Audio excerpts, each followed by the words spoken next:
actor actually wanted. His act, like I can't multitask today. The actor who plays Stan Edgar, he wanted to actually get Compound V, and he wanted to like take on the other superheroes. I think that would be pretty cool. Yeah. I think that would be very cool because I could see him getting Especially Newman regarding what's happened with Zoe and how Yeah, he wouldn't approve of that at all. I mean, he doesn't approve of it. he doesn't. Oh, well, what's going on? How are you doing? Give me a second. I'm expecting a couple of people to join, but then again, maybe I'm not expecting them to join. I'm not sure. There was a couple of Web of Shadows people, but I was wondering if they were going to join and do some debating. Wait, the Web of Shadows versus the versus Insom? Web of Shadows versus Insomnia, because there was a few people that were like, "Oh, people here just haven't played Web of Shadows." I'm like, okay, Disagreement Day is tomorrow. I mean, I'm not gonna lie, I haven't played Web of Shadows, but I do know the whole entire story for Web of Shadows. I know everything. Like I know fuck all about Web of Shadows. The only reason I know bits of it is just because people have compared Spider-Man PS5 to Web of Shadows. Yeah, that's where I've seen the most of, and I'm just like, Oh, are we? Who's this? It's What do you Cal. mean? Who's this? It's Cal. Your mic sounds shit. It's because I'm on speaker. I don't actually know if I have a better mic than this. You want me to be honest? I'll be honest. Mic sounds a bit shit. Is this better? It's not. Yeah. It's not too bad, yeah. It's alright. Alright, I just need to break my neck in half then. Sounds good. Does anyone have any disagreements? Honestly, I got a couple, but I don't know if anyone wants to hear them. I just finished Stellar Blade yesterday. Go on. I do not have any. Yeah, don't have any. Yeah, there's a Synthetic Man video that I want to watch. And there's also the Boys video from the Critical Drinker that I think you suggested. Yeah. And then there was a Spider-Man 2 video that I think that someone put in the chat. So we've got quite a few. We've got a bit of a spectrum today. We've got a bit of Synthetic Man, a bit of Critical Drinker, and a bit of some random guy I've never heard before. So. Yeah, apparently, like some people have only like just realised that like with the 4th season that Homelander's meant to be a fascist or something. Whereas the little thing where you can see the chat. He's What do you always mean, like known this. What do you mean, like the pinned comment? I haven't made a pinned comment yet. Homelander's always been like that. Yeah, I know, but like there's some people who've only like just realised it when the 4th seasons came out. And then like they're all of a sudden like getting mad because they're like liked the character, but like a bit, but then they realise like he's meant to be talk in fascist. your discussions or nitpicks or nitpicks. You can jump in if you want to, like if you have a disagreement. Yeah, if you have like a specific topic you want to debate, then that's fine. Like it doesn't always have to be that because like we branch out to other things, but like it would be nice if it's like a specific topic. Because Yeah. then we're not like jumping all over the place. Yeah. But like people are just now realizing that Homelander is a fascist. This has been known. Yeah, apparently some people are. Wait, what are people getting angry about? I haven't even like seen the recent stuff because I haven't like watched anything in ages because like they're just What are people getting angry about? But well, no, it's like people who are like semi liking Homelander because like they're like a bunch of like I know like those extreme American people who are like they're realizing that Homelander is. They're basically realizing that they're realizing Homelander that is he's meant to be a fascist when they just thought like, oh, he's a piece of shit, but he's also like patriotic and all that or something like that. But you're like, no, it's just fascist people like that. Have they been watching the same show? That's what I'm trying to figure out. Like, Homelander doesn't give a flying fuck about humanity. It's all about his personal image.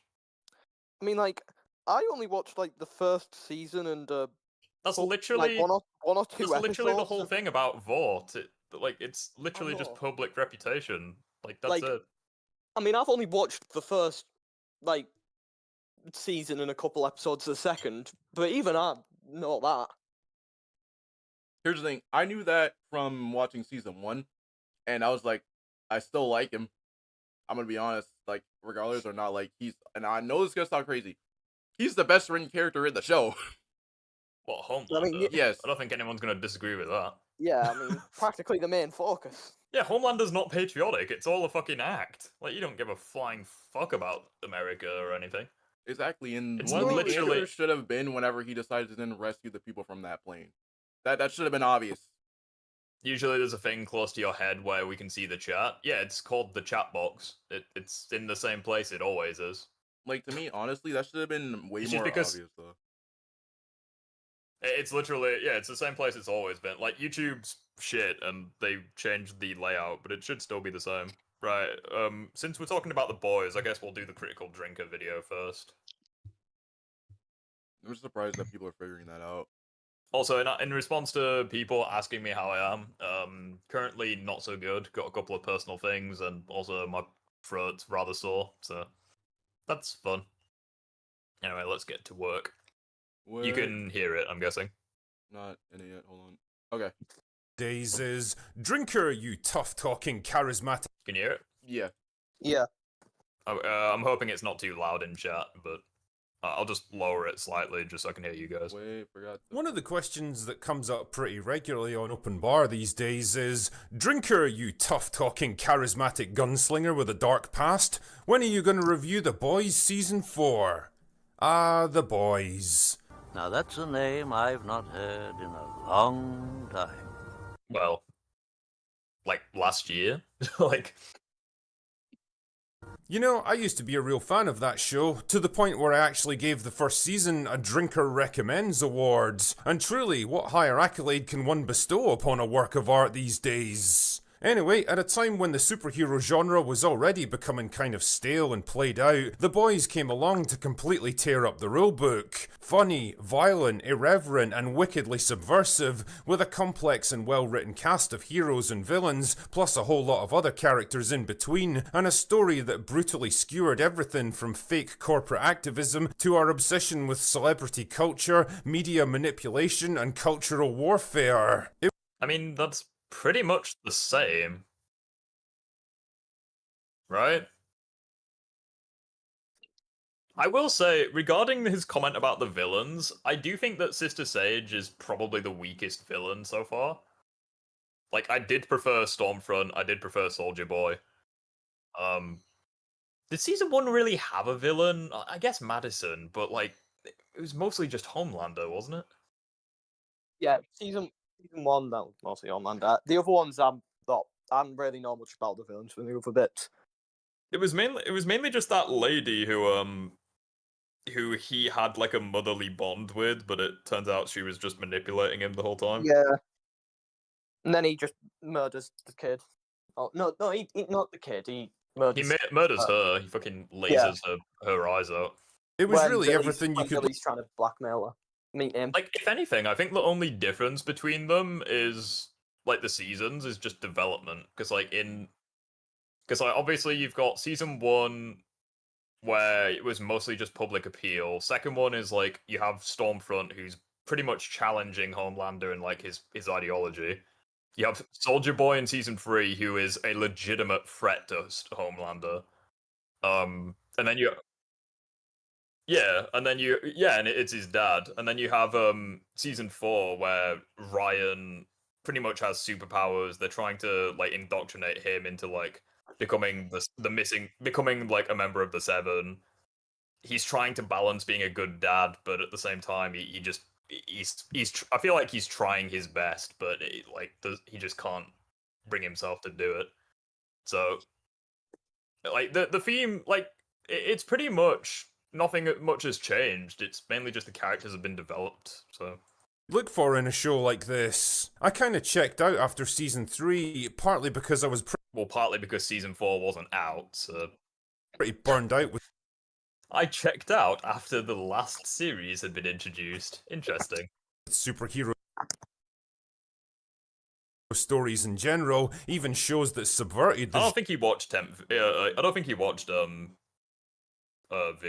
or Gen V. Sorry, I could be wrong, but genre, and partly because I could see the way The Boys was heading as a creative property. The complex, nuanced, and multifaceted characters were slowly morphing into simplified parodies of themselves. The central storyline was becoming trite and predictable, and the bitingly witty satire was becoming more overt and partisan with every season, parroting the same predictable talking points as every other Hollywood product. Basically, The Boys just wasn't cool or interesting anymore. It wasn't fighting the power, it was the power. It wasn't raging against the machine, it was part of it. What was once rebellious, subversive, and irreverent had become just another mouthpiece for the safe, corporatized, hollow, and performative activism that it once so brutally mocked. No. Literally no. If he's trying to say that because I think one of the reasons why he really liked The Boys earlier seasons was because it was different to the MCU and stuff. The MCU and stuff were pushing political messages and ideologies, and The Boys wasn't doing that as much. It was kind of its own original thing. But I think that's still kind of the case. It's if you're gonna say I don't know, I'm genuinely confused. I'm sure there's some people who's oh, the show's woke because Homelander needs Sister Sage. It's I don't know. There's probably people who still say that, but yeah, and you can make an argument of there was the scene where the pretty amazing scene where Homelander actually goes undercover and he's actually in civilian clothing. That scene where he meets Sister Sage is actually pretty insane because they're essentially manipulating each other, which is pretty fascinating. So I don't know. I think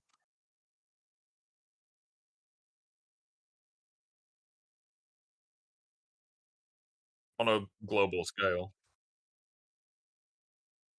Yeah, so I don't understand how anything's changed. The Boys is still The Boys. The only thing I think they need to tone down is the gore, but So I wasn't exactly brimming with excitement at the prospect of sacrificing another 8 hours of my increasingly limited lifespan for the new season. Frankly, I've got better things to do with my time.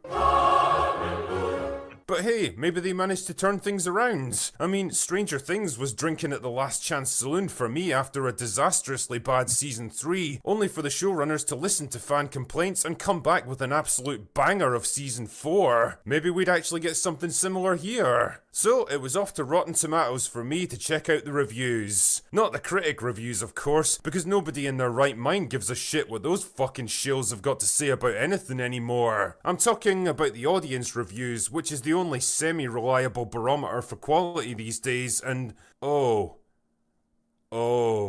I mean, the audience scores had been gradually declining from an all-time high of 90% in season 1 to 75% by season 3, but that's kind of in line with most shows, to be fair. But there's no denying that season 4 absolutely fell off a cliff. Good lord, I don't think I've seen a fanbase turn so hard on any show since Game of Thrones. Look through the... I mean, in fairness, not all of season 4 is out yet. But also, I'm a big fan of this show. Unfortunately, season 4 has gone off the rails. The first 3 seasons were excellent. They found a balance between crossing the line, shock moments, and pulling the audience into the characters on an emotional level. Season 4 is overly disgusting, overly mean-spirited, unpleasant, and lacks any redeeming value. The changes to Frenchie's character feel forced and inauthentic. What changes to Frenchie's character?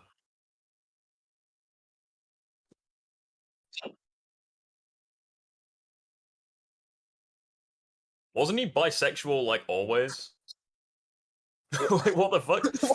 It's like the people who try to.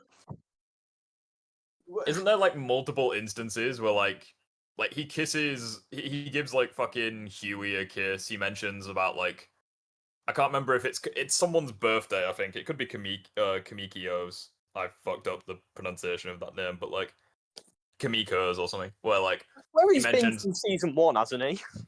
Yo, sorry. Yeah, Yeah, I was gonna they've say- made. They haven't been forcing it in your face, but they've pretty much been hinting multiple times that he's bisexual.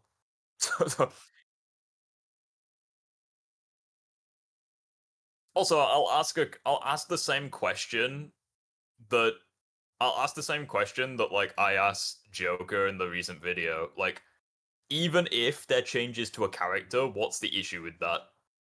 Even though if you watched the show and paid attention, you'd know that. But anyway, reviews and you'll see page after page of absolutely a self-congratulating mess which has all the subtlety of a cat in heat, claiming to be the noble rebellion. It holds all the power and privilege that Hollywood loves to browbeat its audience with these days.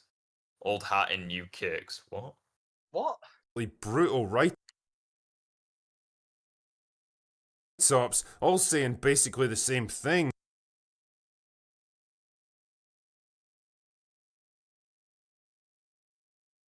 The general What?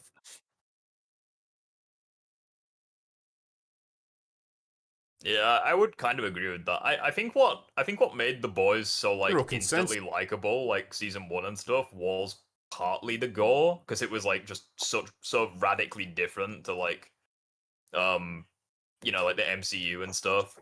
Like on one hand you've got like She-Hulk twerking in the MCU, and then over here you've got like fucking Superman punching people's hearts out. It's like, yeah, obviously this is gonna be shockingly different, and it's I mean, gonna the attract attention.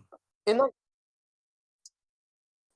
like the first season though, like there were like somewhat deliberate with their usage, like to an extent with the gore. Like they still were like quite like heavy on with it, but they did like try and at least put emphasis on like a good bit of it, even if not all of it. Yeah. Although, just kind of side note, because Abdul mentioned Gordon Ramsay in the chat. I just want to wish Gordon Ramsay a speedy recovery. And also just say, yeah, he got into a really bad cycling accident. He claims that he got bruised, but literally the entire right-hand side of his body is fucking purple and scaly, so I don't really consider that a bruise. Seriously, imagine the worst bruise you've ever seen in your life and multiply it, and that is, actually, speaking of which, I guess I'll just show you. Fuck it. Gordon Ramsay. I love how the first thing that comes up is fuck off when you type it. Gordon Ramsay accident. And then says the Wait, hold on, no, that's Charlie's. There you go. That's what the left. Look at that image there. That is the left-hand side of his That's body. a fucking bruise. Yeah, that's how much of a fucking tank this guy is. He considers that a bruise. I mean, I consider that like 2 weeks in hospital with a slim chance of survival. That's what I consider it to be, but it just goes to show Ramsey's built different. But in the interview, you can clearly tell he's shaken. He literally couldn't control his left hand, like it was shaking like a shitting dog. So honestly, massive recovery to him. The fact that he's in the kitchen at all after sustaining that fucking thing. Yeah, speedy recovery, Mr. Ramsey, and even though you're not watching this, but yeah, It looks like someone just slapped a fucking PNG of a blueberry on it. It's like a Violet from Charlie and the Chocolate Factory. Is that the show seems to have sacrificed writing quality and smart characterization in favour of simplistic shock value and cheap political point scoring. In short, the writers have become more interested in getting Yeah, especially since Ramsey is like in his 50s now or something. Like, it's ridiculous. their own personal ideology across and owning the chuds, rather than actually telling a good story. And well, that sort of strategy never really pays off. Naturally, I was curious to get the other side of the story, so I took a look at a recent interview with showrunner Eric Kripke in The Hollywood Reporter, and he had this to say about accusations that the show had become too partisan. I clearly have a perspective. Played Marvel Spider-Man for 512 hours according to my PS5. Is that too much? No, you should double it. And I'm not shy about putting that perspective in the show. Anyone who wants to call the show woke or whatever, that's okay. Go watch something else. But I'm certainly not going to pull any punches or apologise for what we're doing. Some people who watch it think Homelander is the hero. What do you say to that? I'm not too sure how you can consider Homelander the hero, but Yeah, that's what I was on about before. There were genuinely some people. like, to be fair, To be fair though, I actually kind of agree with what he's saying. Like at the end of the day, you can't please everyone with what you make. You should just go for Yeah. it. Make it good. It's kind of like the people who make the Dark Souls games. It's like people have like begged them to put like difficulty settings in their games, and they're just like, nah, fuck that. We're gonna make a great game. Oh yeah, no, Like they doubled down, quadrupled down. They're like, nah, you're not having a difficulty setting. Fuck you all. And like, funnily enough, it makes a lot of people mad, but at the same Yeah, time, a like, lot of a people lot of like the people- games. So a lot of people are like, oh, you should just like listen to like what the fans want, like that they know best. Which like, okay, occasionally it works, but most of the time the fans don't actually know it's going to be the best thing because, well, they're not fucking game developers. So games like Dark Souls and like Doom Eternal and what was that? That was the name. Like those just like those games, like they all just went completely against what like some people wanted, but they ended up fucking 10 times better than what the actual like most of the fans cared about. yeah, it's actually pretty interesting. There was a topic relating to this recently where like apparently the Horizon Forbidden West games, there was some drama about it on Discord, Twitter or X or whatever it is, where apparently they're close to outselling the Dark Souls games or what have you. Like, not Elden Ring or what have you, like just Dark Souls 1, 2, and 3. And it caused like a shit ton of discussion, obviously, because it's Twitter. But I think it's pretty interesting that like people like defend those games even though they really don't have that much to offer. But that's just it's actually like, it's actually pretty funny. Because there's a diamond achievement for this is how desperate PlayStation is. There's a diamond achievement for the Horizon games that 38% of the player base have achieved. And at first glance, that sounds awesome, until you realize what you actually need to do to get the diamond achievement. You need to get halfway through the game to get the diamond achievement. So fucking Christ. 38% of the people who bought the game haven't gotten to the halfway mark. Something like, well, maybe. I don't know. But, like, I feel like it shows how desperate Sony is to, like, oh, people are playing the games. It's like, well, yeah, obviously the numbers are going to be inflated when the fucking requirement is shit. Compare that to, like, Dark Souls, just Dark Souls 1, where, like, I think 28% of the players has got, like, the Link the Fire ending, and then, like, 12% of the players has got, like, the Dark Lord ending.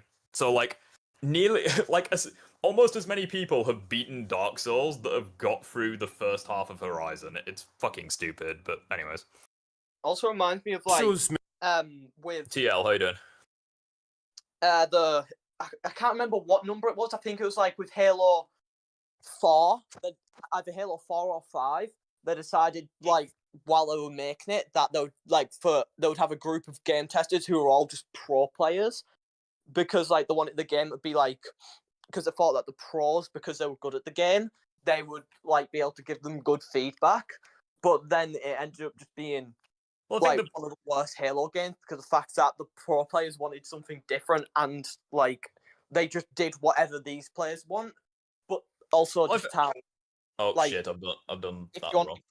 if you want a game to be competitively viable, you first have to just make it good, which is like how fucking Minecraft doesn't like a esports scene. Yeah, that wasn't made for that. Well, I think the issue as well with Halo's a little bit of a different scenario, where like I think the problem with Halo 4 was they tried making it like Call of Duty, Yeah, which I think obviously it which might yeah, be which hard to which find obviously that. Halo fans don't give a fuck about COD, because if they did, they'd be playing COD. Yeah, I might have got the game number wrong. I can't remember which. I think it might be 5 that you're thinking of, It might have been or five. it could be the Master Chief Collection, one of the two. No, it wasn't the Master Chief, because that was just like fought Reach to 4 or whatever. But no, it was not Infinite. It was one of the ones before that. Infinite had a fuck ton of other issues, like the fact that Yeah, no, the fact that wasn't- it was like 6 years in development, yet it was still wank on release.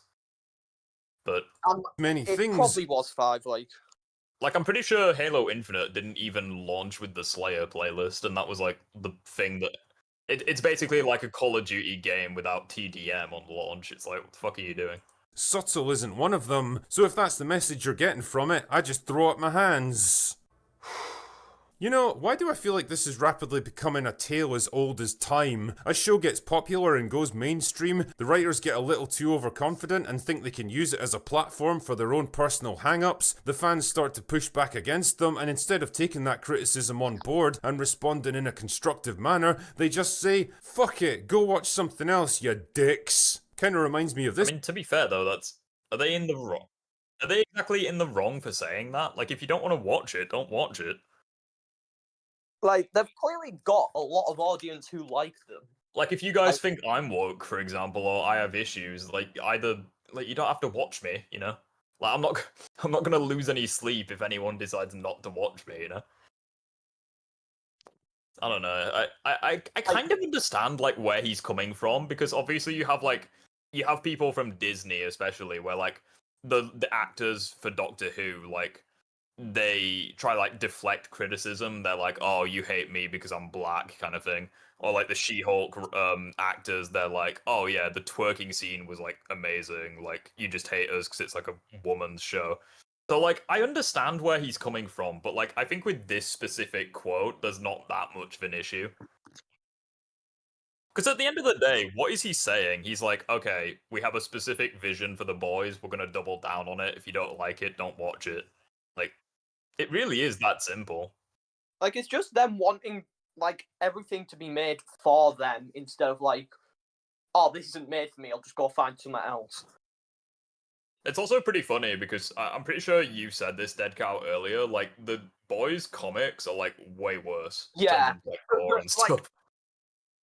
This Like, idiot who did You Yeah.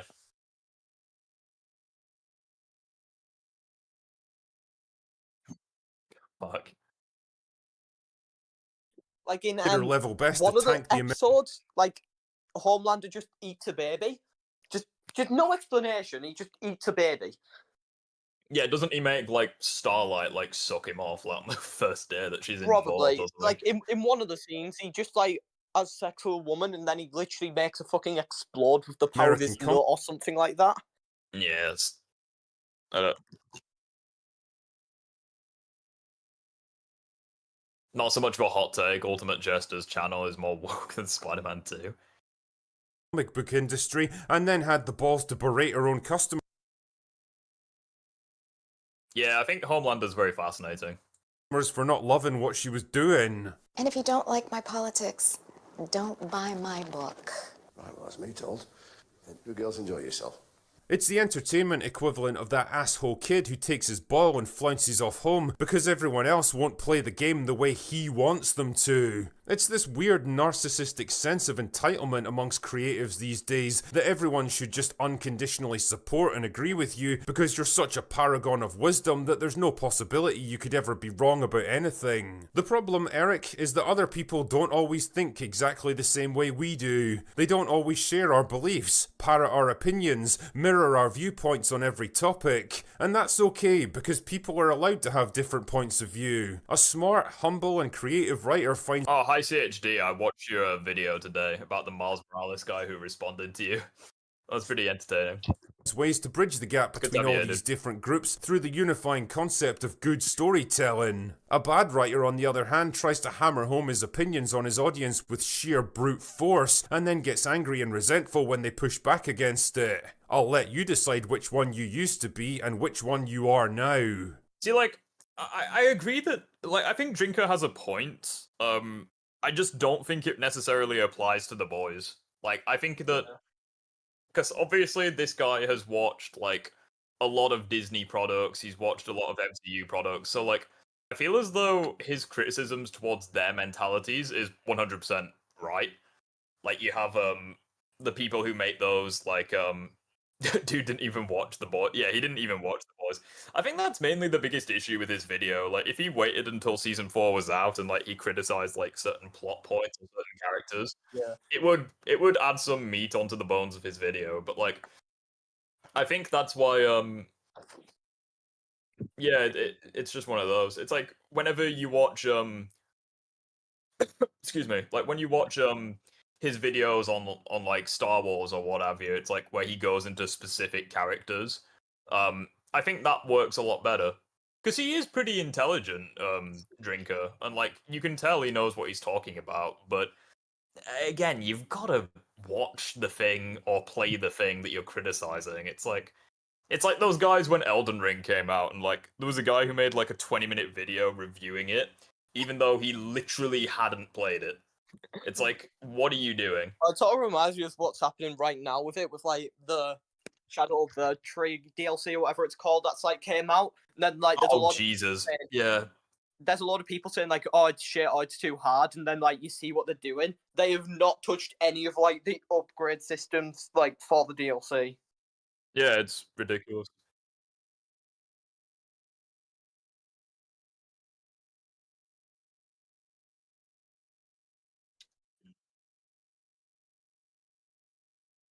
Also, it's I've not actually played Shadow of the Erdtree yet, so I'll get back to you on that.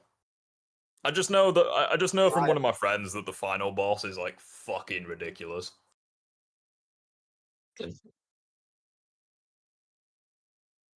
Yeah, he's insane. it's Because interesting. at the very least with Melania, she has like relatively low poise, so like you can stun her and stun lock her if you get into the correct rhythm. But like with Radahn, Mikola's consort, like he's fucking insane. It's like Radahn on launch, like he was broken. It's pretty much what he feels like. Watching the discourse around the boys on social media, which I can best summarise as, the boys used to be smart and fun, now it's all about pushing politics and nothing else. Cry harder, chuds. Don't you know this show was always making fun of people like you? Sheer fucking hubris. Okay, let's get this over with. Yes, most people with functioning brain cells knew exactly what this show was and where its political sympathies lay. Nobody in their right mind looked at Homelander as a misunderstood hero that represented the voice of the masses. Nobody looked at Stormfront and thought, you know what, she's got a point there. Nobody. Well, 80 years ago they might have.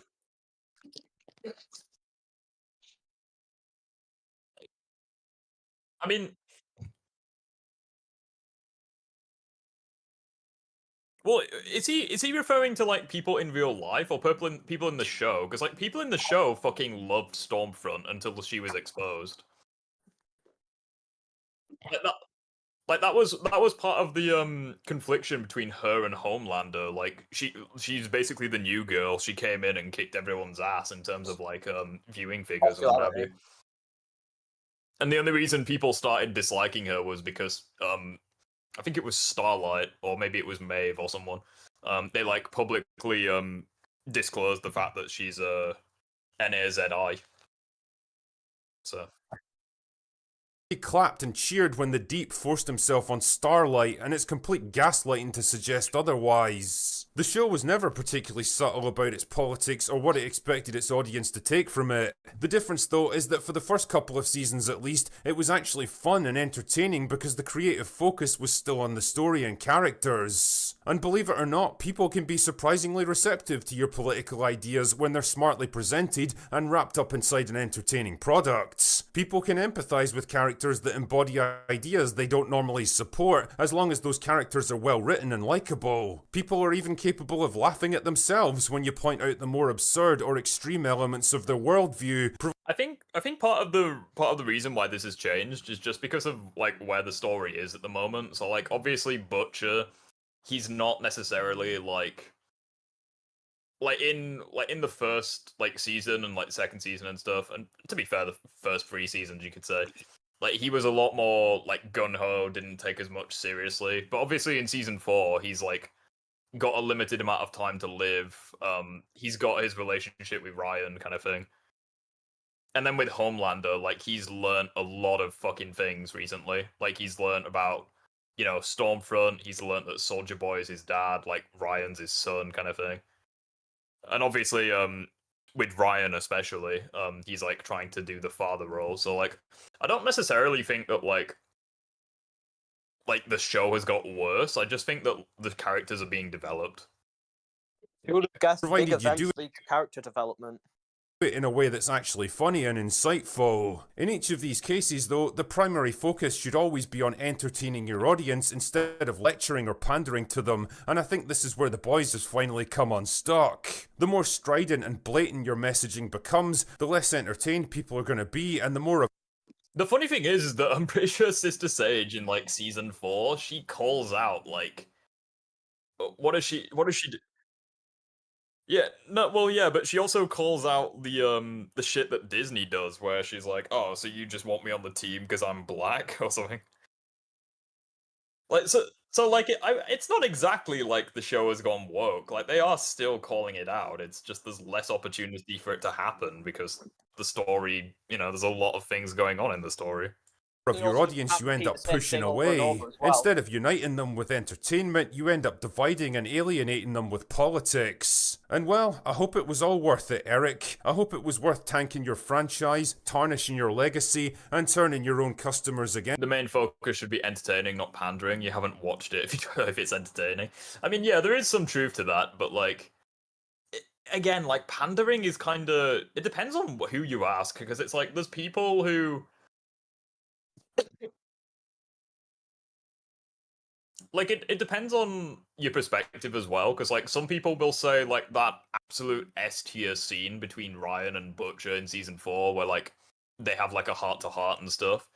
Some people would say that that's pandering. It's like, I wouldn't. I think that was a really fucking good emotional scene, with a little bit of comedy in, because he throws away the magic cookies at the end.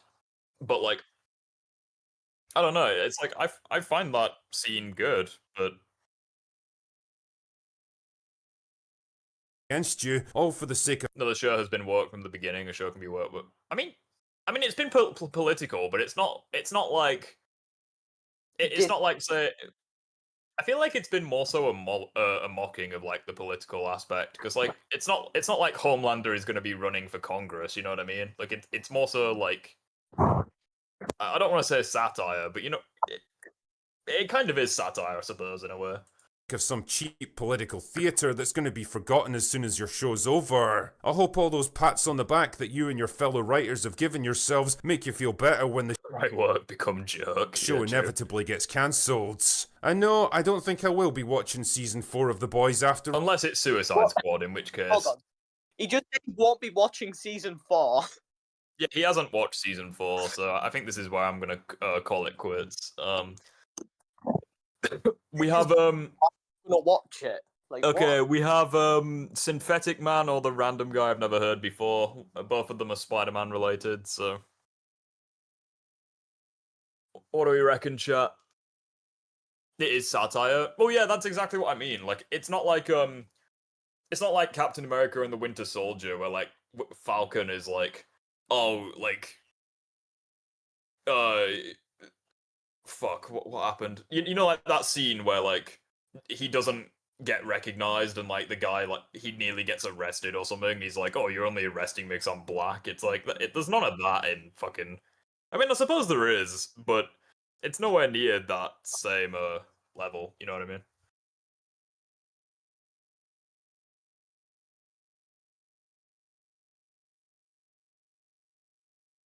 If it, like, again, I think it's more so just a mockery of that kind of thing. Like, when, in season 2, I think, where, like, Stan and Butcher are having a conversation, and Stan's just like, yeah, I can't lash out whenever I want to. That's a white man's luxury. It's like, I feel like I feel like that is 100%, like, satire and, like, a mockery, because obviously fucking... like, Stan could just do whatever he wants whenever he wants. Like, his mere presence is enough to keep Homelander in check. So, like, I feel like it's lines like that I mean, say that there probably is just some people who don't recognize that that's, like, satire, and probably are just like, oh, the show's gone woke.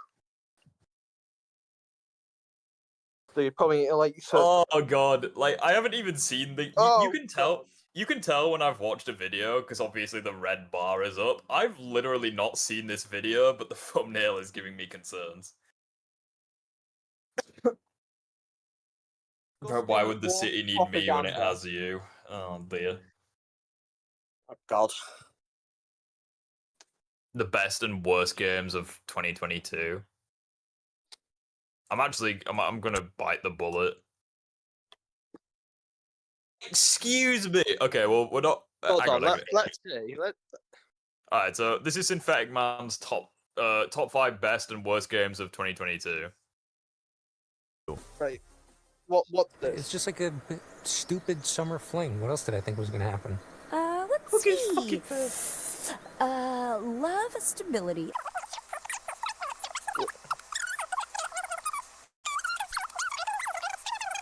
That kind of the ballpark? Oh shit, I'm sorry. That was Ryan and me. Let me see. Here it is. Is this the Yours Quarry? just says I was gonna say, it seemed familiar, Oh, but I actually, couldn't. that's just a I thought for a moment it was Detroit Become Human. I'm such a Riri. I'm such a moron. No, it was literally just Detroit. No, seems legit. Detroit. We're killing her first. And we're starting this list off strong with a game I'm sure most Yeah, of it's you definitely forgot the Quarry. I recognize the werewolves. that even exists. The Quarry. It's essentially Until Dawn, but bad. Despite the fact that... Okay.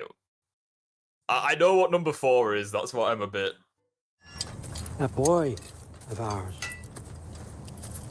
is everything I expected. So clever, kind. You sure he's yours? To quote myself, the worst thing a video game can be is boring. And God of War Ragnarok is one of the most boring fucking games I've ever played.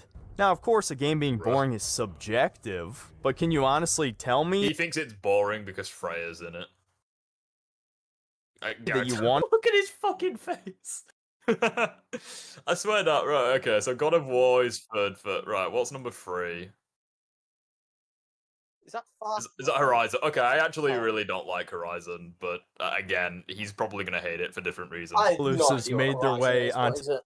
Basically, Horizon was a game that existed for 1 week, and then Elden Ring released and stole its thunder. Like, Elden Ring released and instantly made this game irrelevant. To the worst games of the year list. Yet another quickly forgotten game, Horizon Forbidden West. In theory, it should... Look at his 2023 list. I mean, he's gonna have Spider-Man 2 as, like, his worst game, so... Could be a good game, because it does improve... The fuck? Well, shit, it's literally pitch black. I can't see. Good thing I don't need to see, because you just hold left, hold right. Is this the Callisto Protocol? I think so. Style. I thought for a moment it was Dead Space, the remake. And even that feels half-baked, last year. as the enemies look so generic compared to Dead Space. I mean, yeah, I agree, this game was pretty shit, but like... What's the worst game of 2022? The fuck is this? What? Hey man, if you want a $300 waffle maker, you can buy with the exposure. Oh, okay, yeah, fuck Saints Row. Well, fuck the new Saints Row. The old one's pretty good. Alright, what it?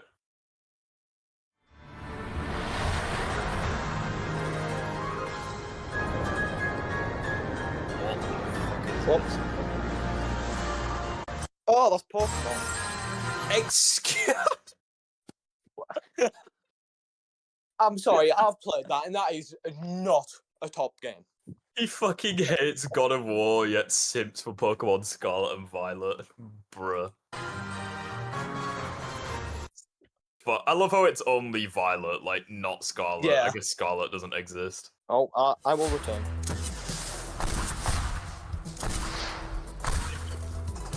This looks so shit. What is this? It better not be World of Tanks. Number 4 is Teardown, a destruction-based indie game where you pull off a series of heists after a long prep time of destroying... How the fuck is this heist? What do you mean? Like, what do you mean performing heists? He's mining away, like this is... That's like saying Bane in The Dark Knight Rises performs heists, like when he destroys planes and shit. Like, this is not Payday. Various buildings across the map to make the perfect route to steal all the shit and get out in 60 seconds. For those of you who have played this game or at least know about it, you're probably thinking to yourself, wait, fuck fuck off, does this guy love Elden Ring? Oh, I understand. Yeah, sorry, because you can kill the big female boss. I understand. I mean, he shows footage of him and his male mimic tier beating the shit out of the goddess. This is so, it. like, This is sick, he says. Yes, yes, eat shit, eat shit. eat shit, I use the mimic tier to kill you. And once again, to absolutely no one's surprise, Elden Ring is Game of the Year. And look, this is another one of those times where people probably think I hate this game because people don't know how to handle criticism for games that they fanboy over. But yes, I absolutely enjoyed my time with Elden Ring. It's just not my favorite Souls game. It's not my second favorite Souls game. Honestly, it's not even my third favorite Souls game. I hate to say it. I just don't like the direction that From Software went with this game, and not just because it's an open world. But I'm not gonna waste my time retrudging all of the various complaints I had about the game. Like, I'm not even mad. Like, Elden Ring was my game of the year, but like, I just don't trust him. Like, how is God of War Ragnarok in your worst games list, but this is your game of the year? Like, they're so fucking similar.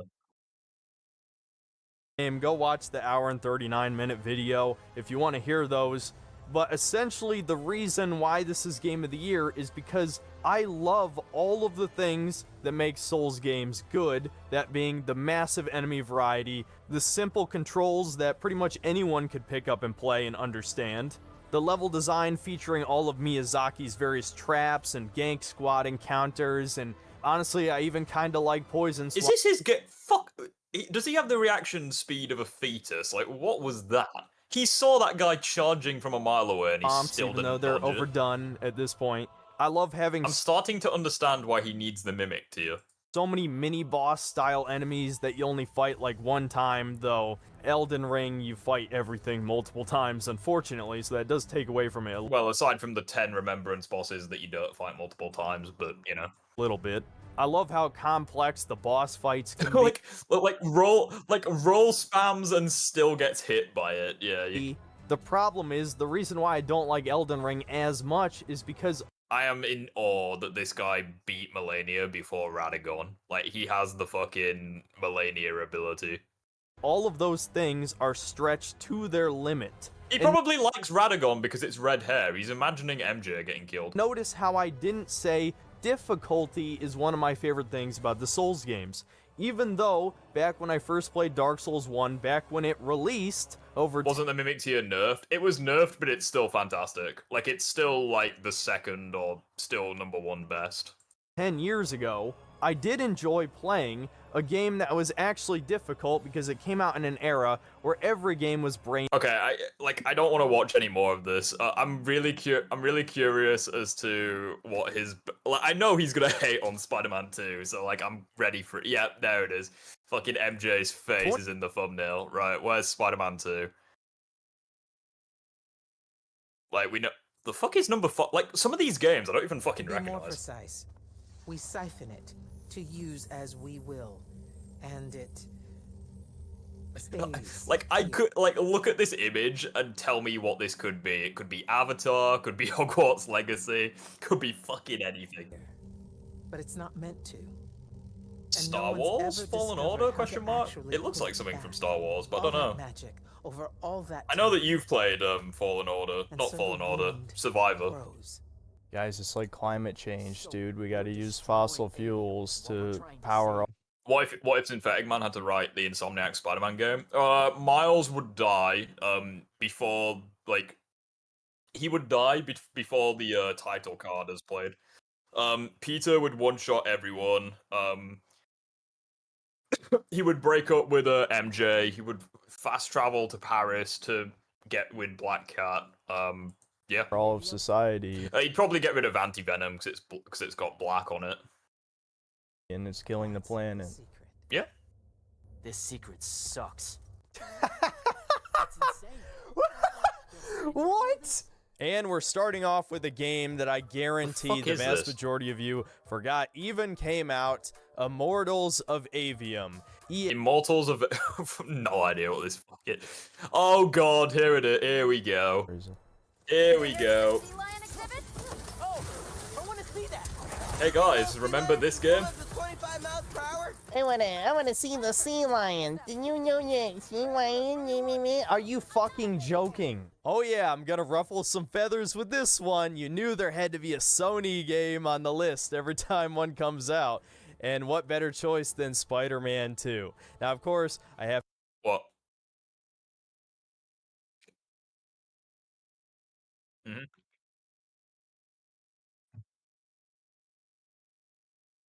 Yeah, like Spider-Man, it's only a matter of time before this comes on PC.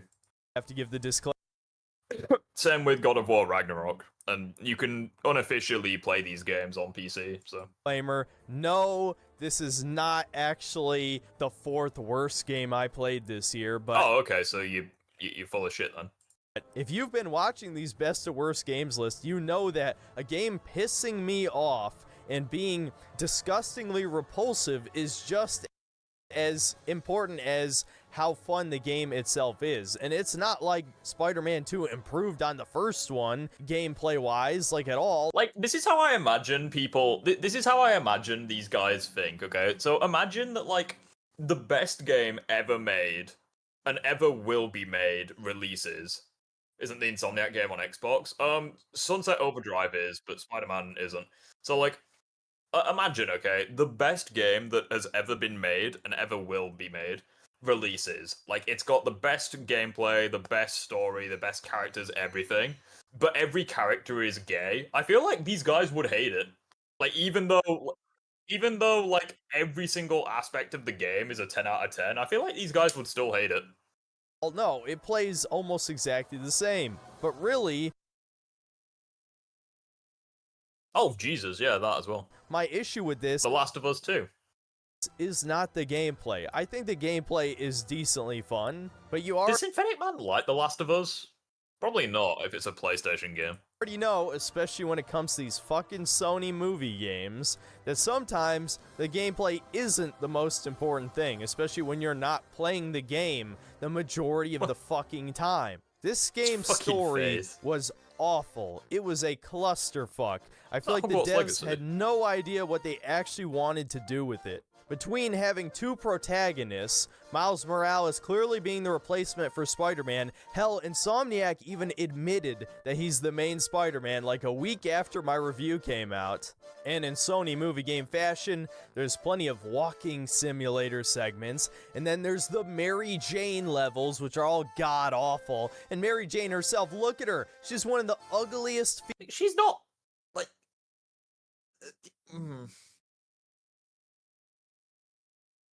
No comment. Females I've seen in any video game. It's insane. Yeah, I'm sorry. Fucking a crushing criticism from one so handsome. People trying to say that she looks normal or average. No, she's hideous. That's a man, dude. And then, of course, there's the mini games. What's wrong with masculine women? What's wrong with feminine males? Like, chill out. The brain-dead puzzles. Oh, and who could forget some of the worst side quests in... It actually reminds me... The funniest thing is... Okay, we let's be honest, this was the only reason we watched this video, was just to see Spider-Man on it. The funniest thing is that, like... Do you remember the guy who I made a video on? The guy who loved the Nintendo Switch, and he tried saying PC gaming was dead? I'm pretty sure when he was watching the Game Awards of 2023, he was like...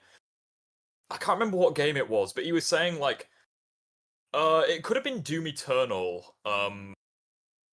Obviously, Doom Eternal was, like, a few years ago, but he was talking about Doom for whatever reason. It could have been the Xbox Showcase, actually. But anyway, he brought up Doom, and he was like, he mentioned Spider-Man, and he was like, oh, so you guys are willing to criticize, like, this game for reusing stuff, but you're not gonna criticize Spider-Man 2 for reusing the New York map. It's like... He lives in New York. Like, what the fuck do you expect? Like, what do you expect, my man? Spider-Man is a terrible game because it reuses the New York map over and over again. It's like, yeah, no shit. He lives in New York. What do you want? like.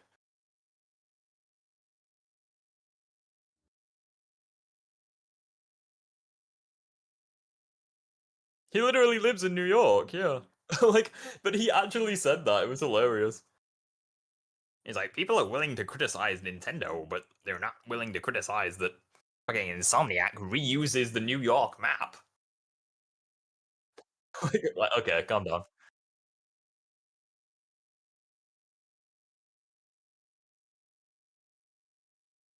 I was out, now I'm back. What did he say?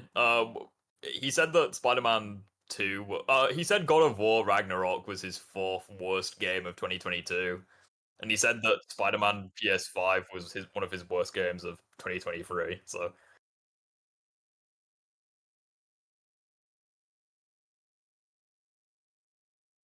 I mean, at the end of the day, Spider-Man 2's map was massive because you had like the Harlem, not Harlem, you had like the other areas as well. So, really quick heads up before we begin this video.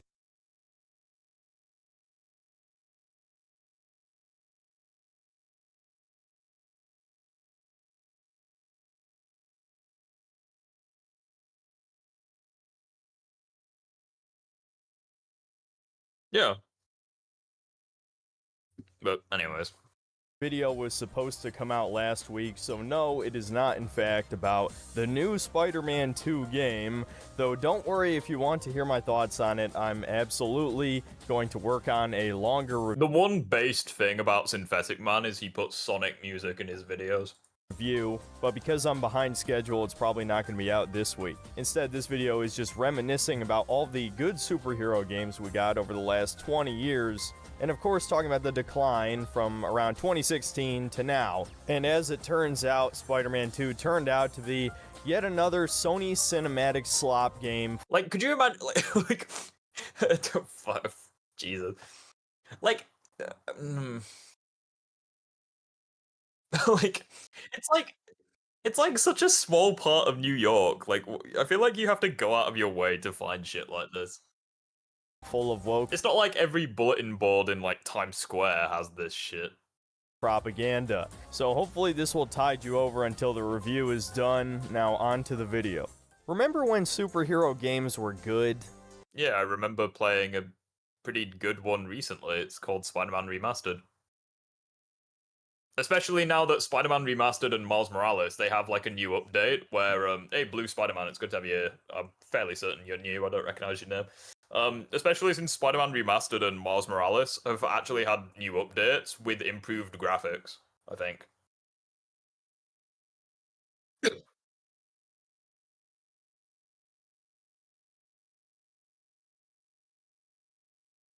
This fucking mission sucks.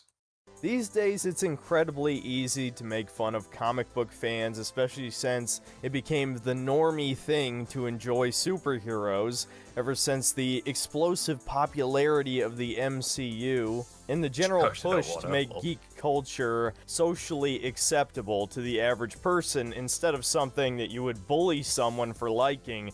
I'm not sure if I've said this before on this channel, in case I haven't. When I was going through high school, is right around... I'm not even kidding, I think I've played mobile games that were more impressive than this. When video games became mainstream. I remember around 9th grade, everyone started talking about Call of Duty and Assassin's Creed.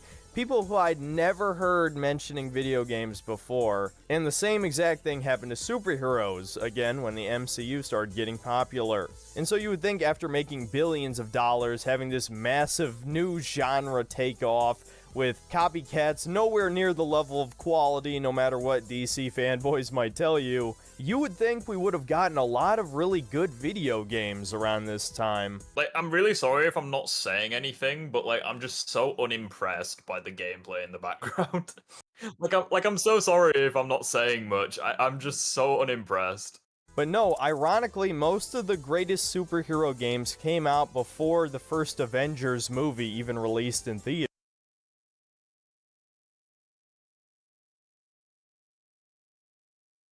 Well, it's funny because when you say like anti-woke grifter, because I'm pretty sure that like fucking Joker calls me that, but like at the end of the day, I suppose it's if people have ridiculous claims, it's fun to take the piss out of them.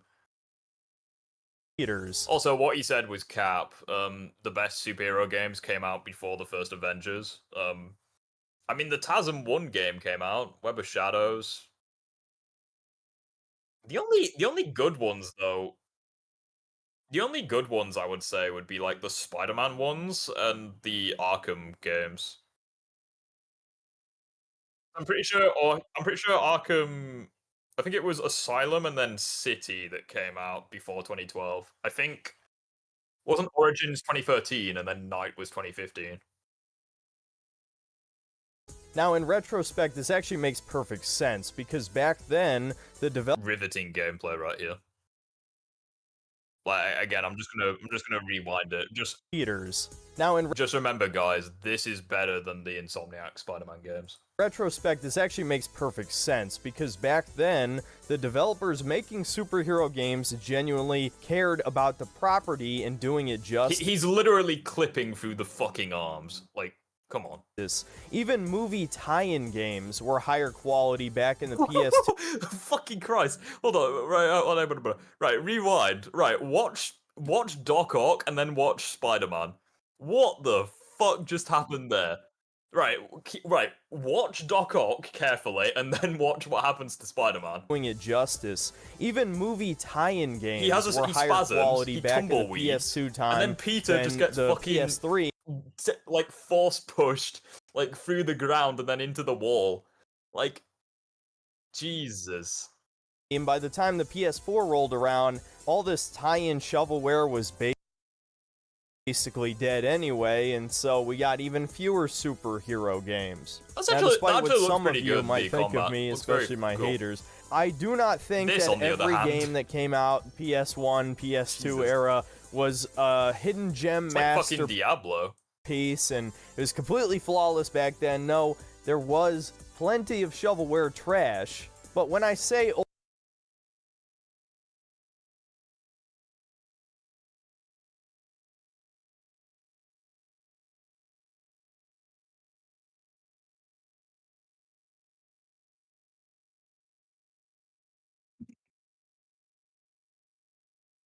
I think Asylum's a little overrated.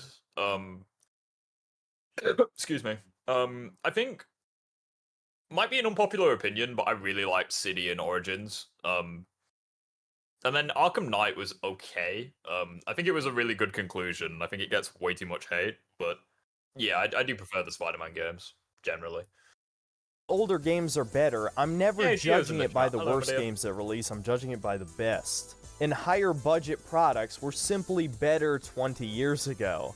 Like, I think a Marvel like Diablo game could work, but I think the problem is just balancing the characters.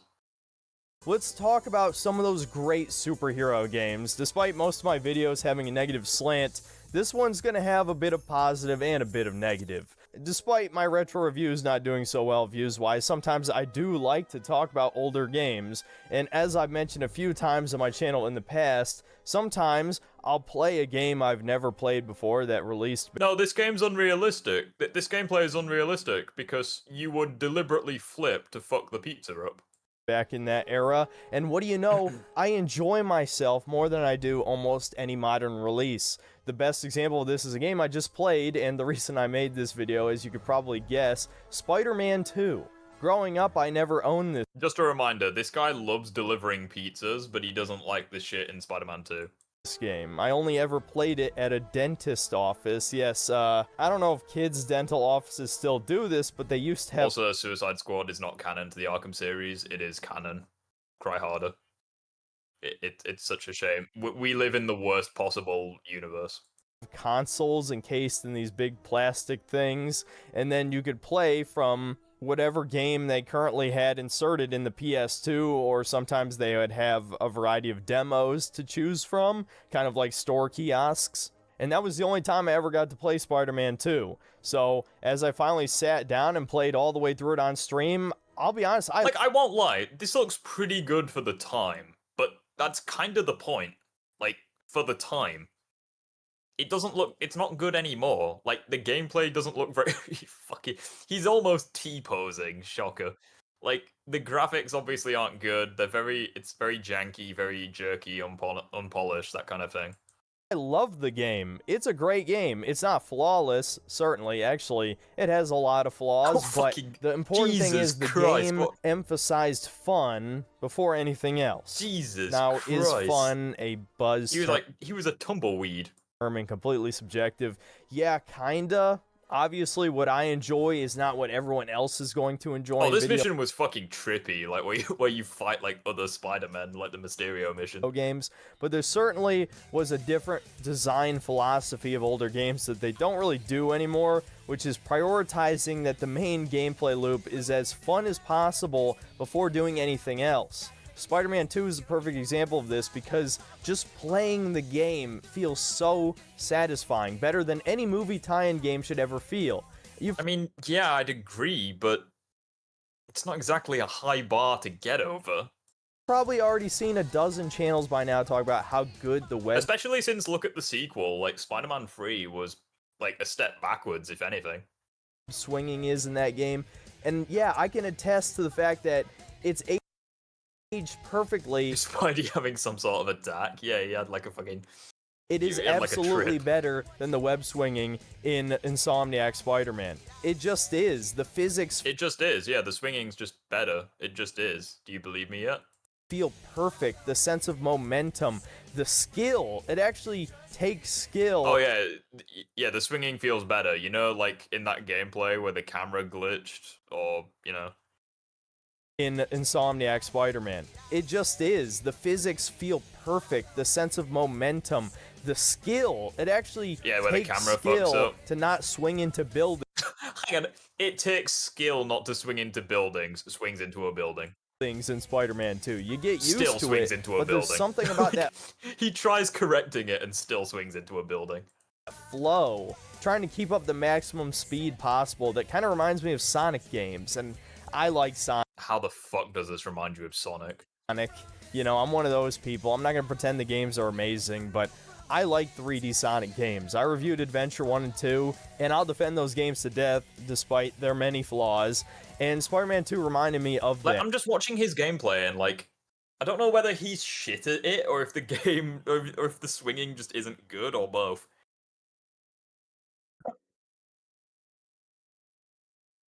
Because at the same time, it's like...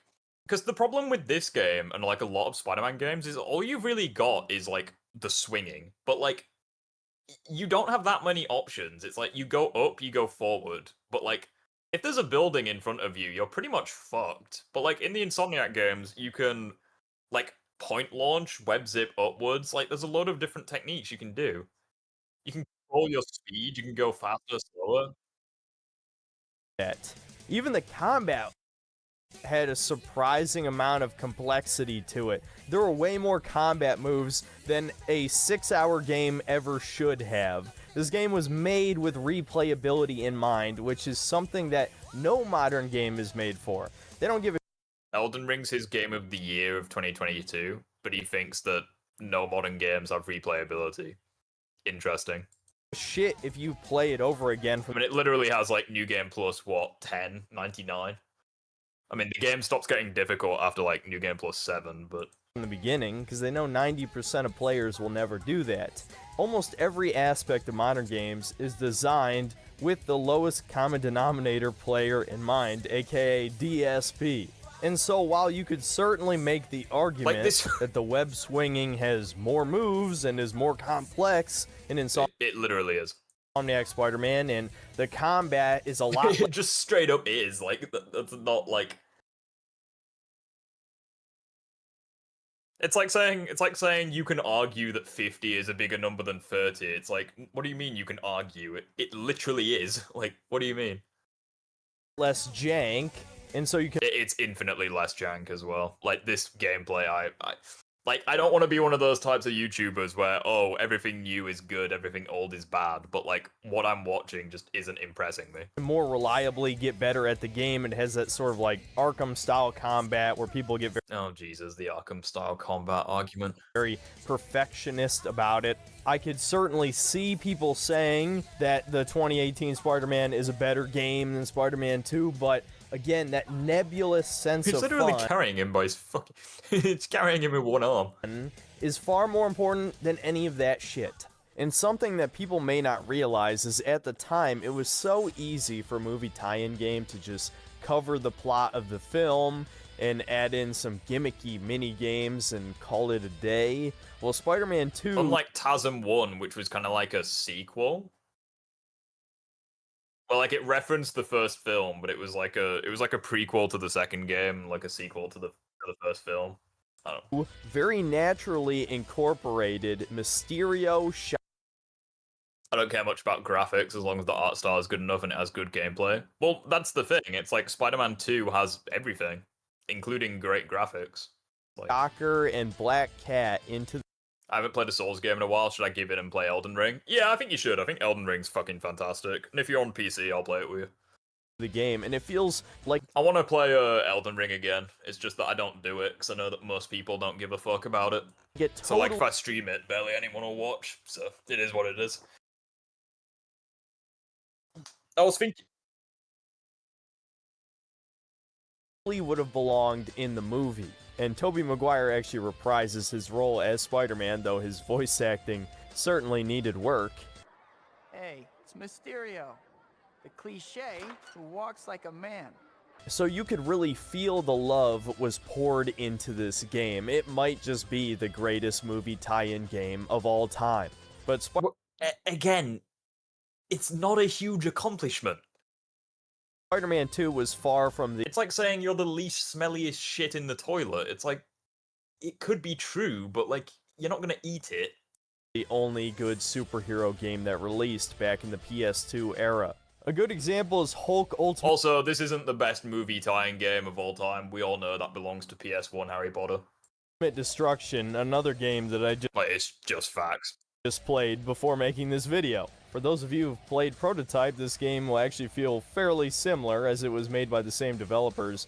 And this was probably one of the first superhero sandbox games that just let you go crazy on a city. While in Spider-Man 2 you could pile drive people off of rooftops and snap their necks. Yes!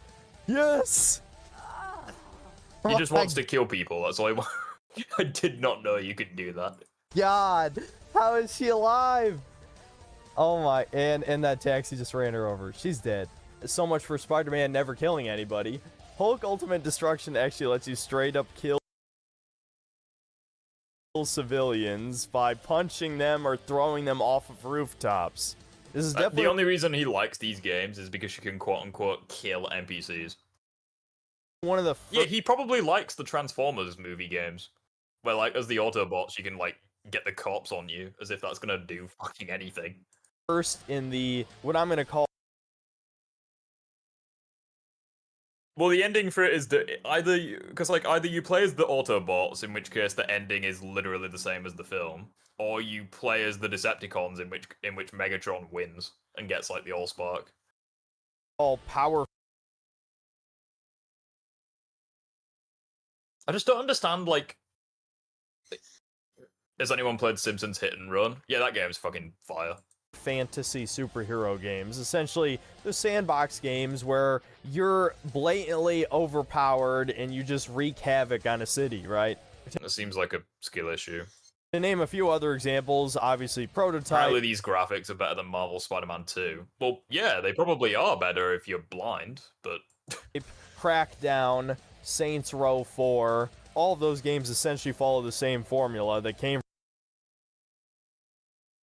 He wants to play superhero games to do chaos, yeah, From the this. irony. He would probably like The Boys video game. And they're fun as hell. I don't know why What these the don't feck am I exist watching? anymore. They're really fun games. What am I... Now, there is a reason why people don't really talk about Hulk Ultimate Destruction, but to this day, we still bring up Prototype or Crackdown. Because this game is arguably the first in this subgenre, it is extremely rough around the edges. It feels a little unfinished, definitely low budget. The mission design is horrific. Hulk feels weirdly underpowered in certain missions, or just really... Hulk was nerfed. Oh, gotcha. The helicopters and SAM batteries are OP as fuck. When you have 8 homing missiles chasing after you and just juggle you to death, well, you don't really feel like one of the most powerful characters in the Marvel Universe. No, you feel like a bitch. Well, that's precisely why a Hulk game generally doesn't work. It's because they have to nerf the shit out of the Hulk. That's probably the. It's the same reason why in the Avengers game, it's like you can't balance like fucking Black Widow and Hulk. Like that just doesn't work. Or Thor, yeah. Well, no, because Thor was debatably the best character in the game. So, but I get what you mean. But like when you have characters that are vastly different in terms of power levels, it's like. I don't know, I think they did a poor job at balancing the Hulk. This poor bastard just can't catch a break. He's like the insomniac MJ of the superhero. The military bends Hulk Yeah, Hulk can't catch a break anywhere. over, and he takes it in certain missions in this game. It is incredibly frustrating.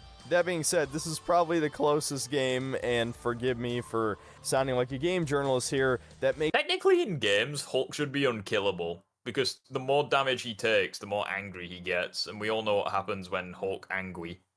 Makes you really feel by like that the logic, Incredible Hulk. Lego Marvel would be the most accurate.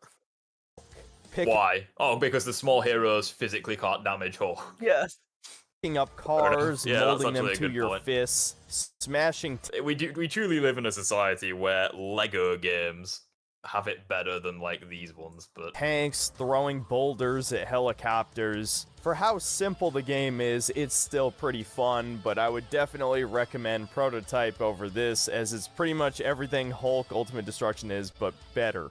Now let's talk about the Punisher game. If you know me, you know I'm an edgelord, so I enjoyed the shit out of this, despite it being kind of a mediocre game, all things considered. This was made by Volition before they made Saints Row, and so the shooting is incredibly basic. You thought Iron Man was the most fun to play? Yeah, I think Iron Man and Thor were like my favorites, but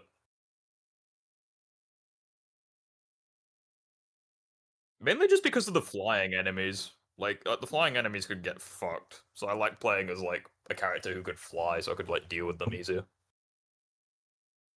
And mostly unsatisfying and because obviously the gameplay was very janky, so like trying to swap them as like the Hulk was just not fun. So repetitive. And so why should you play this game? Don't go disrespecting the Lego games like that. I literally didn't. Like all I said was it's sad that they get it right and other games don't. Like, well, for one they still get it right. Like, I'm not taking anything away from them. I just think it's sad that other games don't get it right. Reason, and that is the numerous special executions. Now, unfortunately, you're going to have to play the PC version if you want to see these in their full glory, because this game was actually censored before it was released, otherwise it would have received an adult-only rating.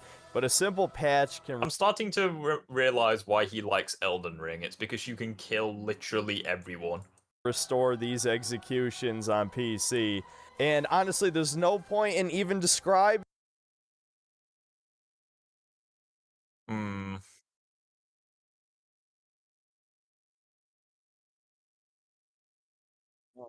Oh.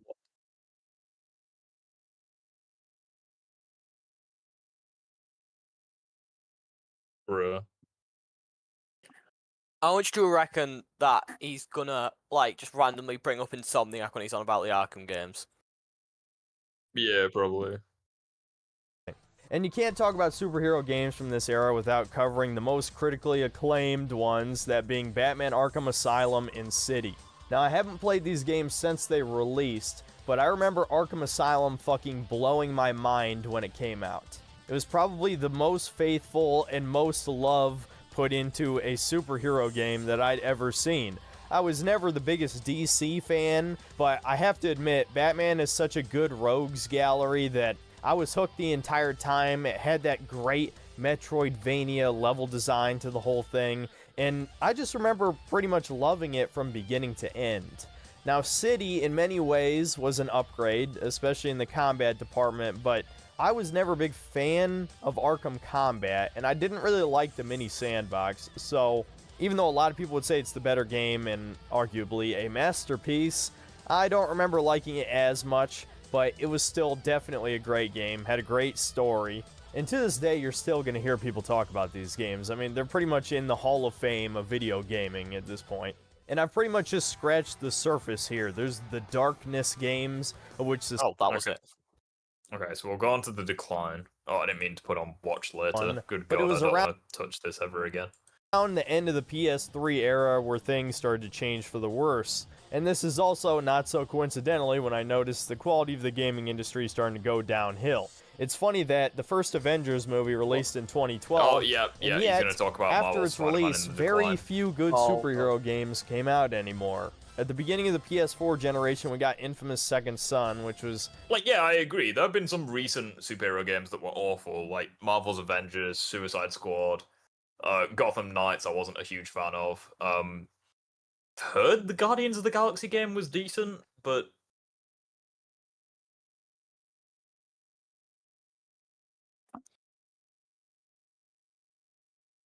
Yeah. pretty Apparently much a also that downgrade Marvel from Infamous Snap 2 and thing they almost released on phone, like apparently that was like decent or something. Yeah.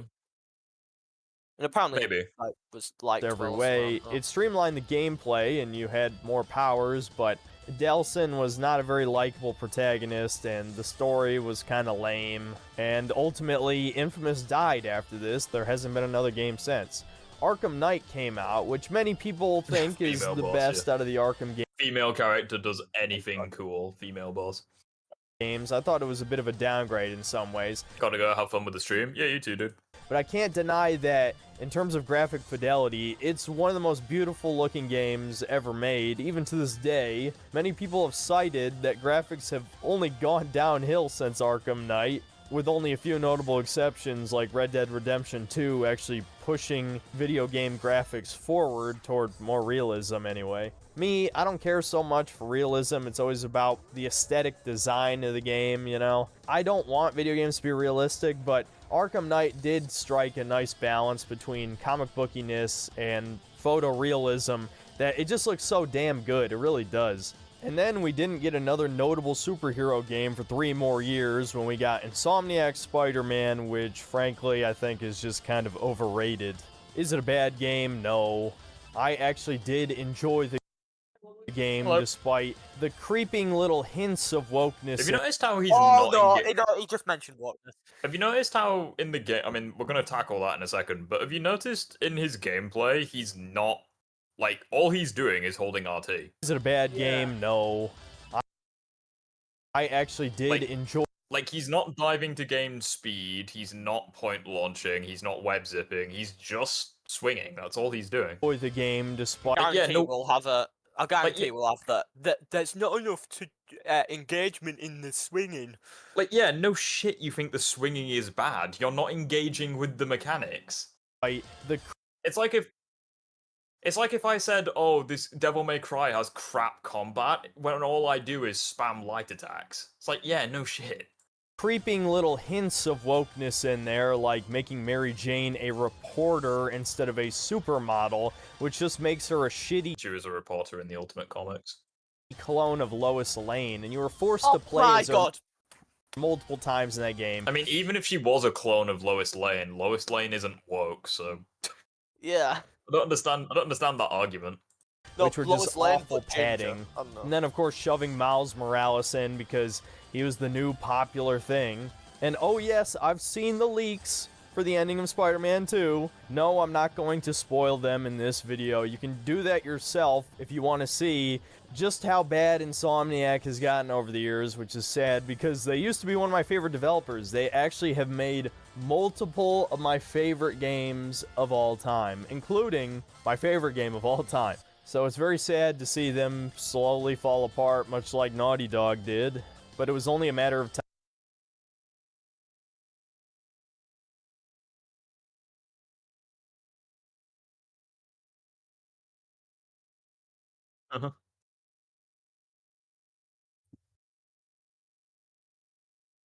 It's just absurd. Like, Time. You play Devil May Cry? I don't, but I know of it.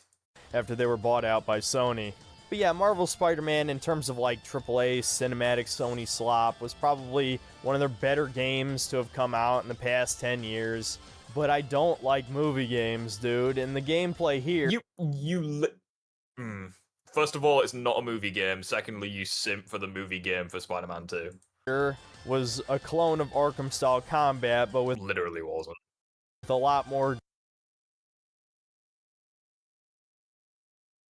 Well, no, because he likes Elden Ring. He does his top 5 games of the year, top 5 worst. Like, so like, how's he gonna call Spider-Man as like a too cinematic when like there's games like The Last of Us and whatever that are far more cinematic? Cheat codes, aka ways to just instantly disable an enemy, which I suppose I prefer to Arkham Combat, but I'm kind of tired of that system by now. I was never a big fan in the first place. And man, I'm really... So let me get this straight. So, personally, you could say that I'm in the wrong for thinking this, but I think that Spider-Man should have ways of instantly beating regular humans. No, but you see, Craven killed him, so he's worse than a peak human. Craven isn't a regular human. Nah, he's a peak human, remember? Because yeah. Sorry, my bad. Really striking blanks for any other good superhero games. It's like saying the Avengers game is too easy because Hulk can one-shot humans. It's like, yeah, no shit. What do you expect? That came out last gen. I mean, maybe I'm forgetting one or two prominent ones, but that was pretty much it, man. And I have to emphasize, this is during the height of the MCU. If Disney wasn't a bunch of greedy fucking bastards trying to have their own... What? Spider-Man came out in 2018. Wasn't the hype? That wasn't the point of hype. I mean, you could, like, because the MCU kind of had a bit of a slow... Because, like, Civil War was probably where it peaked, and then you had, like, a couple of films in between...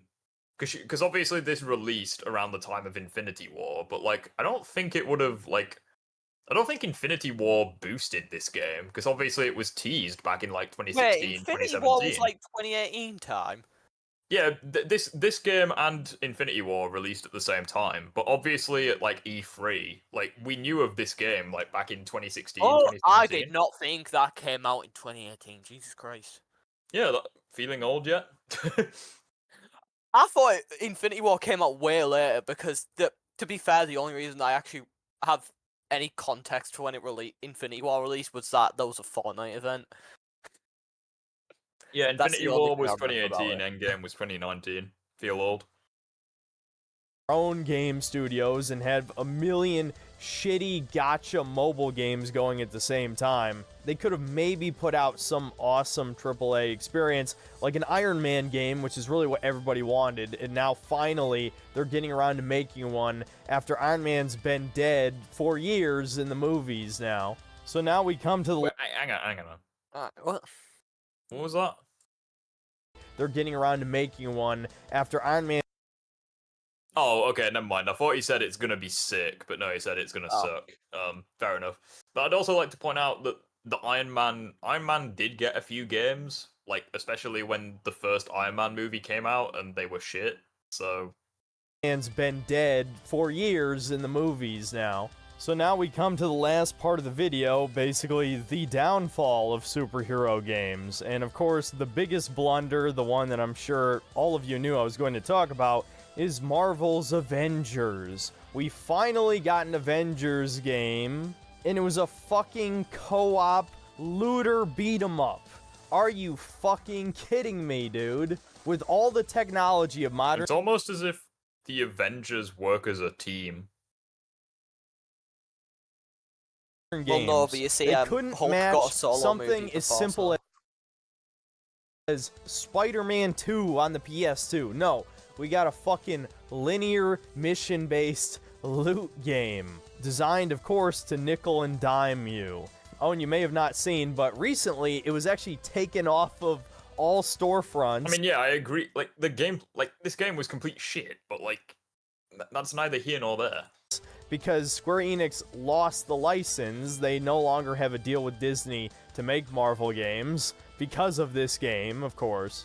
And I don't even need to tell you about the horrible fucking story, how they shoved Kamala Khan in your face. She's never gonna be a thing. Obviously, a diverse woke move. Putting aside her place on the progressive stack, we don't need to talk about her gender, her race, her religion, any of that. Just Thor isn't even human, so I mean, is Thor woke? The fact that she's a fucking shitty, yeah, my bad. Insert fangirl character alone makes her horrible. So yeah, Square Enix... It's almost as if they're at the Avengers convention at D-Day, where, like, literally all the fans of the Avengers currently are. I hate the fact that I know this. Like, I freaking hate this game, and I don't like the fact that I know things about it. But There's fucked up what could have easily made Avengers event. Well, no way. I know. Like, who would have funked it? billions of dollars, and they only ever released one more game under that Disney deal, being the Guardians of the Galaxy game, which was actually okay, but nobody ever talked about it, really. It was forgotten about a month after it released, if that. And it wasn't quite good enough to make my 5 best games of that year, so given the low standards of modern video games... It looks like something out of Monster Hunter, or like Skyrim. That tells you how mediocre it was, but it was better than what I expected, because I expected nothing. And the final blunder, the one that hasn't even released yet, because it got delayed a year, and I totally called that it would be a giant piece of shit, Suicide Squad kills the Justice League. I fucking knew. I mean, yeah, I can't. Yeah. I don't think that a shitty, edgy Suicide Squad game would be shit. No, there and were. Of course, and it was Resident another shit, yeah. looter game, a co-op Only thing looter, I saw just like anyone saying Marvel was good was the Avengers. scene where Killer Now, I'm Croc sure it was gets already the in development ring. before the Avengers game came out, but Like, just you people would think acknowledging that they it's would have fucking nonsensical, scrapped but- everything after they saw how big a bomb a fucking Avengers game was, so this game was gonna be twice the bomb. You guys don't know anything about the Avengers game? Oh, well, let me educate you. Nah, it's all good. Because nobody gives a flying fuck about the Suicide Squad. I don't care how many of you shills try to pretend that James Gunn's version was good. It fucking wasn't. And the premise is just so stupid and ridiculous. I mean, really? Brainiac taking over the Justice League, okay, that's fine. But the Suicide Squad, a bunch of C-listers, half of which don't even have superpowers, are going to kill gods. The Flash could have vaporized them in a nanosecond. Much less than being able to I hate the fact that he's being based right now. take on Superman. And of course, in the original leak, Wonder Woman is the only one who... I think that was like the live action one with Margot Robbie and Will Smith and stuff. isn't brainwashed, and she... Those two of them. Yeah, there was the first one, and then there was Birds of Prey. No, there was Suicide Squad and then The Suicide Squad. Oh, I don't know then. I just remember there was like the original Suicide Squad, and then there was Birds of Prey. Those are the ones that I'm aware of, anyways. saves the day and kills... Even though I'm pretty sure Birds of Prey was more so like a Harley Quinn movie, it wasn't a Suicide Squad one, but I could be wrong. I stopped giving a shit about that like a while ago. Superman, so no fucking wonder they delayed that shit a year. That's some of the wokest shit I've heard in a while, man. That is really, really fucking pushing it, dude. Even normies probably would have raged about that shit. Yeah, like, no one liked this game, aside from a couple. Hey, Jess is here. Hello. So who knows, maybe James Gunn they'll make made the both game Suicide Squad vaguely and playable the when it Suicide comes out Squad. next year, but I wouldn't get my hopes up. So yeah, the downfall of superhero games Where did is Phoenix go? I don't know. basically just a and microcosm with of the the Suicide downfall Squad of the movies, gaming like, industry both at of them were large. directed And by when I'd James recorded Gunn. this part, Spider-Man First 2 one, wasn't it out just yet, and now that really bad writing. Like, Oh, he's on the phone. Okay. but then The Suicide Squad, which was like the 2021 one instead of the 2016 it's one, released. that one was actually like decent. Well, this video feels Nice. more appropriate than ever. My prediction was correct. Not only is it an incredibly lazy sequel gameplay-wise, playing nearly identical to the original game, but it's all... It's a sequel. What do you expect? What the fuck? Like, I don't understand this logic where, all of a sudden, It like, plays sequel... too similar to the. Like, if you want a sequel that plays too similar to the original, God of War Ragnarok. Like, and there's nothing wrong with that. Like, I'm not saying it's a bad game, but, like, that is the definition of a safe sequel. If you want a sequel that, like, pushed the boundaries, I'd say Doom Eternal. Yeah. Spider-Man 2. Like, but then Oh, you want- these are probably the same people that would also complain about stuff like Doom Eternal being different as well, though. They're probably the same type of people to do that. Oh, nice. also full of a cartoonish amount of woke propaganda that I will cover when the review... Like, this game had, like, no... Like, yeah, it has, like, inclusive elements to it, but, like, Suicide No, Squad but you was see, way there's worse. an entirely optional side mission with some gay guys in it. Therefore, the entire game is woke propaganda. I mean, yeah. Review comes out, but man, that game was just straight up not fun at all. Somewhere The game wasn't fun at all. Yeah, sure. along the lines, video game developers forgot see the that video Metacritic score for the games game? are an interactive experience. You're supposed to not play Metacritic. them, not watch them. And the thing is, Have you noticed as well in his gameplay? Bear with me. Let me. So he says the game isn't fun. Let's just hyper fixate, okay?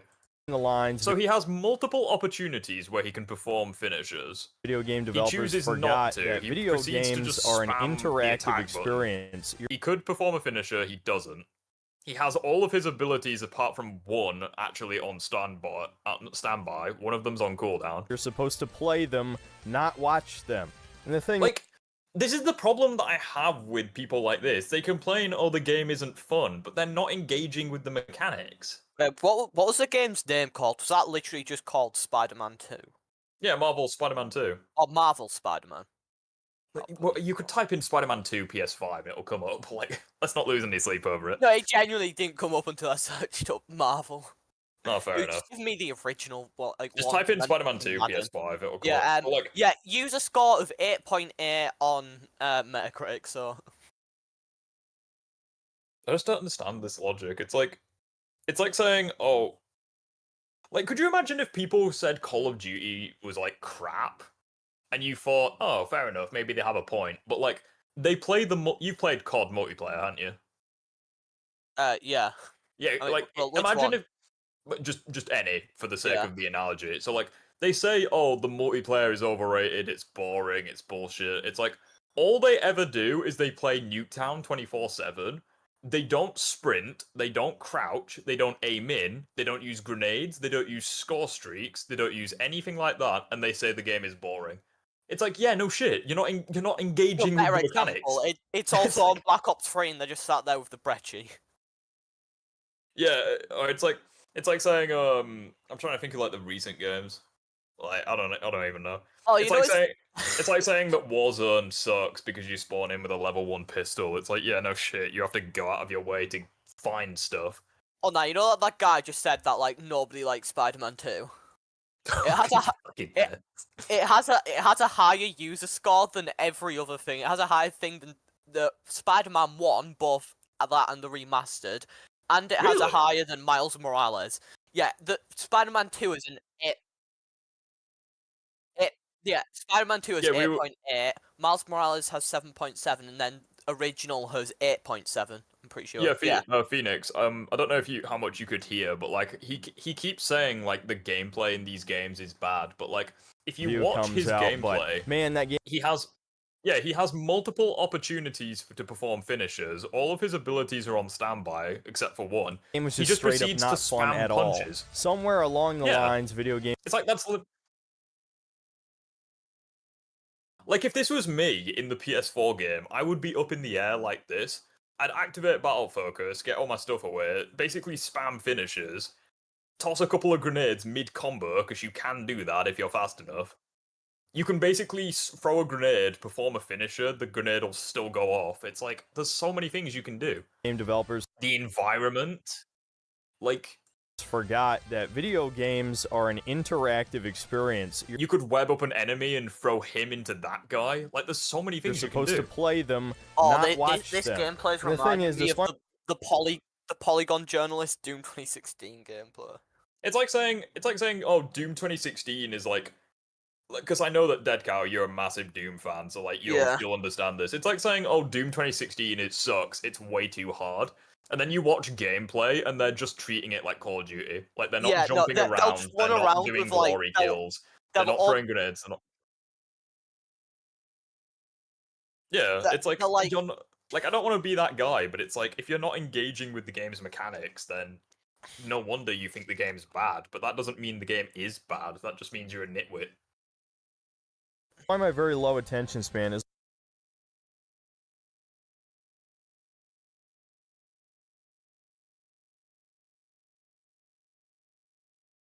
Well, no, but if you watch his Elden Ring gameplay, like he gets hit by like the most obvious attacks possible. Like like he like he's not good at Elden Ring either. So I think it's just a him problem. But as long as you can keep cutscenes entertaining, I can tolerate them.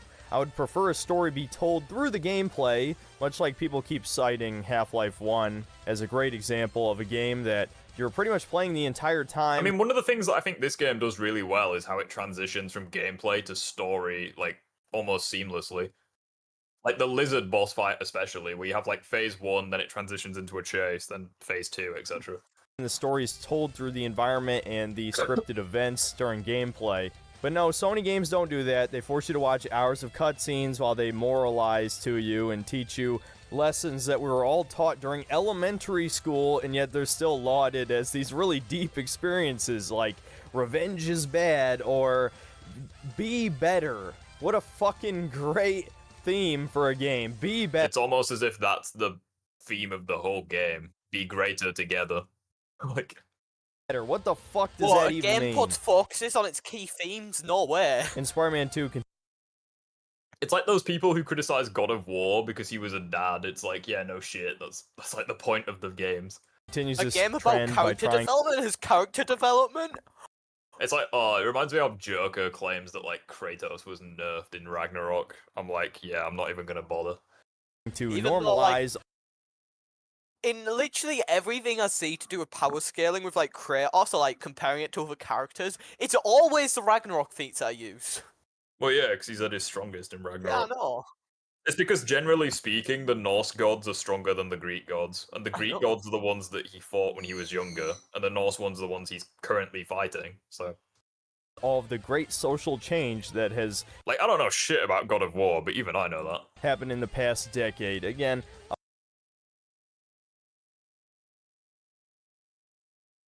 I mean, I don't think Atreus is stronger than current Kratos, but I think Atreus could surpass him. Isn't... I mean, I might just be going schizo here, but isn't it like the children of gods are more powerful than the parents? Kind of.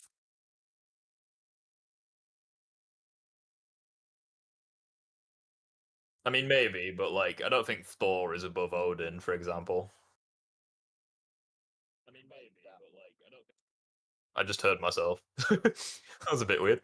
I'll go into detail in the next video, but to just stick to the gameplay it plays... So, like, I'm pretty sure the interesting thing about this is that, like, you can see the mission objective in the bottom right, so, like, he is, like, actively going out of his way to watch this.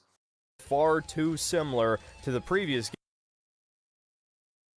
game. This is not like Arkham Asylum, Arkham City, as some of the... Also, like, I feel like the people like this just genuinely hate female characters. So, like, Ellen Ripley from, like, the Alien franchise, like, he probably thinks she's woke, even though it was, like, back in the 70s or what have you. She probably thinks Sarah Connor's woke or what have you. It's like... the shills are claiming, no, it's...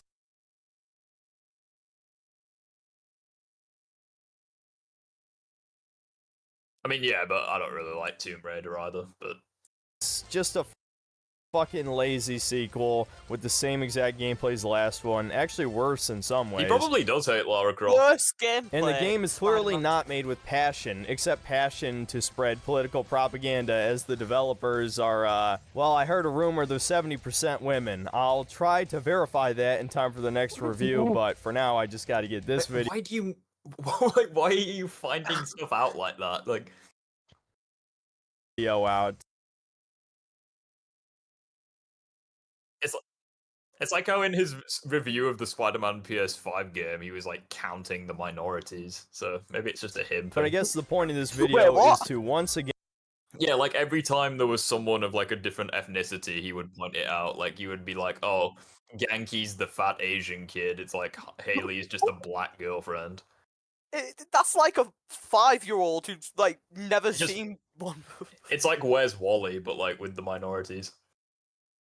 It's like a 5-year-old who's dispelled. never seen a black person before, only he's not a 5-year-old.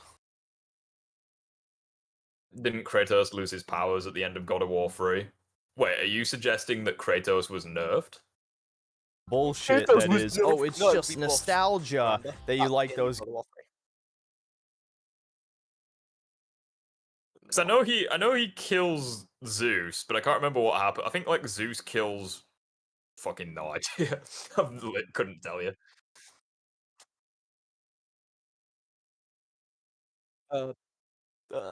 Games that came out 20 years ago. Well, before I made this video, I hadn't played the original Spider-Man 2, or Hulk Ultimate Destruction, or the Punisher game, and yet I ended up liking all three of those, and I pretty much hate the new Spider-Man game, and I'm over halfway through it at the time of recording this. So yes, older games were better. Again, I need to point this out, and I don't want to be that guy and say skill issue, but like, let's watch his gameplay. This video out. Could perform a finisher, chooses not to. But I guess the point of this video is to once again Fair dispel enough. That was actually a good use of the bullshit that is, oh, it's just nostalgia that you like those games that came out 20 years ago. Well, before I made this video, I hadn't played. He could target any one of these enemies, chooses original not Spider-Man 2, or Hulk Ultimate Destruction, or the Punisher game, and yet I ended up liking all three of those, and I pretty much hate the new Spider-Man game, and I'm gets hit by the most obvious attack. Halfway through it at the time of recording this. So yes, I need to. Older games were better, and as popular as it just annoys me because like the whole point of these games is that, or like the more recent Spider-Man games, is you can fuck up enemies in like that, but they can also do it to you. So like it's a case of the better you are at the game, the easier it becomes. Wow, go figure. Is to shit on cape shit. Like also, ironically enough, exactly the same as Elden Ring. You can mess up enemies like that, but they can mess you up. Yet Elden Ring was his game of the year. Interesting. It's like if there's like a faster time to kill or something like that, then it increases the skill because it requires more precise inputs because you've got less room for error. Yeah, it's like, and as well, part of the issue is obviously you're so fragile. Like you can only take a couple of hits. You have to like balance multiple enemies, especially some that have ranged, melee, etc. As people like to call the films, and maybe those movies were always kind of mediocre and it was more just the novelty of seeing superheroes on the big screen. That is not true of the video games. Superhero games are absolutely a subgenre that needs to return on a larger scale because they were actually fun. If video game developers are so intent on creating these giant empty sandboxes, can you at least give us some fun mechanics to play around with? Picking up cars, running faster than a train, leaping tall buildings in a single bound, that sort of So, Spider-Man 2? thing. Modern video game developers he chose not to involve it, so he can't, therefore legitimately don't know how to make fun games. Yeah, it's I don't know, it's just like at the end of the day, superhero games are not gonna top the gaming industry. I think that's stupid to say that. Like superhero games aren't gonna eclipse like Fortnite or whatever in terms of sales, but like the gaming industry has already surpassed like the movie industry. So, well, no, I don't mean like that. I mean like yeah, but I mean like if superheroes the most popular form of them is in movies, but most movies aren't about them. Then they're clearly not going to take over games, which is a less popular form, which is also bigger. Well, not even that. Like, I understand what you mean, but like, I just think that like, if you're expecting like a Spider-Man game to like sell more copies than like Minecraft, for example, like you're delusional. Because obviously that's not going to happen. But the idea that superhero games have like declined, it's like no. Because I know it's very easy to blame. In fact, let me just do a bit of research. Web of Shadows copies sold. If it actually does it say how many copies are sold? For PS3 sales. Hey, Mob's bit here. Hello. I don't even know if it's gonna say, will it? I'm so concerned. Oh, hold on. Is that it there? So 200. That can't be right, can it? Only 260,000 copies. I mean, that's still okay. Fine. I mean, I am checking on Metacritic. Yeah, come in. It does actually have the similar score to the modern games. Right, so let's compare Web of Shadows just on the PS3 to Spider-Man 2 on the PS5. So this website says 260,000 copies sold. 11 million copies sold. Fairly confident, like 11 million is bigger than 250,000, but I could be wrong. I'm not saying Kratos was nerfed. I'm asking because he. No. I said he was nerfed because I'm taking the piss. Like that's the thing. Because Ultimate Joker, like, unironically thinks that Kratos was nerfed. So like that's the point with like my comment. Also, we're gonna finish this video off, and then I'm gonna go for a piss. Blame everything on the publishers and to pretend that the What the incompetence of shit is that gameplay? the diversity hires has nothing to do with the quality of the games, because I've heard a lot of game directors try and run defense for these shitty diversity hire dev teams by saying that, oh, no developer wants to release a bad game.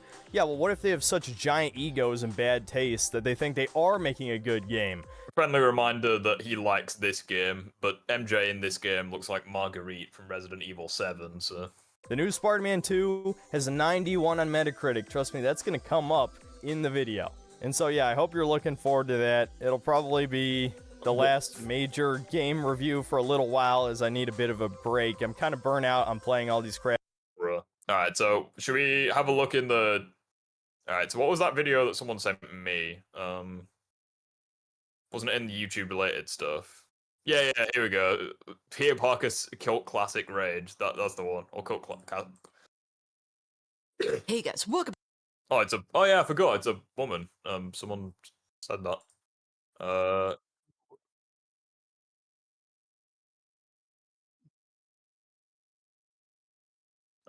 So I beat Marvel Spider-Man 2. The game is very mixed. Discussed the good, the bad, and the ugly, as well as what could have been much better in comparison. Whoever said this is a 10 out of 10 game is a liar. Cannot even remotely think for themselves. Okay. Okay, we're off to a wonderful start. Flaming the audience in the comments section. Not even the comment section, in the description. Oh dear. Okay, right. I'd probably say it's a 9, but or an 8.5. I'm just gonna go for a piss. I think we can all agree that, like, gameplay wise, it's like a 9 or a 10. Piss break, I'll be right back.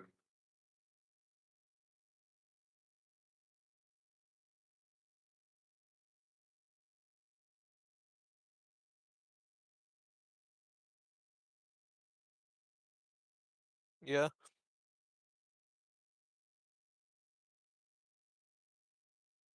I do not know either. God of War 3 ending. Kratos impales his own stomach with a blade of Olympus. Yeah, he stabs himself.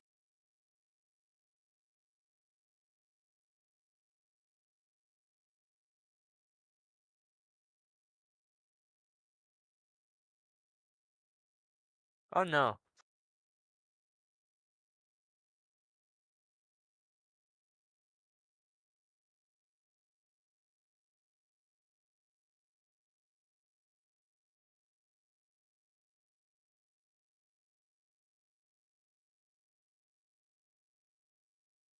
I do not know. Oh, it has. Apparently, it has 2 endings. God of War 3. I do. Apparently, God of War 3 is 2 endings. I do not know which one's which. Good. So, what's today's disagreement about?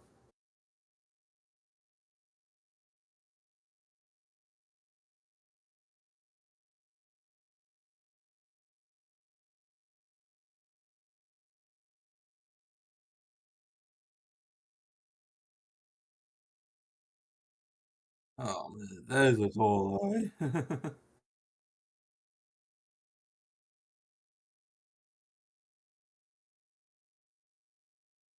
The one about like the game makes you gay. It was dumb.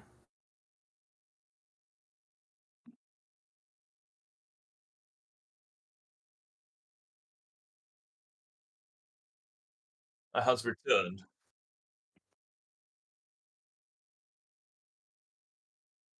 Hello. Hey, Rift.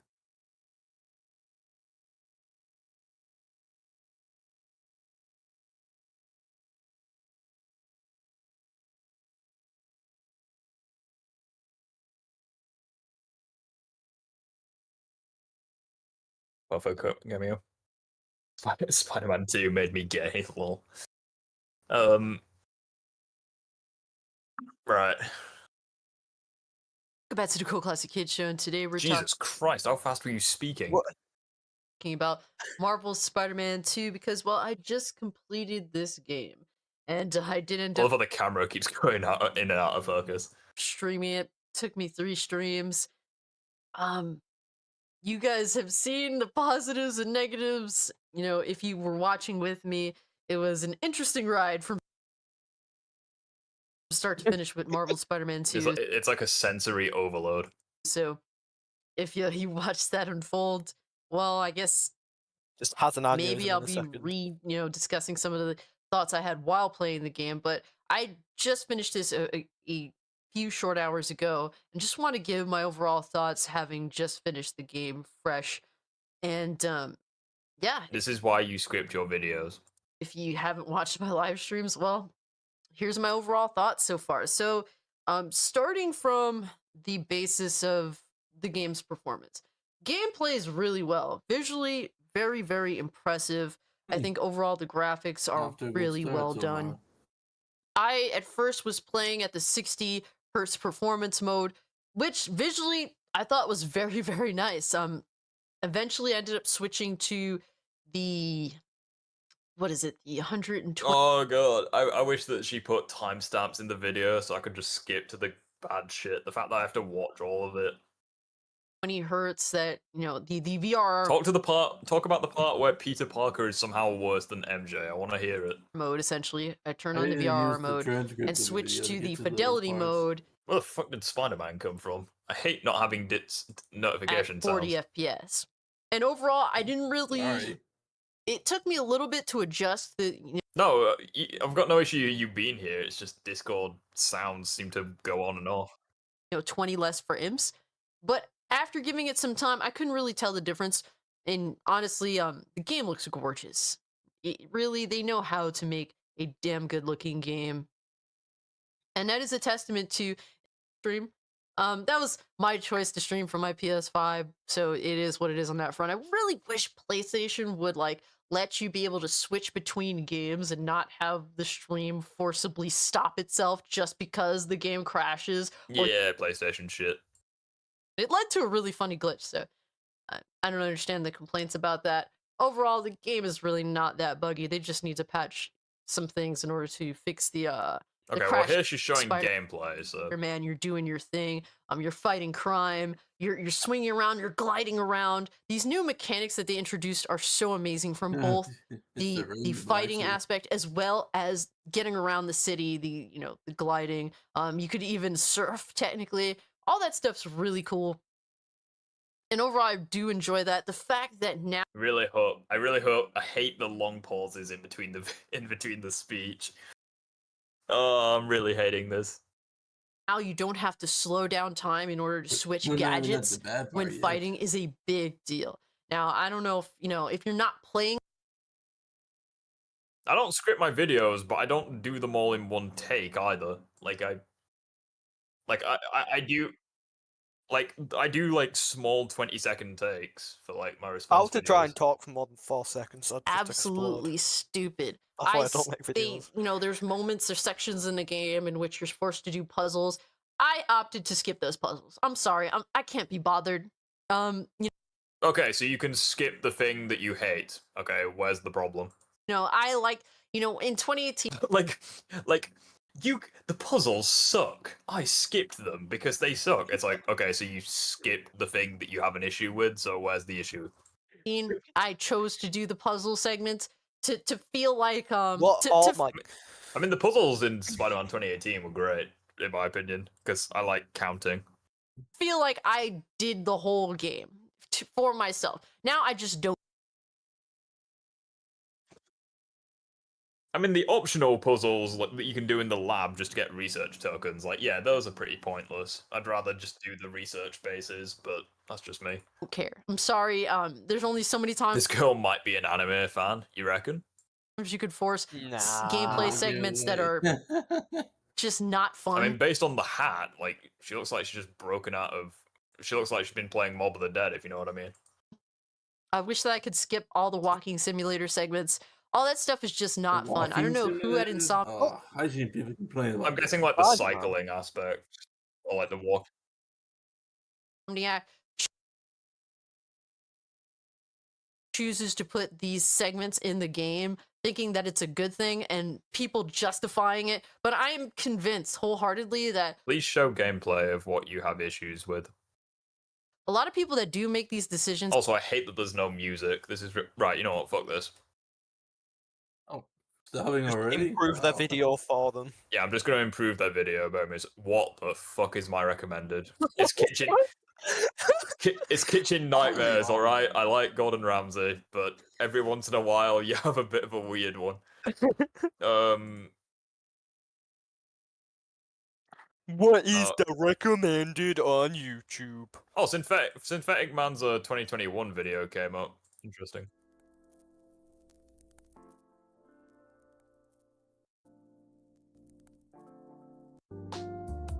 Right, we're going to improve her video. Right, there we go. Oh, wrong one. Wrong one. Which one? There we go. Top 10 copyright free. at Insomniac don't play video games. It's kitchen nightmares, Why, if you alright? play Leave me video- alone. Gordon Ramsay's goated. Get well soon, Mr. Ramsay, because you're fucking bruised. Pretty dangerous looking. Video games, do you understand what fundamentally makes Most of his freaking abdomen is purple. Yeah, it's totally a bruise. a fun video game? Why Oh, would you you know what have it all looks these like, walking Rift? It looks simulator like segments? someone just took a piece of berry leather out of Grounded. Literally, yeah. That's a perfect analogy. Why in a superhero video game would you be playing as Mary Jane as well as Miles Morales' girlfriend, whose name I can't remember? It's almost as if MJ is part of the superhero verse. Well, you play as Yeah, a I don't- character who's part of the game when you're playing the game. Like, yeah, no, like, yeah, the MJ sections and the Haley sections are not very good, but, like, so I That's like agree in saying- that I remember regard. people- I remember other people saying like, "Why am I playing as a Death Girl in a Spider-Man game?"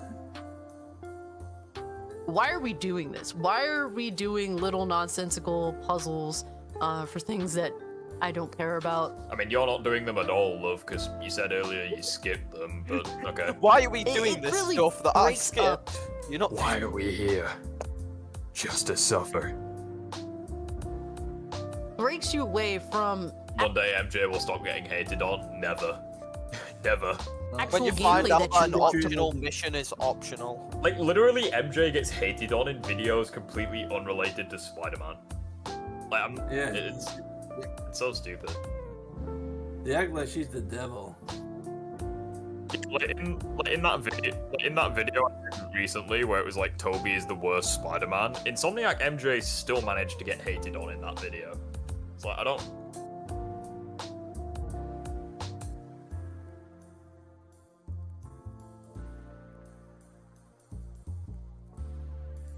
Like, at this point, I'm totally all because the girl's convinced that, whining. like, someone will do a Call of Duty review, see a female soldier kicking ass, they'll be like, oh, it's just MJ all over again.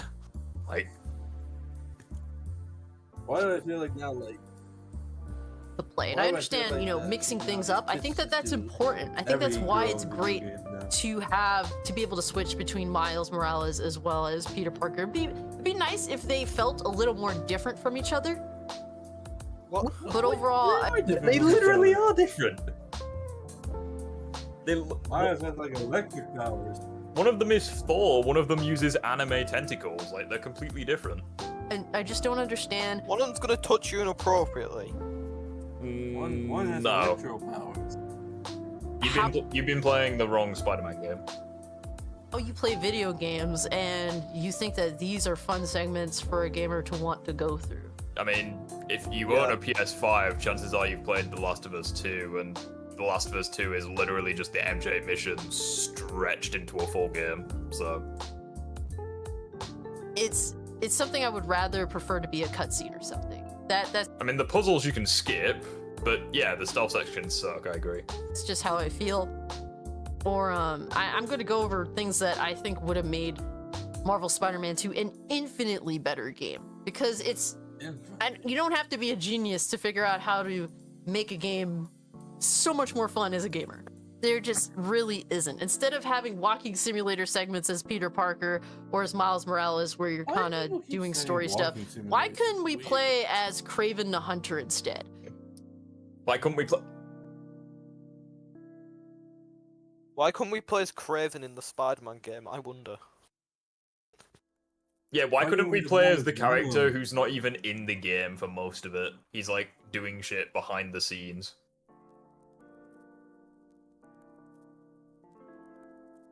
I mean, we control Venom. Is that not? Surely that should be enough. Granted, it's all of one mission, but like. Like, there's certain things that are just better when you don't unnecessarily drag them out. Like. Yeah, like you got to play as Venom, and some people think that playing as Venom and like the Kraven boss was like the best part of the game. So.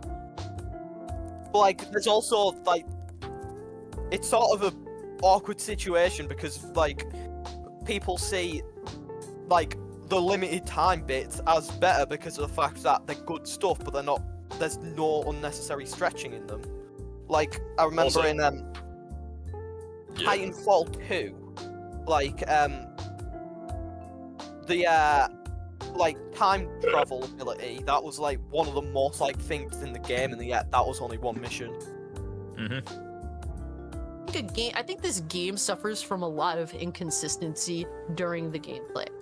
When you start the game, your first boss battle is Sandman, which I thought is good. It's a great introduction. It was fun.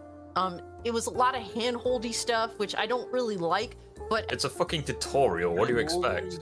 Like, what do you mean, like, hand? The tutorial holds your hand. Yeah. That.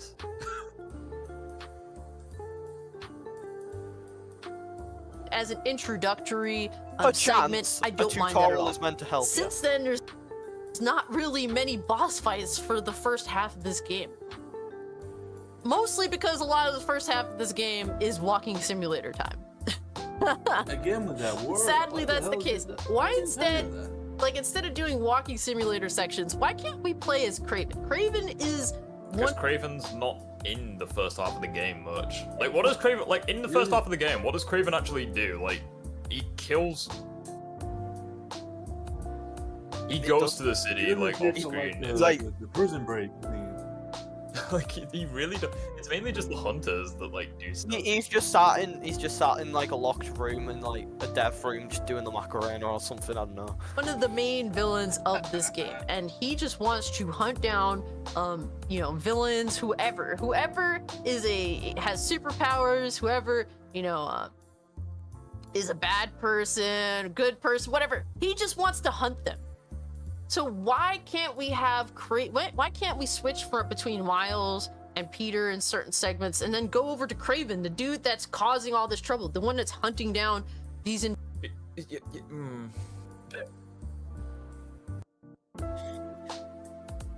a she, not a he.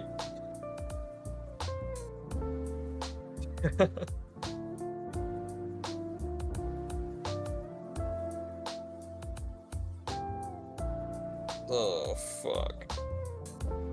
And the funny thing is that you don't even do that most of the time, because there are some missions specifically for one Spider-Man. individuals and actually do the job of hunting down certain characters and, you know, getting them, like having these boss battles with them. That would be awesome. That would introduce so many boss battles in the first half of this game. And obviously, it wouldn't, even though you'd be fighting some of the same bosses that you have Mr. Negative. in previous games, it would still be awesome because essentially you would be playing. I'm so. As a totally different character. Imagine playing as Kraven. Like, her complaints would fundamentally change the game. Like, at that point, you'd basically be playing a different game.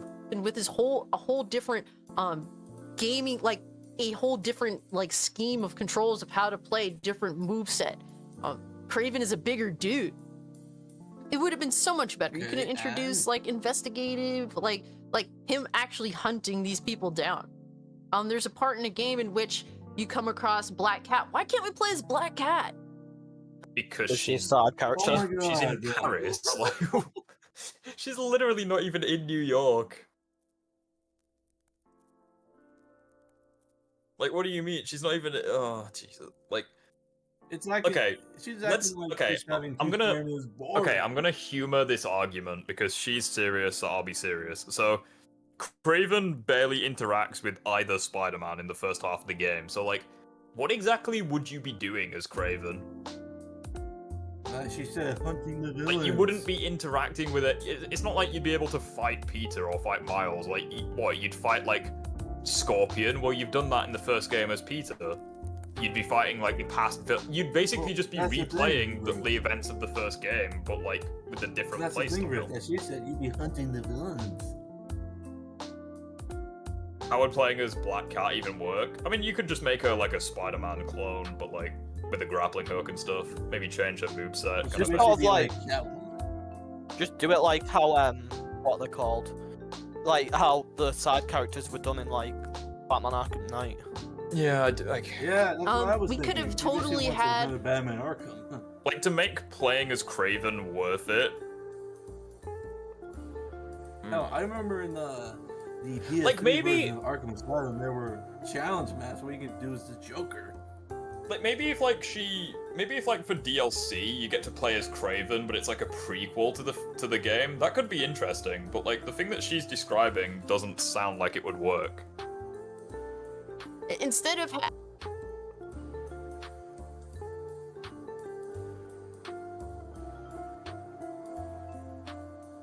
Well, no. I mean, like, an entirely separate, like, mini campaign, kind of like a prequel to the actual event. You mean like when he's in Africa? Yeah, kinda. So, like, you know, so, like, for Sonic Forces, for example, like, Episode Shadow, like, it takes place before the events of the main game, but it's, like, an entirely separate thing you can play. adding Queens and Brooklyn, because, like, at least for me, I don't feel like it was so necessary to add it. Instead of adding Queens and Brooklyn, why don't you have a segment where there's a part in the game where Black Cat takes, like, this teleportation thing to France to go meet up with her girlfriend or whatever. Why can't I go do that? Or Spider-Man has a lot of gadgets. What he doesn't have is a portal gun. Or even, well, Craven's going to go hunt. You basically saying you don't want to be in New York and you don't want to be. He could jump into when the title of the game is Spider-Man. All right, so let's humor this argument. So Peter goes over to France, and the entire world gets fucked because Venom is in New York. The portal with her. And you're playing as Craven. That would be awesome. Or you could play as Black Cat. Why am I playing as characters that are not superheroes? Why am I playing as Mary Jane? I mean, the last time I checked, Peter and Miles were both superheroes, but never mind. Mind you, Mary Jane is the most broken character in this game. She one-shots or two-shots everything. She kills everything with such ease that I'm convinced there's no need for superheroes anymore. Just... What? Yeah, it's almost as if He's really saying, like... gameplay isn't canon. Like, we don't need superheroes anymore. MJ can't flip around villains like nothing. Like, she can't dodge a Give everyone in the city the same taser that she does to one-shot or two-shot all the enemies. And mind you, by the way, I also did play this game on the hardest difficulty. The later bosses, which were Symbite people, she would three-shot them. Yeah, she literally has the freaking sound gun. And also gameplay isn't canon, so... One of the weaknesses... So, she literally... Bro, she took down a mini-boss and melted its freaking health with her little taser gun thing. It's unbelievable. I'm convinced there's no need for superheroes anymore. Mary Jane should be the superhero. Her the instances in which you play as this character are not fun. They are extremely forced.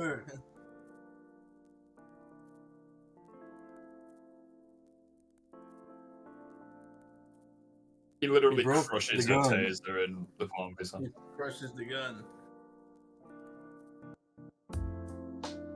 In fact, can I say something real quick?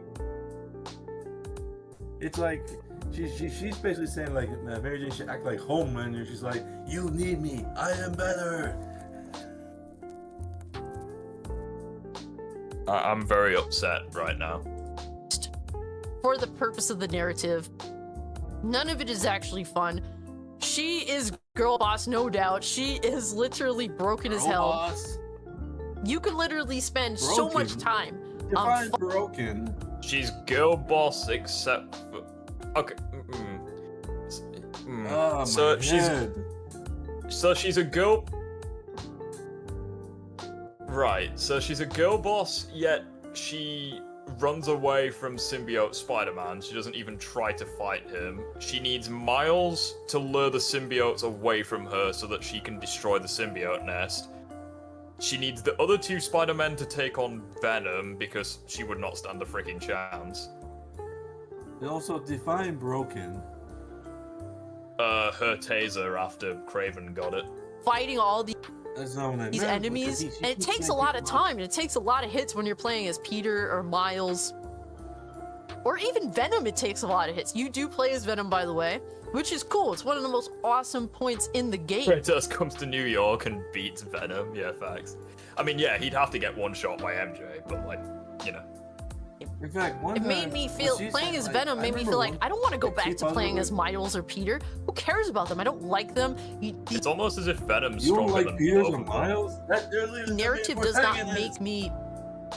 The narrative doesn't make me like these characters. The narrative doesn't get me interested in these characters or the other people in their lives. I don't care about the protagonists. When I started playing as Venom, to me, Venom is the good guy. I don't care about these other... You saying Peter's the bad guy? That literally makes no sense.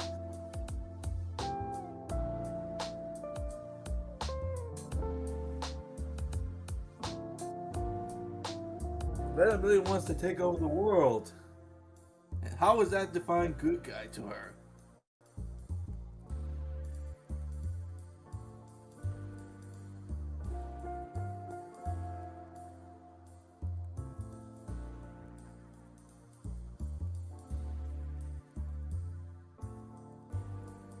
I'm struggling here. I literally heard someone say, Oh shit, where have I gone? I hate Peter. I can't believe my ears hurt. I'm struggling here. This is the first time I've heard someone say, I hate the protagonist. other people. I love playing as Venom and totally kicking the shit out of people. You Alright, Synthetic Man 2.0. do get this power fantasy feeling, but even Synthetic Woman. And you hate playing as Spider-Man. Venom's power fantasy feeling doesn't compare to Mary Jane as she is the most powerful being in this game. I mean, An facts, ordinary but human with a taser is the You most can get this powerful amazing person. power fantasy where you're smashing the people to bits as Venom. It does not compare to how much power Mary Jane has with her little stun gun. You're acting like she has It is ridiculous how they like, did not see this as a she problem. has Mjolnir. I guess they thought it'd be a good idea to do this, but then in implementation for it to work, given how forced the gameplay sections of Mary Jane are, I don't think that they realized that, Mary Jane technically needs to be the most powerful character in this. right. Stop calling her that. So, She's in a she's not stealth Thor. section, Oh my God. the whole point about stealth is you need to be sneaky. To be sneaky, you need to not fight. And as a result, in the rare instances you need to fight, it is fairly believable for you to need to one-shot the opponents. Now, if you have combat sections, where the whole point is to fight in stylistic, creative ways, one-shotting all the enemies in that regard would detract from the experience. Because what the fuck would be the point in one-shotting every enemy when the whole point is to kill them in creative ways? Gameplay is not canon. I would say keep your hair on, but given that you're wearing a hat, might be a bit difficult. I can't game believe someone for thinks us to that actually, having one taser makes you the most for powerful these person segments in to every work. game. Because if she does get hit one time, she's dead. It's not like you have Thor's hammer. That's the drawback. But she's so insanely powerful that's not really a problem at any point. You're acting like she's It's Thor. way more from the challenging real playing. Like, you are far more challenged, and your life is far more at risk playing as Peter, playing as Miles, or even playing as Venom. Gameplay isn't canon. Please stop. That's just what it is, guys. That is sadly what it is, and You know what? I need Oh, a you're so hospital. I'm losing it. I'm losing it too. My ears can't handle that she literally said that for a game that's literally called Spider-Man, that she says I hate playing Spider-Man.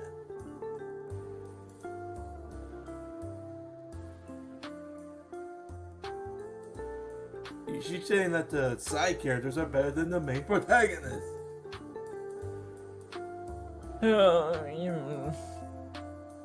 the most This is more painful than Joker. Like, it's not even fucking close. Are you serious, dude? This is straight up pain.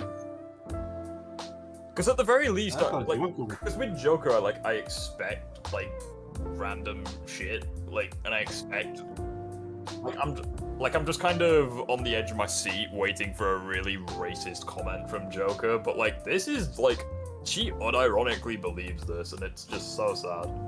In fact, you want to know when my brain turned to mush? When she said, I hate the protagonist. interesting thing about this game. Pause it real quick. Now, if you're You want to know when my brain turned? My brain turned off immediately when she said, I hate the protagonist. Yeah, how do you hate, I don't understand how you can hate, I mean, you can not like Peter, you can prefer different versions of him, but I don't understand how you can hate, Spider-Man. I don't get it. When he's literally on the cover. He's on Especially the since cover. MJ is a protagonist. But a Miles fan, the game's literally called Spider-Man. He's on the cover. Anyway. the game must be amazing for you. Honestly, I don't really care about Miles personally. Just because I'm half Puerto Rican doesn't mean that I naturally gravitate to Miles Morales. What does that have to do with anything? Oh.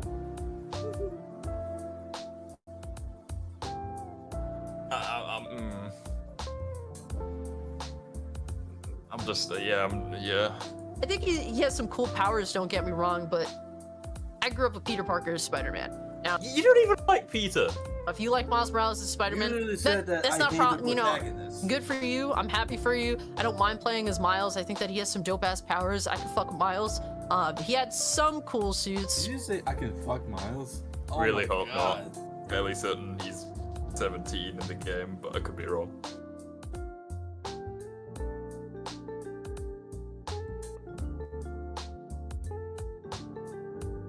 I will say both Peter and Miles had some bad suits too. I'm just saying, but overall, I'm not really into Miles like some other people are. But if you are, I played most of the game in the Sam Raimi suit, so. I mean, I think Miles generally had weaker suits, but a Miles fan. I played mine in the Tobey Maguire Sam Raimi suit.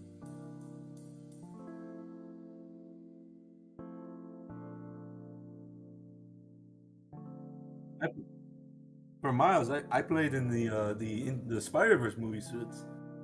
no, for me it was Advanced 2.0, Symbiote, Anti-Venom, and then Black Suit Toby. Miles is.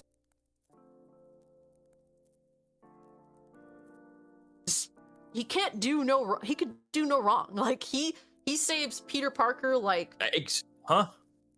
Oh no. Wait, hold on, what was that? Wait, what did he say? Oh no. It's a she, not a he.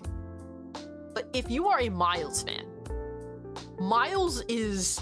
He can't do no. He could do no wrong. He saves Peter Parker 6 times. He nearly dies to Sandman. At least 5 times, if not 6 times.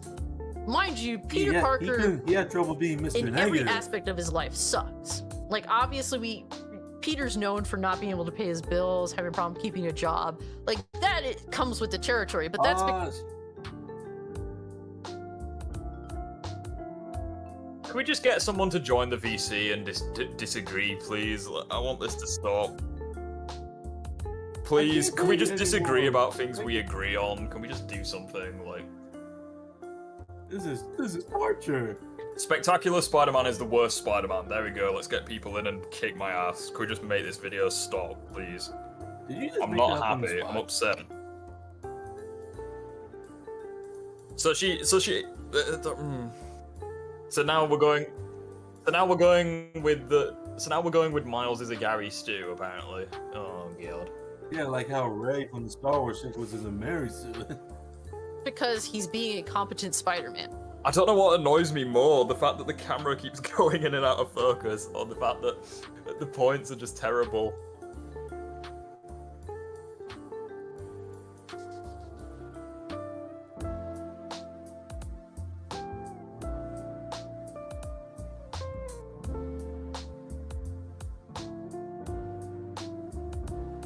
In Marvel Spider-Man 2, he is neither a competent Peter Parker nor a competent Spider-Man. He is This too is false. failure at every aspect of his life, more than anything else as a Spider-Man. Don't say he was nerf. Don't say he was nerf. Literally, at least 5, if not 6 times, Miles Morales has to save his ass. Miles can go it on his own. He doesn't need Peter Parker. Well, yeah, it's almost as if Miles in base is stronger than Peter in base. Go figure. The stronger character is stronger than the weaker character? Whoa, who would have thought it? It's pretty obvious he does not need him. The narrative does not have Miles really in any serious situation in which he's in trouble. There's one time where he gets nipped in his side and he's basically starts hallucinating, but even that doesn't feel like, oh man, Miles is really in trouble here. No, Peter's in trouble, especially when Miles isn't there to save his ass. Matter of fact, mind you, the one time Miles isn't there to save... You know what would be really great about this is if you showed cutscenes. Peter's Yeah, ass. no, you're just saying Peter blah blah blah blah blah. dies. Craven probably had one lying around. I don't know.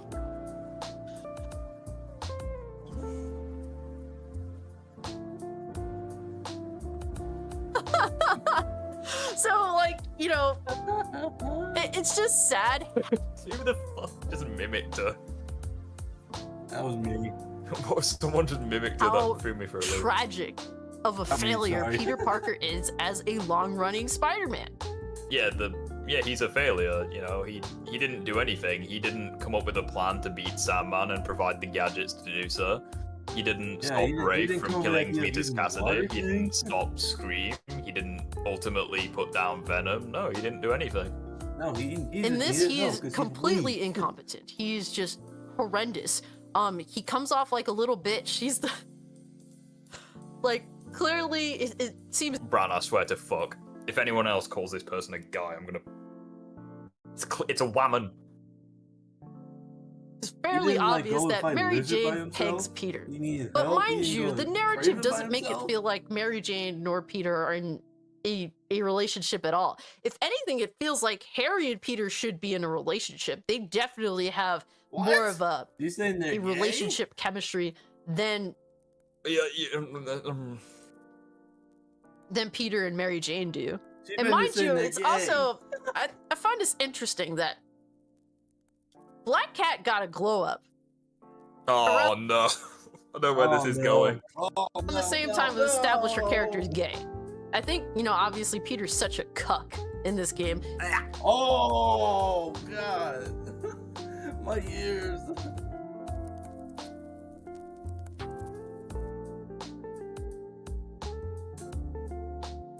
And besides, so what if Harry and Peter have a good relationship? Because they're best friends. That's literally in the name, best friends.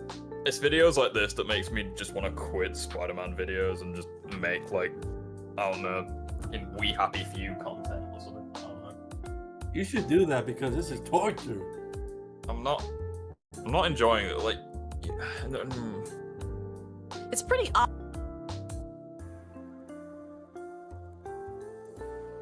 obvious why Black Cat That's even became gay. worse. In the very least, bisexual. But she got a glow up when it was established that she was with a woman. But Mary Jane, that man, glow with a up? man, oh, she's got to be ugly. I find that interesting. I mean, it could be just, I could be just talking just to talk, but I feel like that's Yeah, that's what you interesting are because, well, Black Cat was extremely not like. She did not look nearly as good in the first game as she does in the second game, which I that's approve something of. I Joker would say. I mean, she looked fine in the first game. Like, That's a, she looked what nice you in just said both. is something Joker would appreciate say. them Oh, she making wasn't Black as Cat look pretty in far the first better game. than in the first game. Would have been nice if they would have gave her an outfit where she didn't look like a horse. A horse?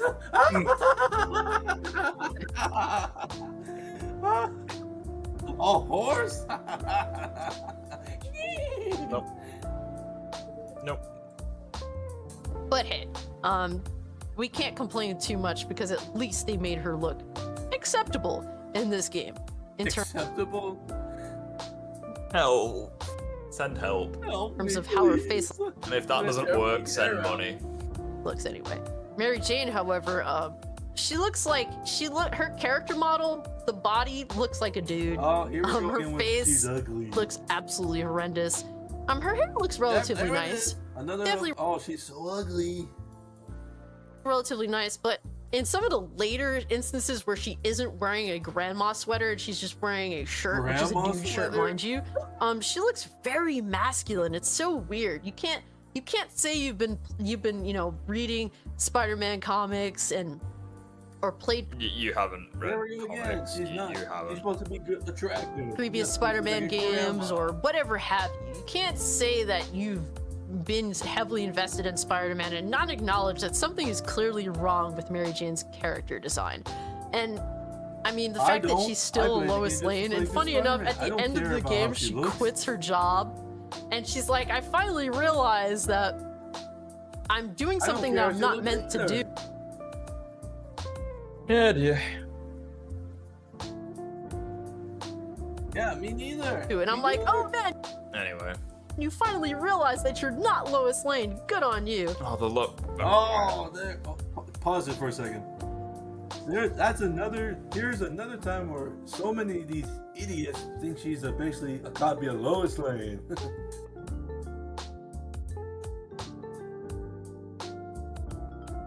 What are you reading? Anything but that.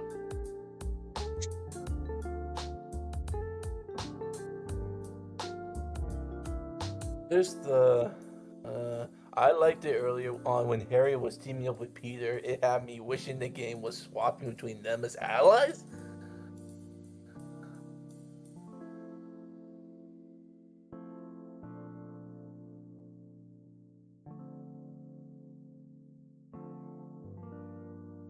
Peter didn't Spider-Man retire. 3 will be Oh my stuck God. in Miles. Peter won't be in the Peter will picture. not be in the Sure. picture.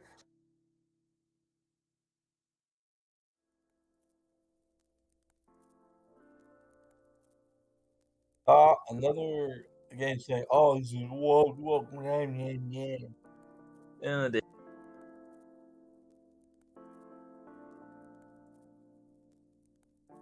So much boring and long-winded, cringy walking segments in this game. I find myself no. So just me. I just feel like something else wants to set Peter is Miles so up. That's cute, Spider-Man. but They he's finish taking away from he was Peter. giving losers so hard, like spoilers, but like seeing MJ.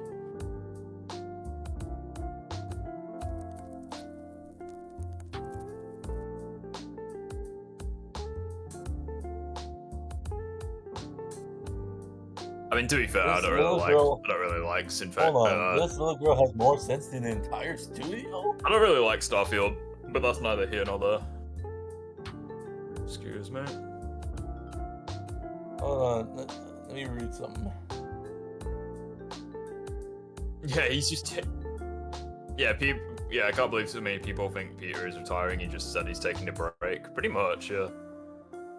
And don't you remember? Even Yuri Lowenthal himself said that this won't be the last we see of him. I'm so. Yeah. Man. I'm gonna. I don't know.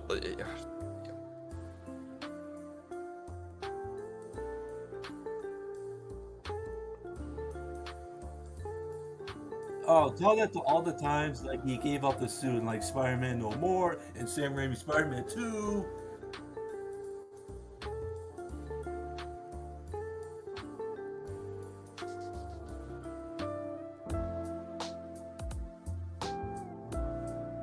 Something like that. I don't know. I think so, yeah.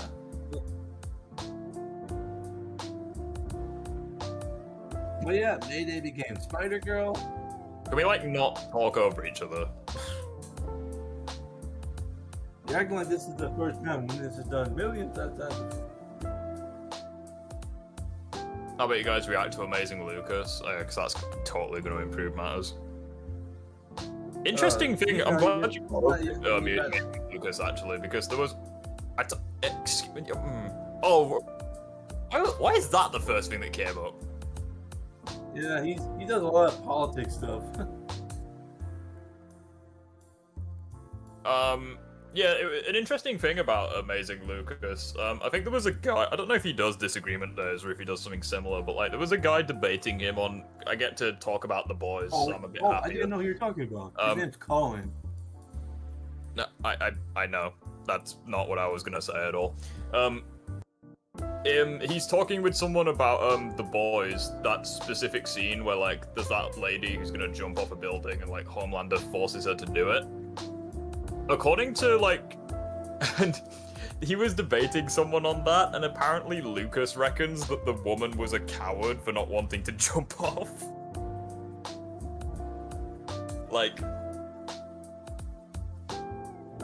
apparently the person, apparently she was a coward for not wanting to take her own life.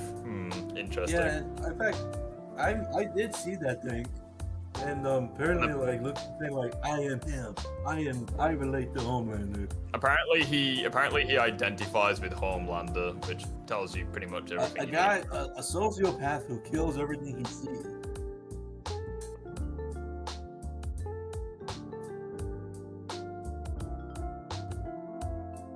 Oh, there's Colin.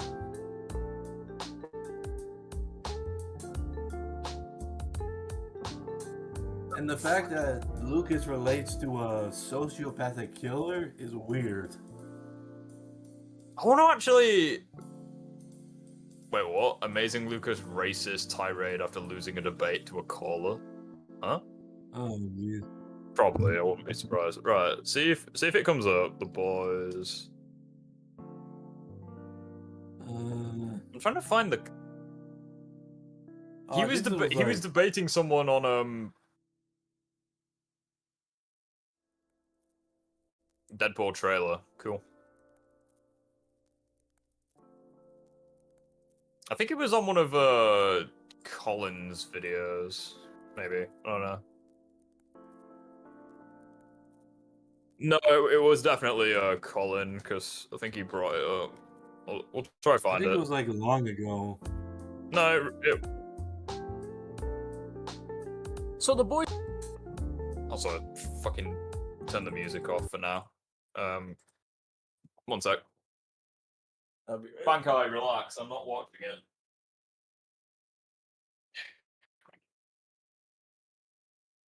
I'm not watching that fucking video.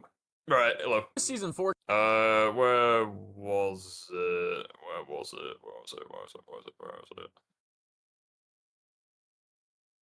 No idea. There? No. Huh? No, that's not it.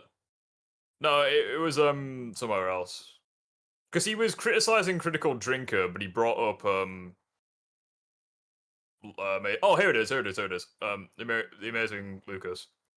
Right. Listen to this. This is just comedy gold. Actually looks at Homelander as a misunderstood hero or kind of a good person. Well, there's actually someone people who aren't new to the channel will recognize here. He forced a woman to commit suicide.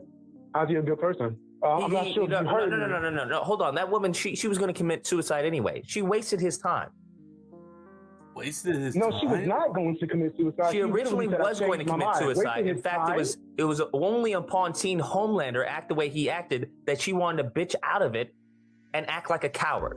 So in fact, Homelander was keeping her consistent. A coward? That's correct. If you make a decision, right, to do something and then you back out of it, you're a coward. That sounds Oh, good, so man. And it sounds How does that sound saying that he wanted you to just jump as off the building? all right. It sounds like if you truly believe that, you're just as evil as Homelander. I believe that if he Yes, had listen to me, listen to me. We can end this right now. We can end this right now. We can end this right now. I am just as quote unquote evil as Homelander. 100%. I identify with Homelander more than any other superhero. Explains a lot. Explains a lot. It very much does. So nobody looked at Stormfront. The funny thing is that that's not even true, because in the actual scene of the boys, Homelander like tries talking her out of it, but then he sees footage of Stormfront and then he just gives up and he's like, yeah, just jump. Like, so the funny thing is the that fact that Lucas isn't even right. But apparently, the fact he you said, heard like, it here he was first, feeling guys. a coward Apparently, for not if you, doing it. yeah, you heard it here first, guys. If you want to, jump to your death and then you change your mind, you're a coward because you've changed your mind. That's basically saying Lucas Bizarre, wanted but- her to jump off and die.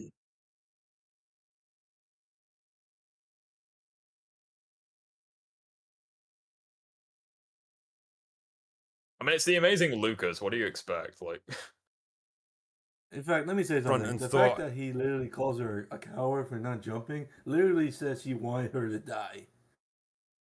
pretty much. And then he says he identifies with Homelander like a freaking immature psycho. It's like, yeah, that sounds about right. Pretty much. A guy that I'm not basically, too surprised. in fact, if you look at any scene with Homelander, like for example, like the scene on the plane where he's like, "I will laser every one of you fuckers."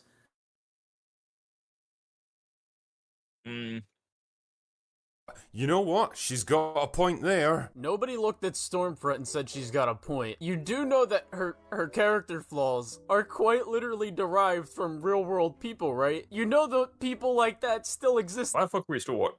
The only reason Amazing Lucas is just so hilarious to.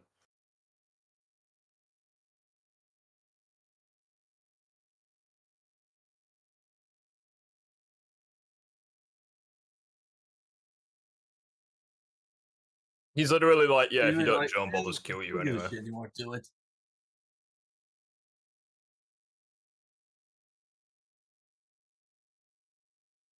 I mean, she is alive. She's just crippled. Today, right? Nobody clapped and cheered. Like, she's in the hospital. She's like missing like both her arms and legs and like half a head or something.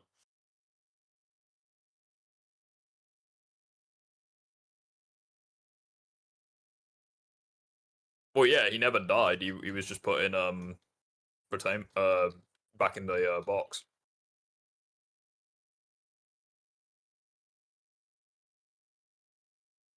I don't even think he would do that. Oh, in fact, before you click on any of these, I remember watching like his review of it. He called like Peter a pussy because he kept apologizing so much. Oh yeah, I remember that. Yeah, this was the video that I responded to. I remember that.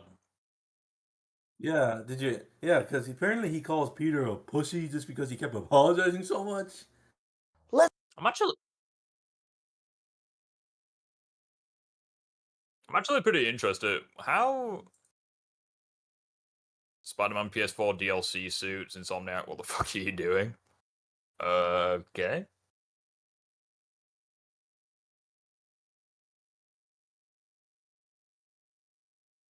Here we go then. Buddy, love the new outfit. This is exactly what I need to scoop Parker. Give me some of that web action. See you, chump. How did the camera say Raimi suit? What the hell? Can I join the VC? Yeah, of course you can. Of course you can. I think I've added you to the thing. Riff, you were capping in that. Oh, hold on. Here we go. Here we go. What's going on? We're gonna get Chaos. Can you just at me in the server so I can invite you to the? I can add you to a disagreement. Disagreement? No, he asked if I wanted to join, but someone in the chat was saying I was capping, so we may or may not have a disagreement. No, you're not.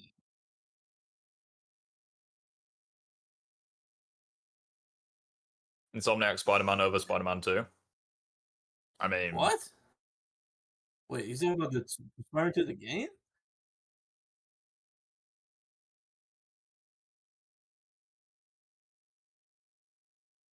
If you're not going beyond the Sam speed Raimi's system in playing that Spider-Man 2, too. you're not playing it correctly. Yeah, true. Yeah, Chaos, if you at me. I think I remember what Chaos's name was, wasn't it? Like, F something or other. Oh, here he is. Oh, Chaos is here. Oh, poggers. Can't believe I just said that, but anyway.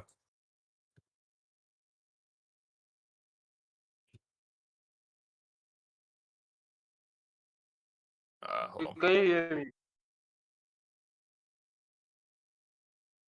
It's a boy. Fine. Finally, I turned Yeah, from your so chat night to your.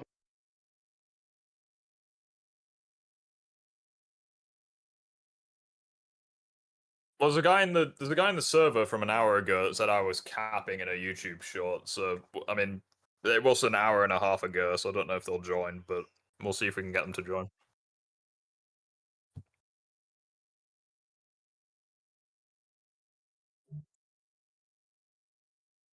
Oh, I did. They brought in the Insomniac Venom. I've seen it. I've seen it. I've seen it. Yeah, they brought in the Insomniac Venom and have him made null. Well, they didn't make the Spider-Geddon comics canon, and that had the Insomniac Spider-Man. Wait. No, I think those are canon. I think those are canon because it doesn't really contradict the games. That's why. And why doesn't he say like, "Oh, I've seen the multiverse before"? No. We'll see if No, he joins. the portal that he saw, I know the portal that he saw in the game, it was very different than the one in the comics. So I'm very sure he wasn't like, oh, don't just think of, that, oh, I've gone to this multiverse stuff before. You know, I remember in those Spider-Geddon comics, the first other Spider-Man that Insomniac meets was the Superior Spider-Man.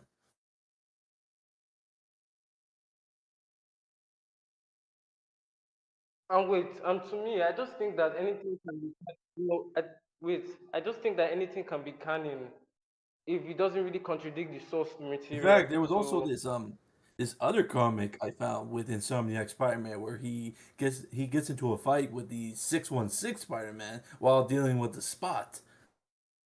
yeah, but he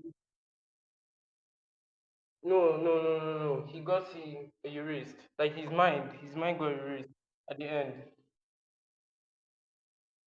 Yeah, well, in that And not he only that, meets the 616 Spider-Man. 616 Prime was back.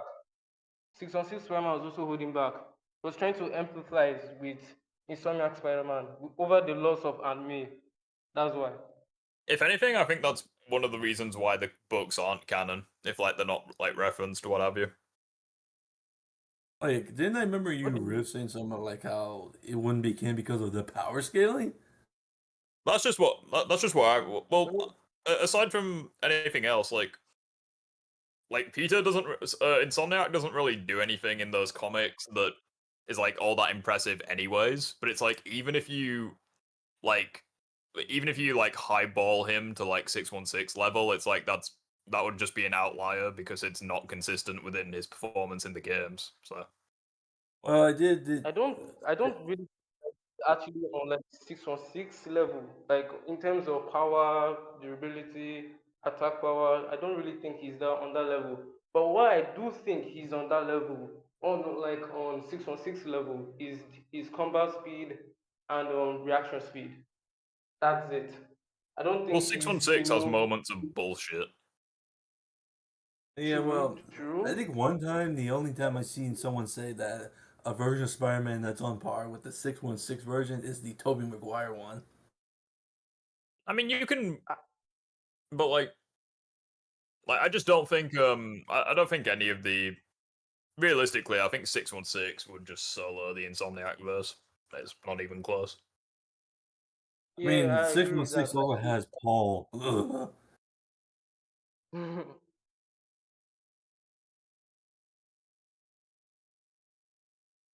But yeah, I'll see if he. I don't even know which YouTube short this guy said I was capping in. So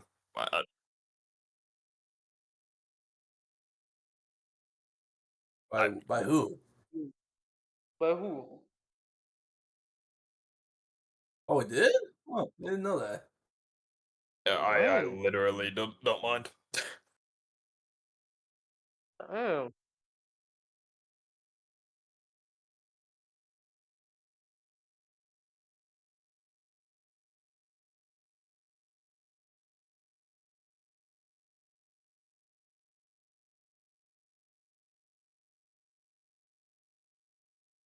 Mm-hmm.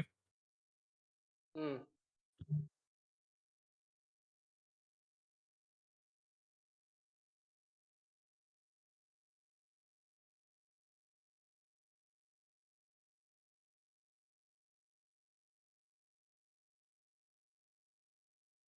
I What always happened to the find whole like Octavius realizes that Peter is the superior one, and I can never be all that.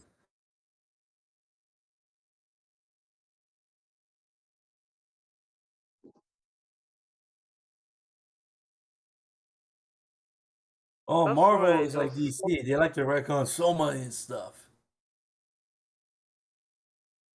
that's Not my why I'm just like always Spider like Goblin is better than No, Superior remember One Spider-Man. More Day? That was the ultimate retcon. Marvel or just sometimes I just love them because sometimes they always like to fuck over some Spider-Man characters. Like for example, they fucked over Ben Riley. Sometimes he used to be cool, but now he's just a weird villain. I just don't like it. I mean, I know that Phoenix is definitely going to disagree with that, but Ooh, Spider Goblin above Superior Spider-Man.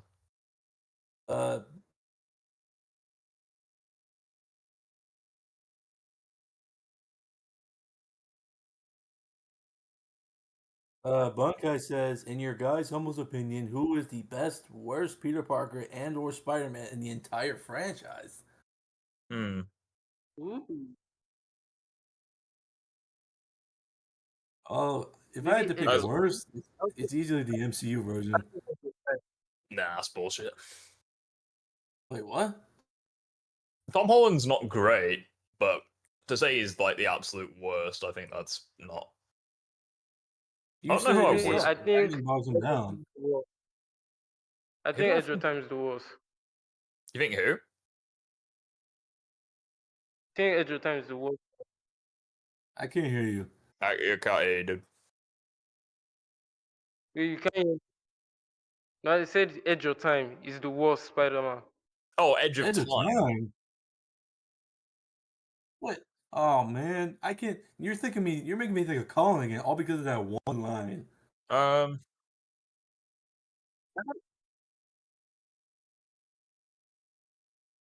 Hmm. But Well, that here's the line was thing: so Colin bad. and his friends can't stop saying that line.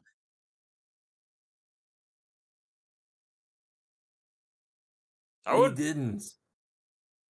I'd Yeah, probably say my but least he favorite cares more Spider-Man about. is probably Unlimited. Oh, the one where he's on the counter Earth. Yeah.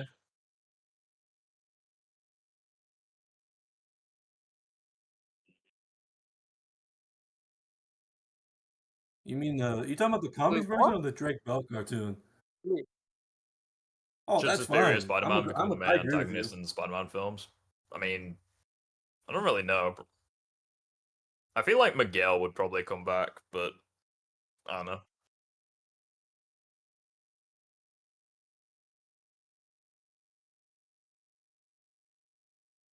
Andrew Tate made a commentary on Spider-Man. I didn't know that.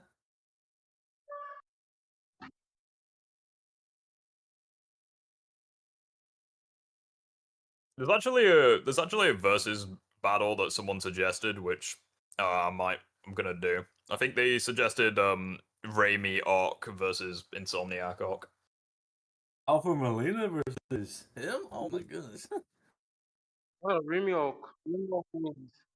No difficulty, right? I You think are sorry? so. I think Remy Hawk wins. No difficulty. Really? Well, here's the thing: aren't both under the control of their tentacles? No.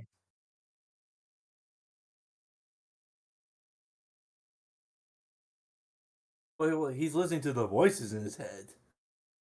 Insomniac Arc literally doesn't have like voices in his head. The arms just make him become a shittier person.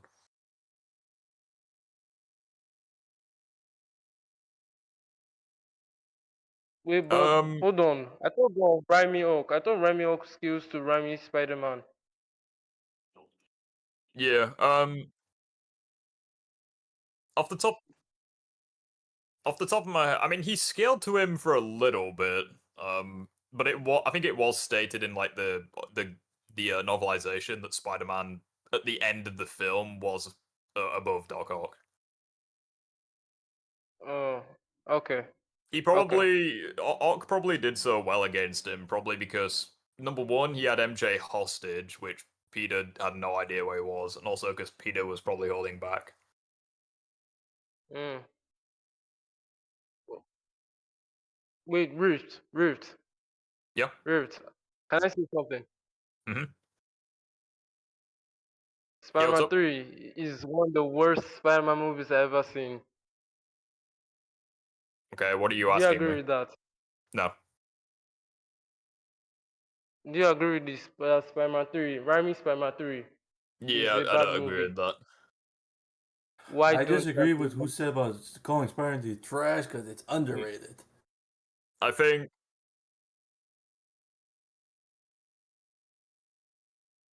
The reason why I say that because the character assassinated Peter a lot throughout the film. Assassinate? Whoa! Okay, Time why out. do they assassinate him? Wait, hold on. So now I understand that the pride is getting to his head and everything, but I just So how is that can't buy the fact that he assassinating? really. Wait. I just can't buy the fact that he literally started treating MJ like shit before the black suit. Like before he even got the black suit, he's even acting like a How douchebag. was he treating And you he like shit? no, wait. You do, okay, I will say. Wait. He kisses Gwen in front of like tens of people, which I Okay, think I is will pretty say. dumb. So, would you like, from my perspective at least, I would say that Toby's Spider-Man has been treating MJ like shit ever since the first film. Because like at the end of the because like in the funeral, right? Shut up, Raimi fanboy. Let me explain. Okay, don't you dare call me that. You literally The reason why I named say your that, Discord the account reason why I say after that it, and your profile stupid. picture is Sam Raimi Spider-Man. Cry me a river. That's because I'm a fan. Wait, no, Literally at the excuse end me, of the excuse me. The literally at reason the end why of I say that scene where he kisses Gwen is pretty If you're shit gonna bring up the because funeral scene, it's that's because he he was doing brown his down responsibility criminal. because he didn't want to put her in harm's way if the bad guys found out who he was. Okay, He so literally put Gwen in danger by kissing her. I think that's really stupid. what's stupid? He was just accepting his responsibility. Literally, you guys literally talk over me. Like, there's no point doing this if I can't even get my point I across. debunked you on the graveyard scene. You literally didn't hear what I was gonna say. You interrupted me. Yeah, you were gonna talk about the graveyard scene, the first one. I debunked you. What about it? You didn't hear what I was gonna say, you fucker. You literally didn't hear what I was gonna say. How can you claim to I already debunk knew me, what you were gonna Joker? say. Like, All right, Rich, you can say what you want to say. okay, so so from Peter's perspective. Oh, fuck it. Hold on, multitasking.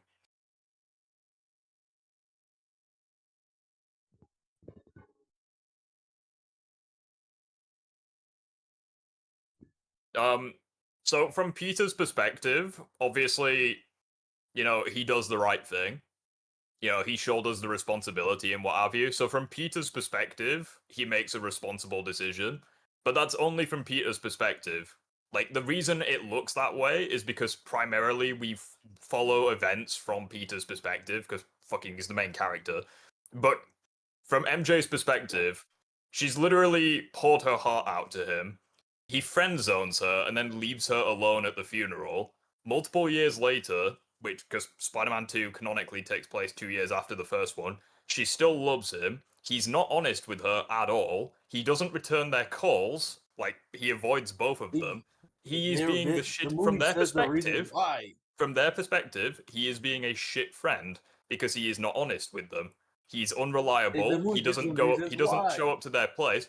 And again, she has no idea why. She doesn't know he's Spider-Man until the end of the second film. From her perspective, he's just unreliable. And we see at J. Jonah Jameson's party how much his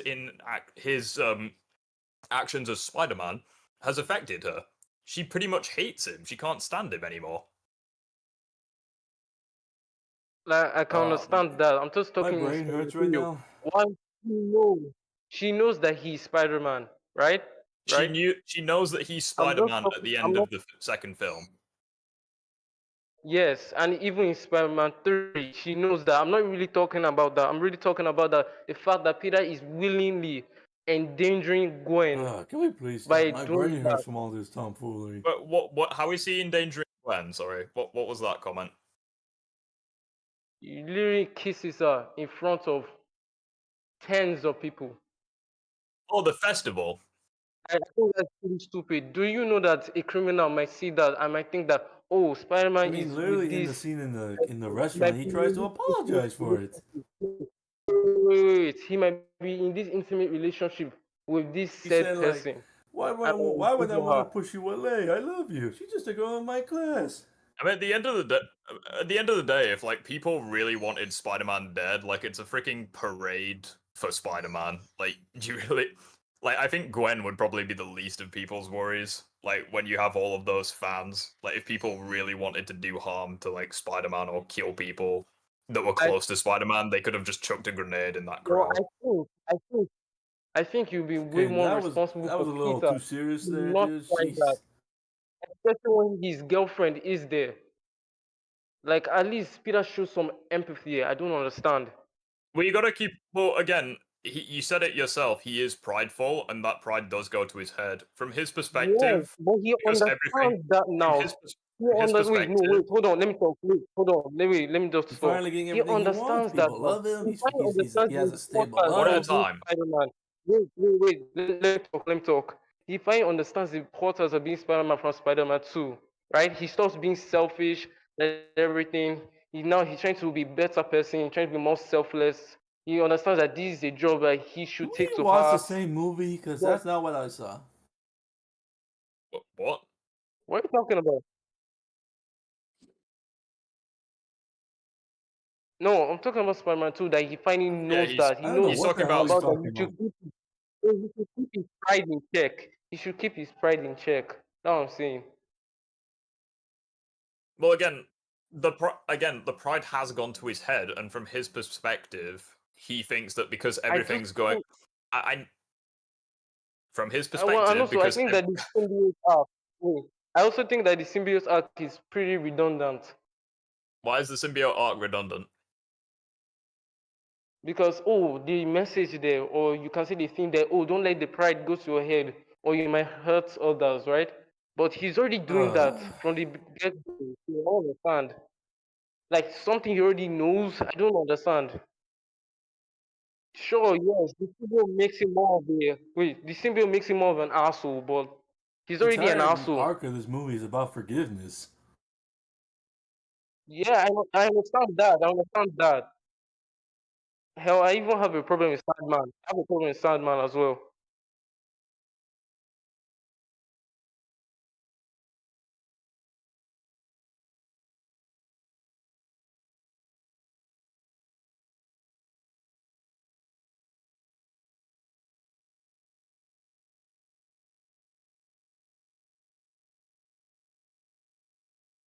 We've also got to keep in mind. So, like, you've also got to keep in mind. So, like, at the first. Okay, so at the start of the film, like the very start of the film, him and MJ are on good terms. Like, even though like he's doing this, that, the other, they are on good terms.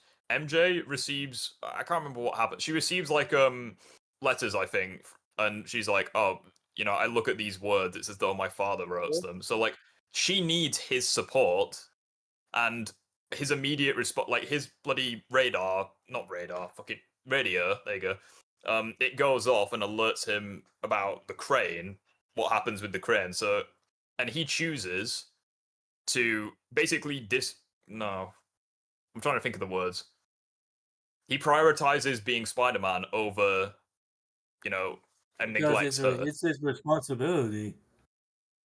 But it is the Wait, responsibility. hold on. Wait, can we just go to the Sandman stuff? Because I think that's even more stupider. Okay, what stupid. part of the Sandman stuff? Wait, I think the part where he's stupid is because, oh, okay, he wants to rob banks so he can, help his daughter or whatever. But why does he not wear a mask? I think that's my question. Why does he not wear a mask? Or why does he not enter his Sandman form so nobody can tell who he is? But what do you? Oh, come but, Exactly. Well, at the end of the day, if he's well, hang And on. only that, wait, hold on. Wait, can I Hang say on. something else? Can I say something else? Wait, please, let me just say something else. He Right. also said that, oh, I don't want to kill anybody. I'm not a killer, whatever. Okay? But at the end of the movie, he's willingly wants to help Venom kill Spider-Man. Okay, so Out of nowhere. so just one at a time. So the first thing about him wearing a mask. First of all, he could literally turn into a cloud anytime he wants, and that would hide his identity. Number two, But number he two, doesn't do that. But he doesn't do that. Number two, usually, like, from his perspective, he probably has no reason to hide his identity because he doesn't view himself as being a Why? criminal. He's running away from the cops. He's running away from the He cops. need- Why won't he hide his identity? Because they know who he is anyways. Hiding his identity at that point would be pointless. Would it not be a smarter It's way? Would it literally not in be the a file, smarter Flynn move to Marco, hide escape your criminal. identity? Also, Wait, hold on. Would it not be a smarter move to Why would hide he your need to, identity? why would he need to hide his So you identity? can release Like, who could yes. stop him? Like, even Wait. Spider-Man couldn't stop him. Like, do you really think the freaking New York Police Department is gonna have any like chance at stopping him if he really didn't want to be detained? Wait, hold on. Are you insinuating that Sandman has like this pride in this movie, even though he shows no sense of that? He shows no sense of overconfidence or hubris or whatever. Well, yeah, because Flint Marko is not a bad man. Why would he be? Why would he have He's an not a ego? prideful guy. Why He's would? literally trying to do this to help his daughter Exactly. That Penny. was saying.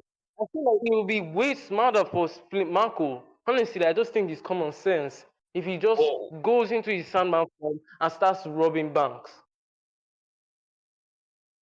Well, he literally does do that. No, he doesn't. Yeah, No, when he rob. Hold on, when he robs like the actual truck that's full of money, he does it in his Sandman form, and he easily overpowers them. And at that point, he goes back into his human form so he can count the cash. He can't do that as a cloud. Because you've also got to keep in mind, Sandman at this point has like literally no time at all to learn his abilities. So like from his perspective, Spider-Man getting in the from way. his perspective, he's probably had like a few hours, maybe a day of using his abilities. So like,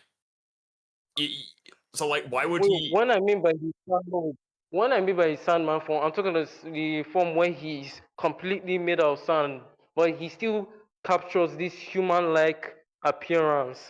Why does he not use that? Or why does he not use why does he not use an actual fucking mask? I don't understand. Okay, so first of all, the wearing a mask at that point would be pointless because again, the police know who he Why? is. Because the Why? police know He's who he is. running away from the cops. Number two, he could And literally. obviously, you wouldn't want the cops to chase him. And if the cops are chasing him, Number- Spider-Man might be in the know. So Number it'd be two- stupid for him to not wear a mask. Number two, he can literally turn into sand at any point, and that would hide his identity. True, but he doesn't do that. That's what I'm saying. He literally does. Like the only so you Yeah, know but when he reverts back to that form. He reverts back to his human form. because Many times throughout. when he's in the back of the truck, there's no one else there with him. Like no one can see who he is at that point. Like if Spider-Man hadn't turned up, he likely would have succeeded, and he technically still did succeed. Well, wait, also, is he not Simon the same guy who also confesses his guilt to somebody in a cell? Or I might be wrong. I might be wrong. But I'd like to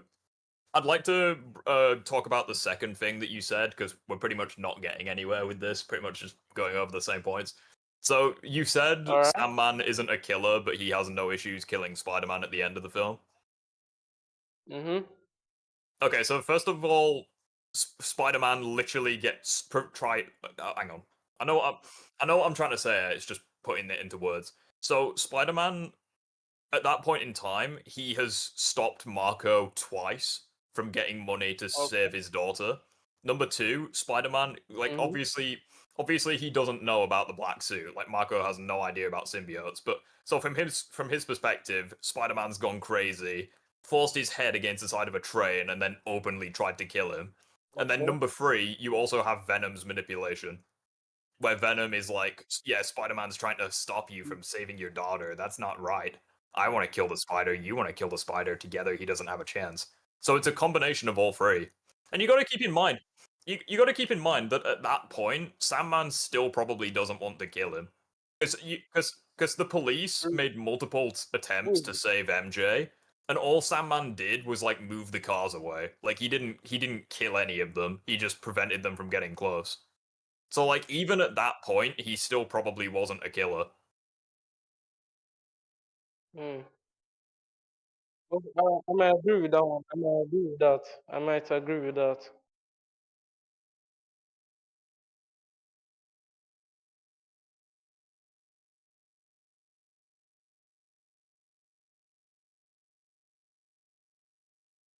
I'd also point out as well that like Sandman earlier in the film, when he had like no experience controlling his powers, or barely any in comparison to the end of the film, he technically stalemated, if not beat Peter in that. So like at the very end of the film, where like him and Peter are like reconciling, like Sandman chooses to confess like to Peter, you know, the truth. He could have fought Spider-Man there and then if he wanted to. And like earlier in the film, he technically won against Peter. So Yeah, like I if he agree. No, okay, genuinely I understand what wanted you're to saying, kill and I think Peter, I agree with he you could on have that. fought him there and then, but he chose not to. Yeah, So, like okay. I don't think I agree. I think it was just a combination of everything. Like I don't think he's a bad guy. Voice crack. But I still think him not like choosing to wear a mask or just going into another form and still rob banks is still kind of iffy. I won't lie. Again with the mask thing, dude. Sheesh.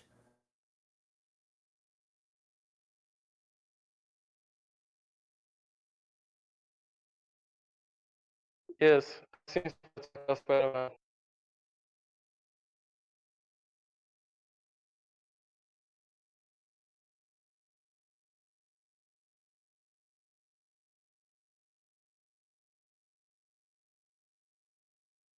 Doesn't he hold on. Doesn't he have like completely different motivation though in Spectacular? Like Yeah. in Spectacular, he's Exactly. just a because in Exactly. Spectacular, isn't he He's just just an like a ordinary guy. criminal? He's doing it for a big score. Yeah, because in Spectacular, isn't he like just a criminal and he robs banks just for the money? But like in Spider-Man 3, he robs it for a noble reason. Yeah, he has a family.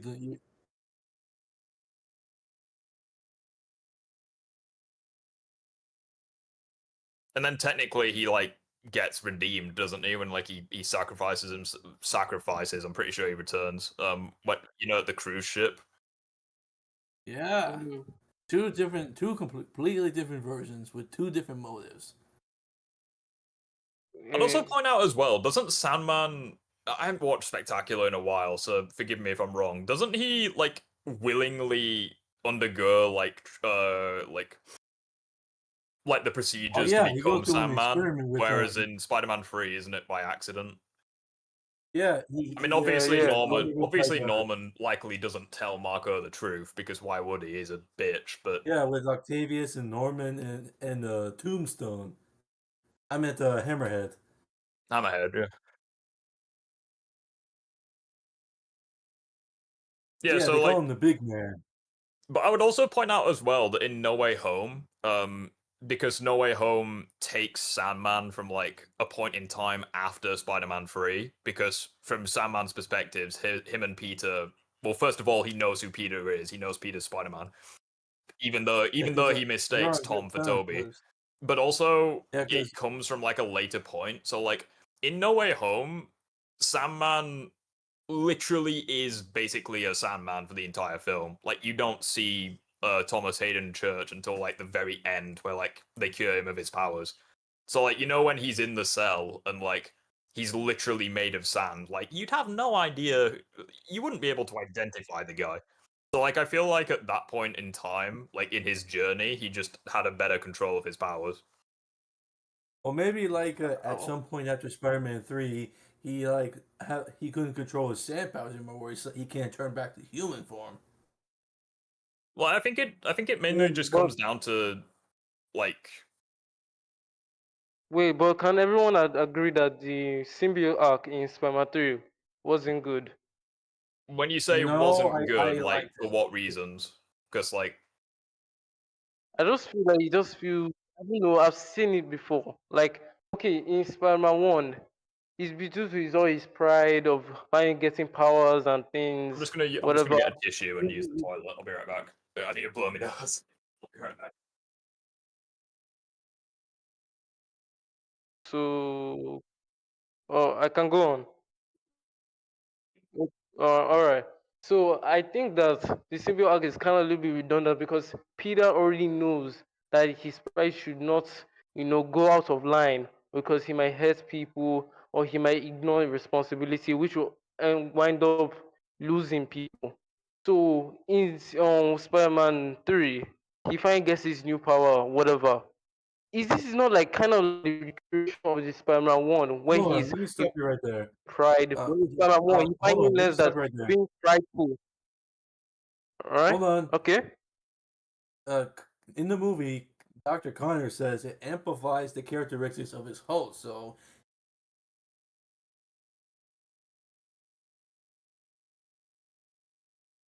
Huh?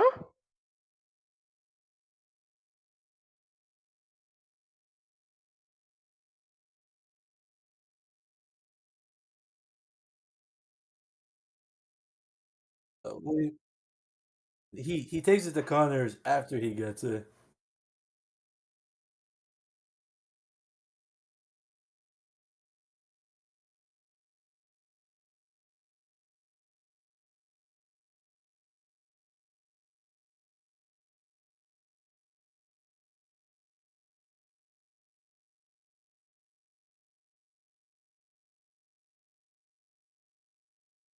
Yeah. It's more powerful. Like he says, like the suit. Where is this coming from? The power. It feels good. I'm back. Yeah, but like he should keep Also, that power in check and shouldn't let it go through his mind. And wait, hold on, you can't even say that the symbiote is corrupting him because Chaos. obviously, from what I can see, the symbiote is not really that sentient. He doesn't really have a mind of his own. He really feels Chaos. like just a creature. Dude, the symbiote tries to prevent Peter from taking it off at the church now. All right, so hold on. But Before no. okay, before we catch up, I'm just gonna say this before I forget.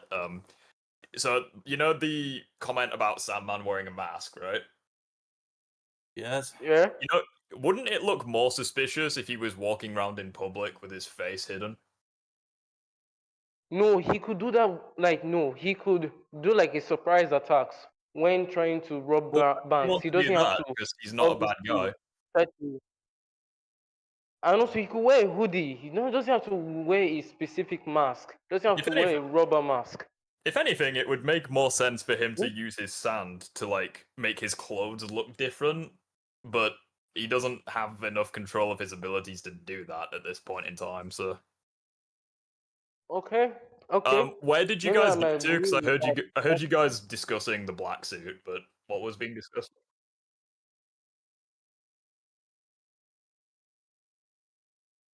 Sandman doesn't have a private life to try and preserve like Peter does. There's no point in wearing a mask. It's actually a fair point, yeah. Like he's pretty much a convict already, but yeah. So what was said about the black suit? He thinks it was redundant because of the stuff happened before. Why? Because of like the pride. And I told him that what Connor said about how it amplifies the characteristics of his host, make him more aggressive. I'm just. Well, I think the symbiote like it does kind of Okay, play I into might that. agree with that. But like, I think we can all agree that I like kind of agree with that. the symbiote definitely makes Peter more of an asshole. Like, and he does a Yeah, lot that's of the whole suspicious point. shit. It's been Yeah, like he that does since make the '90s series. more but I You sound muffled, dude.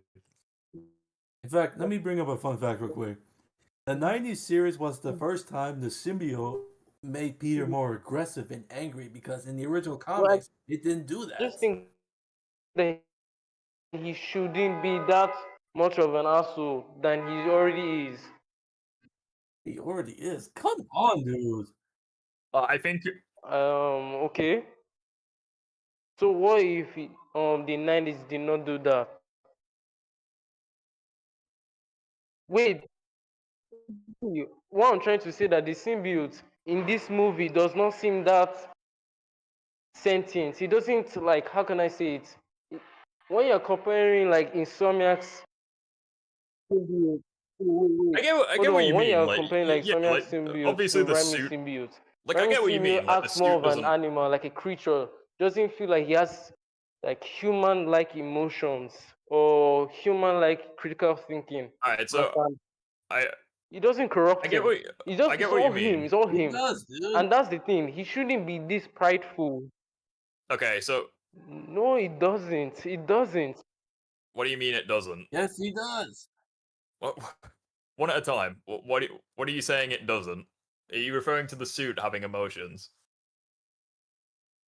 Okay, I think it would be pretty like Wait. I will. Okay, I agree that it is toned down compared to some adaptations, like Spectacular, for example, where he literally has like whole ass conversations with the fucking suit in his head. Um, and obviously with like the animated series and Insomniac. But I think to make the argument that it doesn't have like that at all, I think is a bit because obviously before it becomes the black suit, you can see it crawling around. When it is the black suit, I think it's a deleted scene for the film where like Peter like he opens up like the suitcase, looks at the suit, and then closes it. You can actually see the suit breathing, like it goes like up and Oh, down kind of that's thing. true. I've seen the delete scene. And you see it like But move up and also, down. I think this is the More like an final. animal. Yeah. I think the one. I Like, think the last thing I'll say. There's two things. They're both in the same scene. So in the film, you know when he's removing the black suit. You mean when he looks in the mirror? Like when he first Yeah, hits the bell, you can hear the suit cry out in rage, and you can also see it briefly take Venom's face before it like latches back onto him. That's true. Yeah, when he's trying Um, to remove the symbiote, he's like, And what also, I'm trying to say is that in the symbiote novelization for the film, is not corrupting Peter. yes, it is. does. Why Well, can't you hold say on. that? In this No, it's not.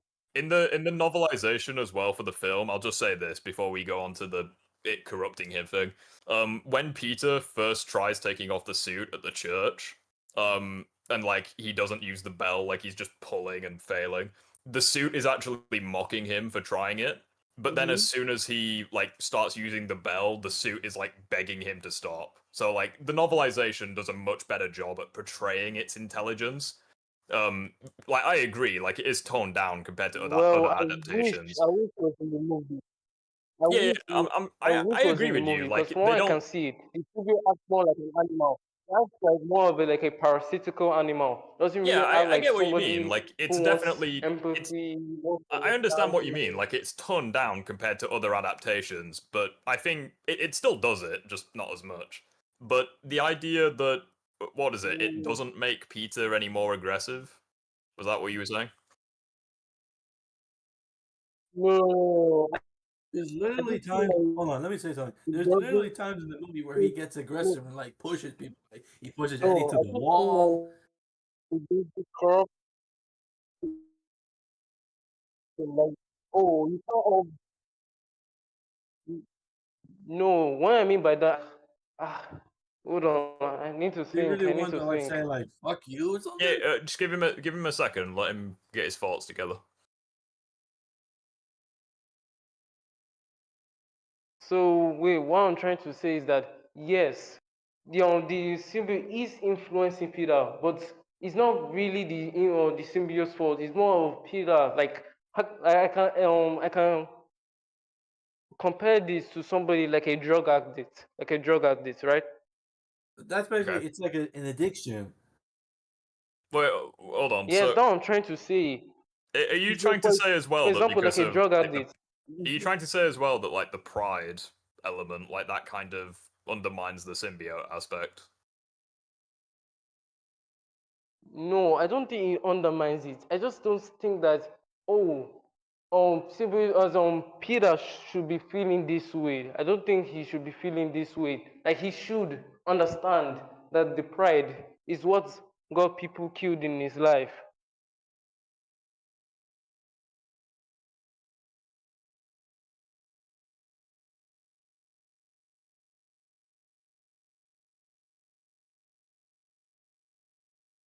Mm-hmm. Yes.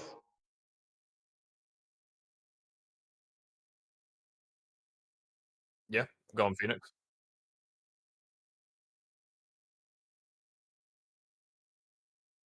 Why am I the only one Okay, that maybe disagrees if with they that? actually showed the symbiote, maybe they actually made the symbiote more nuanced. Yeah, I might agree with you Why that am I maybe the the only one that symbiote here disagreeing with this was crap?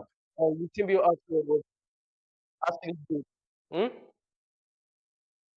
I didn't hear I'm the you. only one that's disagreeing with everything you're saying. I think so like part of the thing that I want to talk about with the suit is I think like I agree with like the ego side of things with like Peter, like the pride. It definitely is a shocking change of pace compared to the first two films. I think once he gets the news that Dennis Carradine wasn't the one who shot Uncle Ben, it was Flint Marco. I think I think that's where like the start of, I don't want to say an arc, but I guess you could say it's a mini arc where I mean, like he's like, this because you man killed my uncle, and he's well still no out there. well no because I think as well for Peter, he has a little bit of an, well I guess you could say the pride go to his head where like he's kind of, this is like a driving force for him where it literally just consumes him. Like he's staying awake like in his costume like until the early hours of the morning, just listening to the radio, waiting to hear news of Sandman. Like he becomes obsessed by it, and I think it's those feelings Wait, that. hold on. Hold on. Sam Raimi. Wait, Sam Raimi. Do you like What? Raimi MJ? Do you like Yeah? Raimi Why? MJ? Raimi MJ. Why do you like Yeah, her? why? What? Why do I like her? Because I like the, the story I said, arc they go why through. do you I'm like her? saying it. Yes. I said I liked the story arc they go through all three films, and have to, and especially like at the end of the movie, like all that stuff. And I don't think any of that stuff they said, all No, I Are we those said talking about haters say, Raimi like, MJ now? like MJ. what? Raimi MJ. No, I'm just asking. I'm just asking. I gave you Yes, my answer.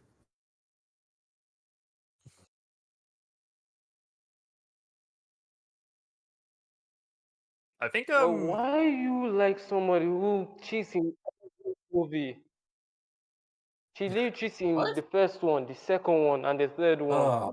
Okay, I'm gonna stop you right there. I am sick and tired of all She these people does. saying, "Oh, she's a cheating whore," blah blah blah blah. I mean I think I'm sick and tired of Why these arguments. do you think Oh, come on, she's one at a please. time. What is no? being discussed? I'm so confused. We were talking Oh, about the black suit. Now we're talking about MJ. Like, what is the topic?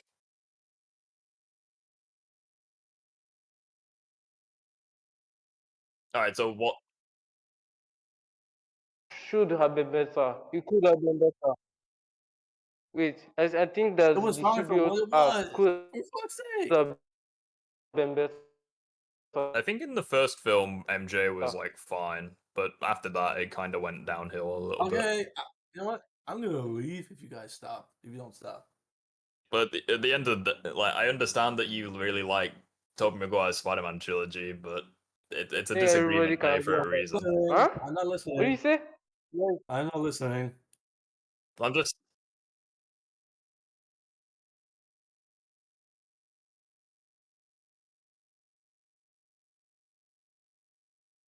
If you're gonna say any more complaints, I'm not listening.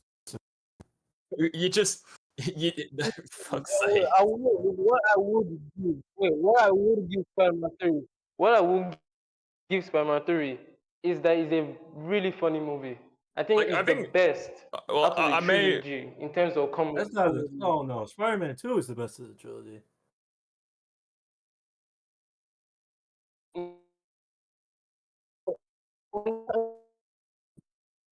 Tons of comedy.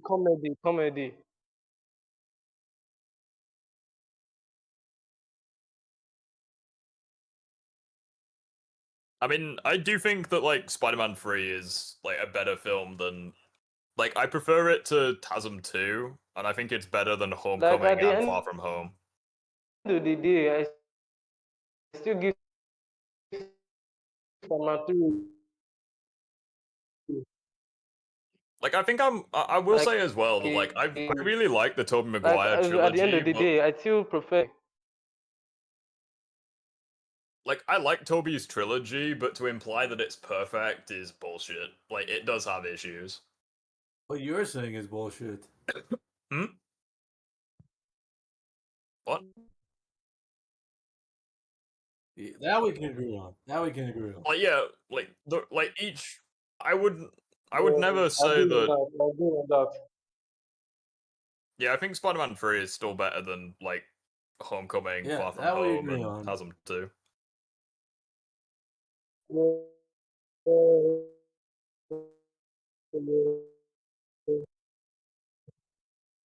Yeah. Like, Yeah, I think from excuse me.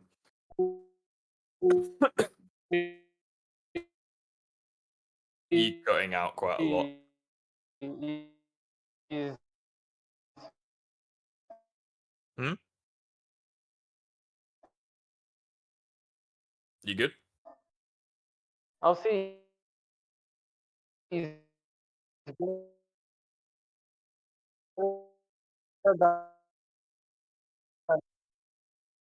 Homecoming. What is going on? Far From Home. Maybe even more. Chaos, I can't hear you, dude. This is why I don't use my phone, because the damn signal works up. Yeah, you might need to leave and join back. That might fix it. I'm not sure.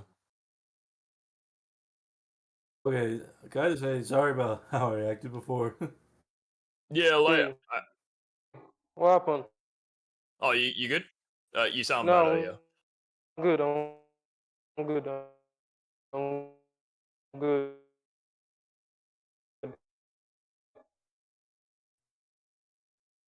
But yeah, I do. I would disagree with that. I think the black suit, coming back to it, I do think the black suit does make Peter much more aggressive, especially since he does like depend on it. Oh, he left. Oh, fuck. Yeah, hold on. I'll invite him back. Hold on. Oh, he can join back anytime. He has permission to join, so.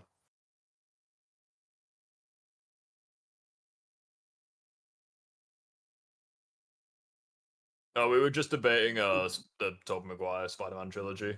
Another thing that I didn't like was the whole like how apparently Peter's father put his blood in the spider, which means he was always destined to become Spider-Man.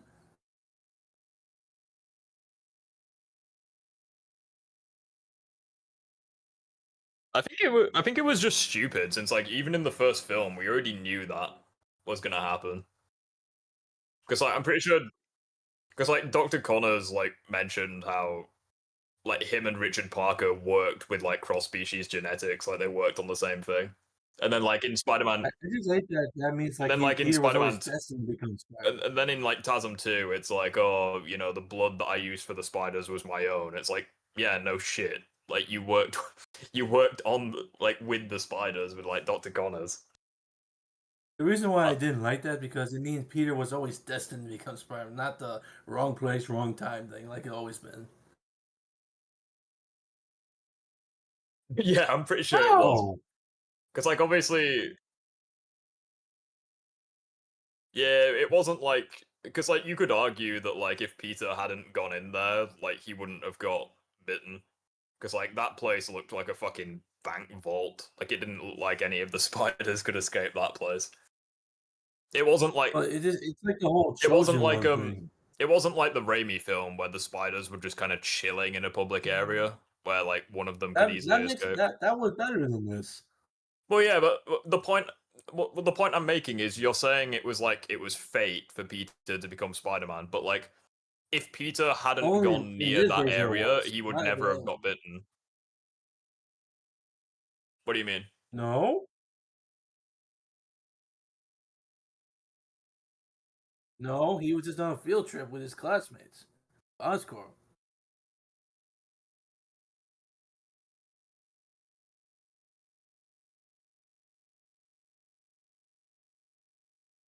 I think there was it a actually not. happened? I don't know if that was That actually a I don't know if it was ultimate, but it did happen in one run. I know what you mean. But yeah, like you could still argue that wasn't the like ultimate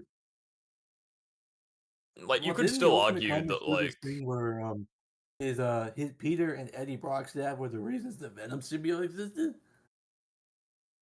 yeah, because there was one version where like the Venom symbiote was created in a lab and it wasn't like from a meteor. It was shit. I didn't like it. You what, sorry? Well, it came from space. Yeah, it came from space and spectacular. Yeah, because J. Most Jonah versions Jameson's son is established to be an astronaut. In that verse. I saw the astronaut. Um, yeah, but like I think the thing with TASM 2, TASM 1, sorry, I think that honestly the way Peter becomes Spider-Man, I think is perfectly fine because like you could say it was like wrong place, wrong You're time. serious. I think it's mainly Are you just really serious? well, yeah, because it was wrong place. Like do you seriously think any of the spiders could have escaped that fucking like vault? Like it looked insanely. But like, I think I don't think the issue is how TASM 1 presented it. I think it was just all the extra shit in TASM 2. Because like, not only did it ruin the pace, because like, not only did it ruin the pacing of the film because they spent a long ass time on it, but also it was like, I'm pretty sure in TASM 1, like they talk about how Richard Parker worked on the cross species, but like, at no point is it implied that like well, yeah, but it's like I'm pretty sure the only time it's ever hinted at that like Peter was destined to become Spider-Man was in one of the deleted scenes where like he talks to like that stock corporate guy and he was like and Peter's saying like, "Oh, the science is flawed," and he's like, "It was working pretty well with you, wasn't it?" Though, like, I'm pretty sure, and again, that's in a deleted scene. So like, I think they were very subtle how they did it with Spider-Man TASM 1, but then in TASM 2, it was just like, Speaking yeah, of deleted scenes, they did this thing in TASM 2 where apparently. go on. Hold on, let me say something first. They did this other delete scene in TASM 2 where apparently his father survived the plane crash, and they have him say, "With great power comes great responsibility," even though he already heard it from Uncle Ben. Yeah,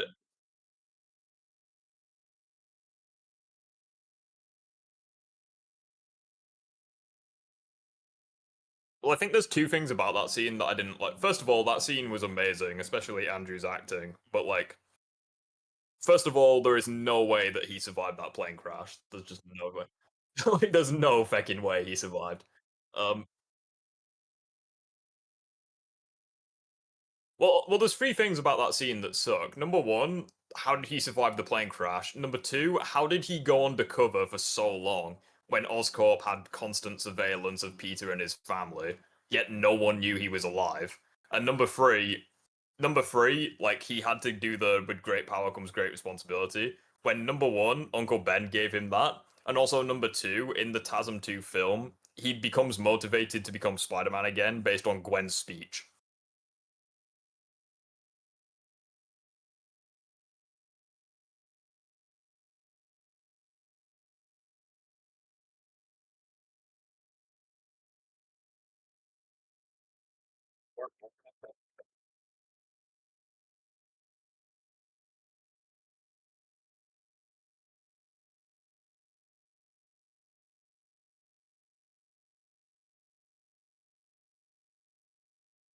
Well, no, the point I'm making with that is like keep in mind like Oscorp has a ridiculous amount of surveillance. Like they're able to like keep an eye on like Peter and what have you.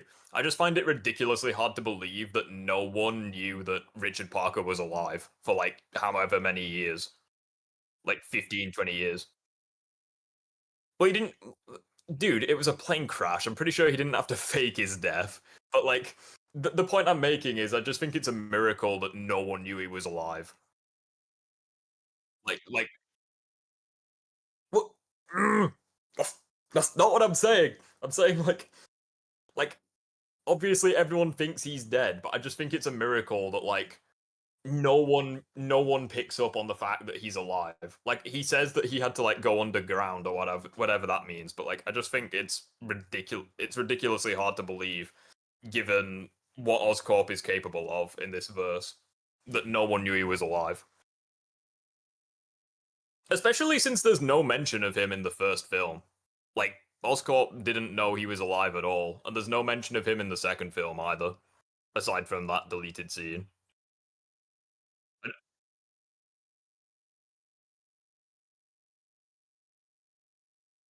Hmm? Oh.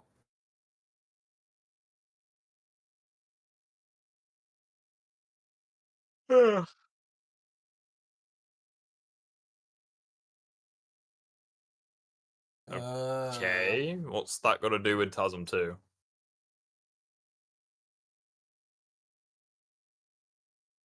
Yeah. Okay.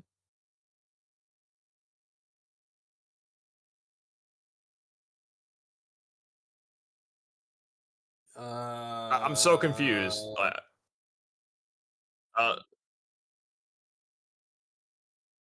Well, I mean, he's already a vegetable. Like, he could die. Yeah, it's all good, dude. At the end of the day, it's a disagreement day for a reason. So, I mean, I don't understand how that's like comparable because, like, wasn't it? Because doesn't New Ultra Hero says Insomniac Spider-Man is a mix between all three live action versions. Well, no, but doesn't Norman say like get the G serum ready? So like, it's a specific serum that's gonna give him like. I'm sure it's not like unless G serum stands for like GR28, which I very much doubt it, because like that's fucking devil's breath.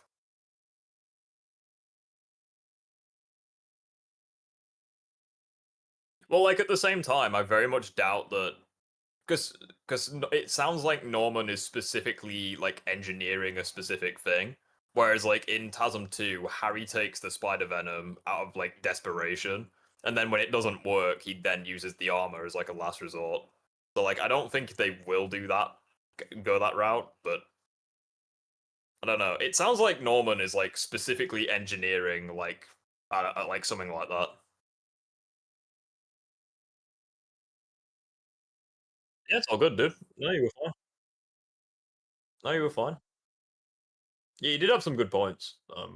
Some of them dumb, no offense, but yeah. I wasn't around for the black suit thing, so I went for a piss. But yeah, the Sandman stuff was good. Yeah, I guess because we're pretty much wrapping up the disagreement day. Predictions for Spider-Man 3.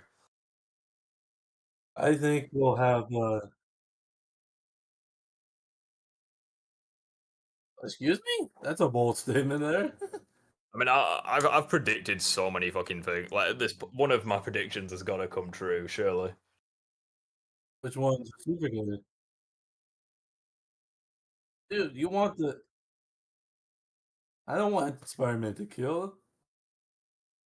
I mean, I feel like I don't know, like That's like saying you want Batman to kill. because I'm thinking about like what could potentially happen. So like they're hinting at Cindy Moon being in there. So if Cindy Moon becomes Silk, I don't think they're gonna fucking know. introduce a Like third literally Spider anything could happen. tomorrow.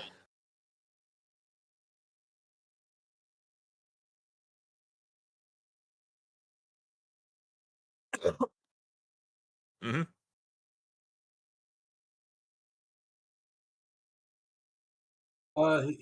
He told Harry was the one that told him to do it, but he refused.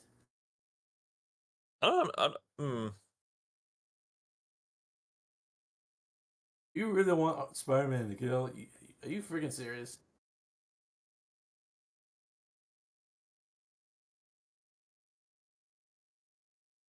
Peter's anti-venom might turn him into a monster, which he is in control of to square off against Ultimate Goblin. Yeah, come in! No worries.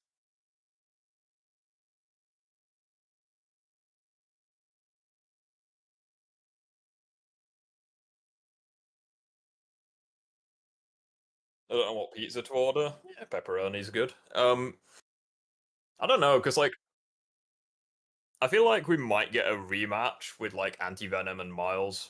Maybe, I don't know. Maybe it's gonna be, like, a bloodlusted Ooh, Anti-Venom versus I have Miles and a Silk. question. Since at the end of the second game, Peter is taking like a break. How long do you think in the third game will it be until Peter puts the suit back on? Don't know.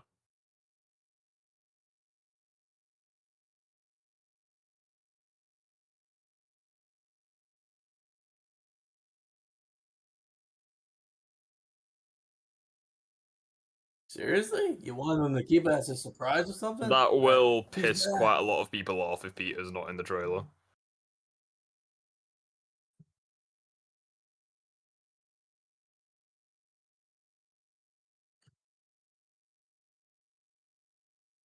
Did you hear what he said to piss people off? Well, yeah, but it would also make people just hate it because, like, you got to keep in mind people are thick and they think that Peter is permanently retiring. So I think that would just create backlash for the game before it's even out. Yeah, because if you show Peter in the trailer, it'll make people think finally he's not he's back.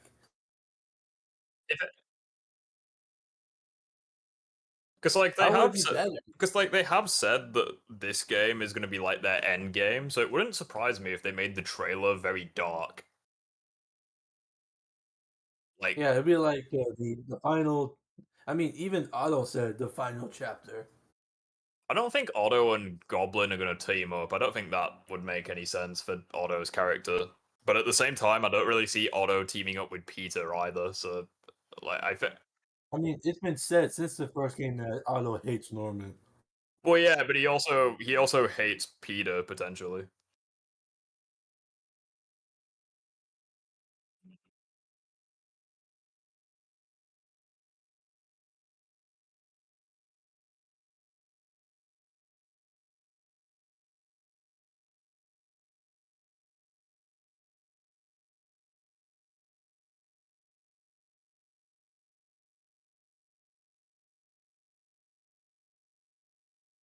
Well, Gob I don't think Otto would really have an issue with Miles because like I think he would realize pretty early on that it's not Peter. Yeah, I mean, like you'd be like, see, when did Peter have electric devices? If anything, I think it would throw him off that Peter is now wearing a fucking alien. I got a good question. Since we've seen like what the universe versions of like Doc Ock and Venom look like, how do you think they'll have this version of Green Goblin look like? You could Did like have they like release concept art for bombs. him?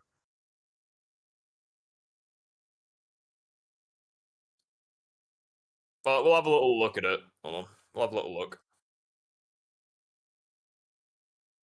So you're saying like he'll be like the big green monster while still flying on the glider? Green Goblin. It's this one, isn't it? Is it that? So yeah, he still has the pumpkin bombs.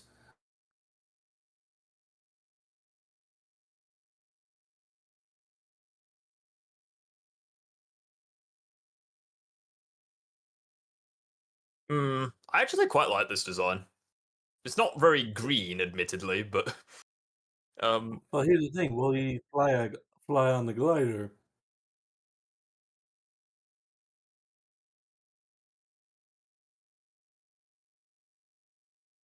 he is very tech focused. I think the cape also looks pretty nice. Um, He doesn't even look like a goblin.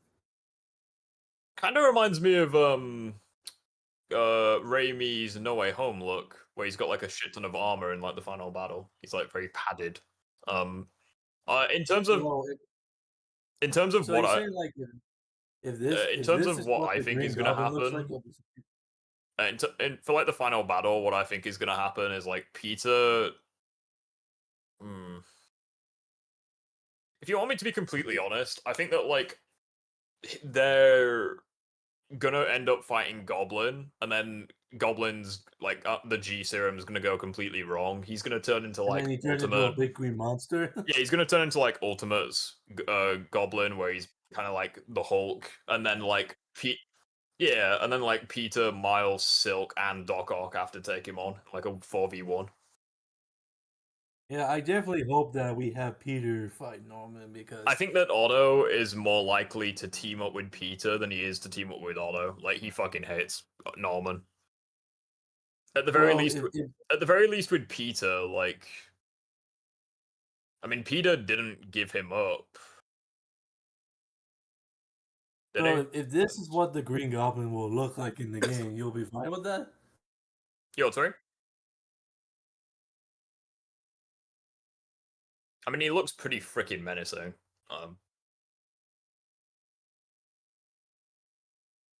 Doesn't he like Then what does he lift? scale to? Doesn't he like? Doesn't doesn't he like A lift large New York tower? or something? He does something Oh, a absurd, doesn't he? giant? What the fuck? Oh, like the size of Godzilla. Wow. So in Spider-Man 3, he's gonna lift up the entire city. Fucking hell. So he's gonna turn into Godzilla?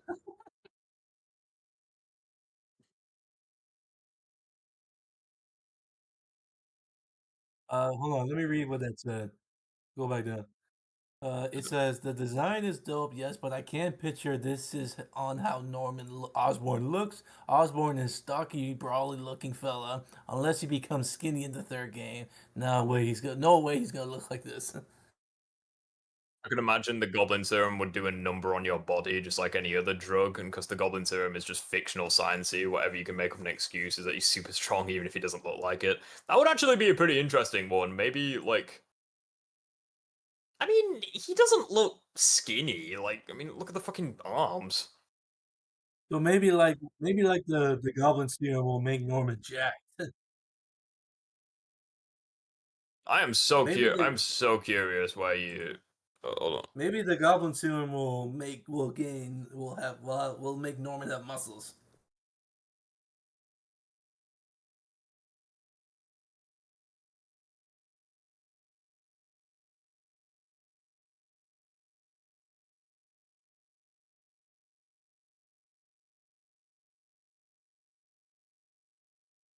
Mm-hmm. Yeah.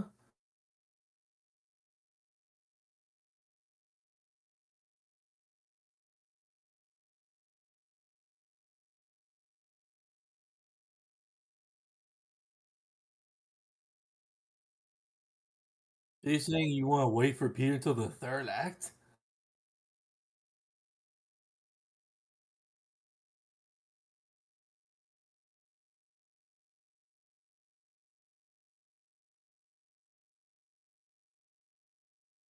Mm-hmm. Yeah.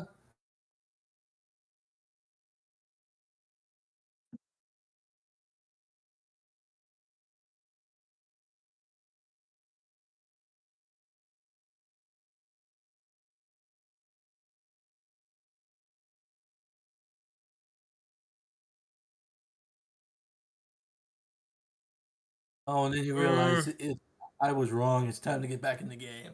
I feel like for that to happen, like Peter would have to be absent for like 90% of the campaign, which no one would want.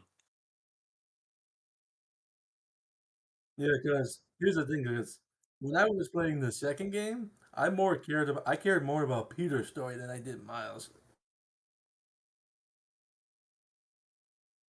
Like I feel like this probably isn't gonna happen, but like I feel like Goblin is either gonna kill. He hates Peter. He doesn't really give a fuck about Miles. So like I'm assuming he's gonna try kill MJ.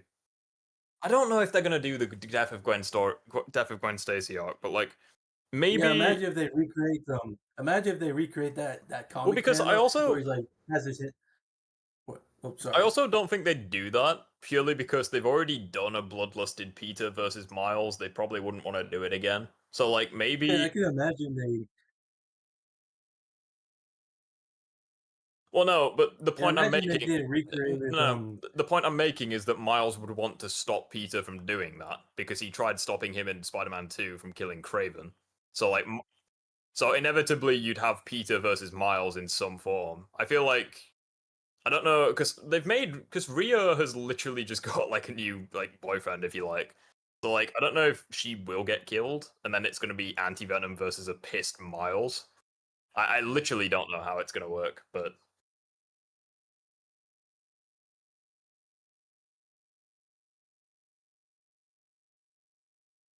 Hmm? No. What?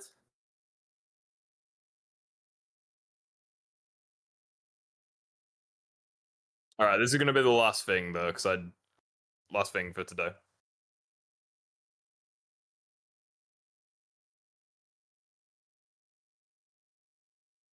Oh, hey, I watch Henry Danger. That's cool.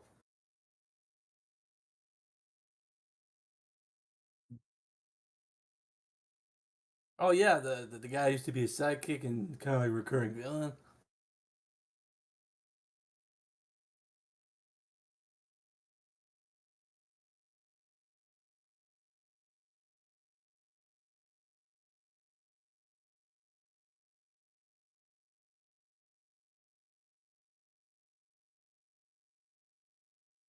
I'm surprised you watching. You watch Henry Danger.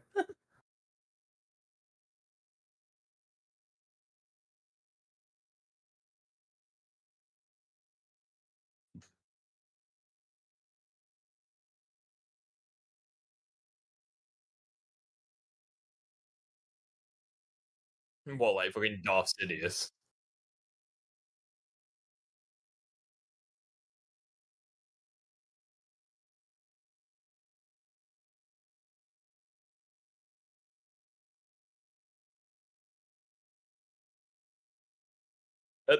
Like, I'm just gonna like end it based on like a couple of predictions I have. So like, it's basically just a couple of theories. Chances are many of them won't happen. So I either think we're gonna get like a bloodlusted Anti-Venom versus Miles and Silk. We're gonna get a bloodlusted Miles Another versus fight between Anti-Venom, Peter and Miles. or like We already had one. um we could have like Anti-Venom and Miles versus Goblin and Silk, because I feel like Norman is a very manipulative person. He could very well manipulate Silk into thinking, like, I don't know, possibly. I feel like Goblin is gonna try and manipulate the entire city into thinking Spider-Man's a twat, because I mean he did it in the first game and it worked to an extent.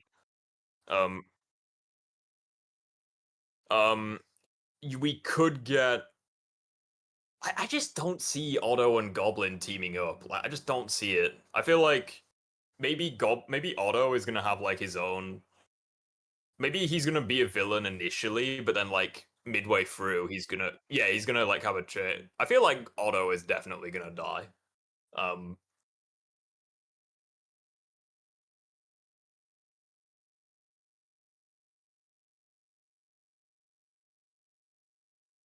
I feel like Oh, Otto don't you dare say! Don't you dare say it! Oh, I said don't say it. Goblin. I feel like Norman, not Norman. I feel like Otto is definitely gonna die because I mean I just feel it. Um, Plus, as well, like I think it's a miracle at this point that Otto is still able to do anything because of like the neural interface, like fucking over his neurological condition. I'm So I surprised think he's even that still alive. yeah, I feel like Goblin's probably gonna kill Otto. Maybe. Yeah, I did see a fanfic where Otto got killed. Well, yeah.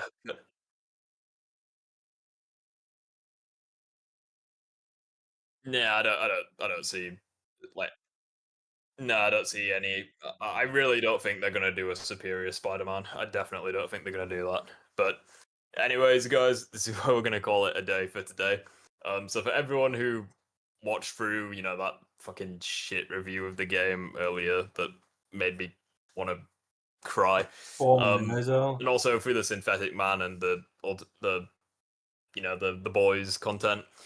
Really means a lot. Thank you so much. We're very close to 4,000 subscribers, so thank you very much for that. I want to thank Phoenix and Sam Raimi for being here, and also Chaos for debating earlier. Oh, Really and means a my lot name's having you all Andrew, here. by the way. Yep, that's awesome. Next week, no idea. Could be fucking anything at this point. Is there something next week? I don't know. Yeah, could do the boys, could do like another like Spider-Man show, something like that. But yeah, with that being said, I hope you all have a great rest of your weekend, and we'll all see you Bye-bye. next week. Peace. Goodbye. Bye bye.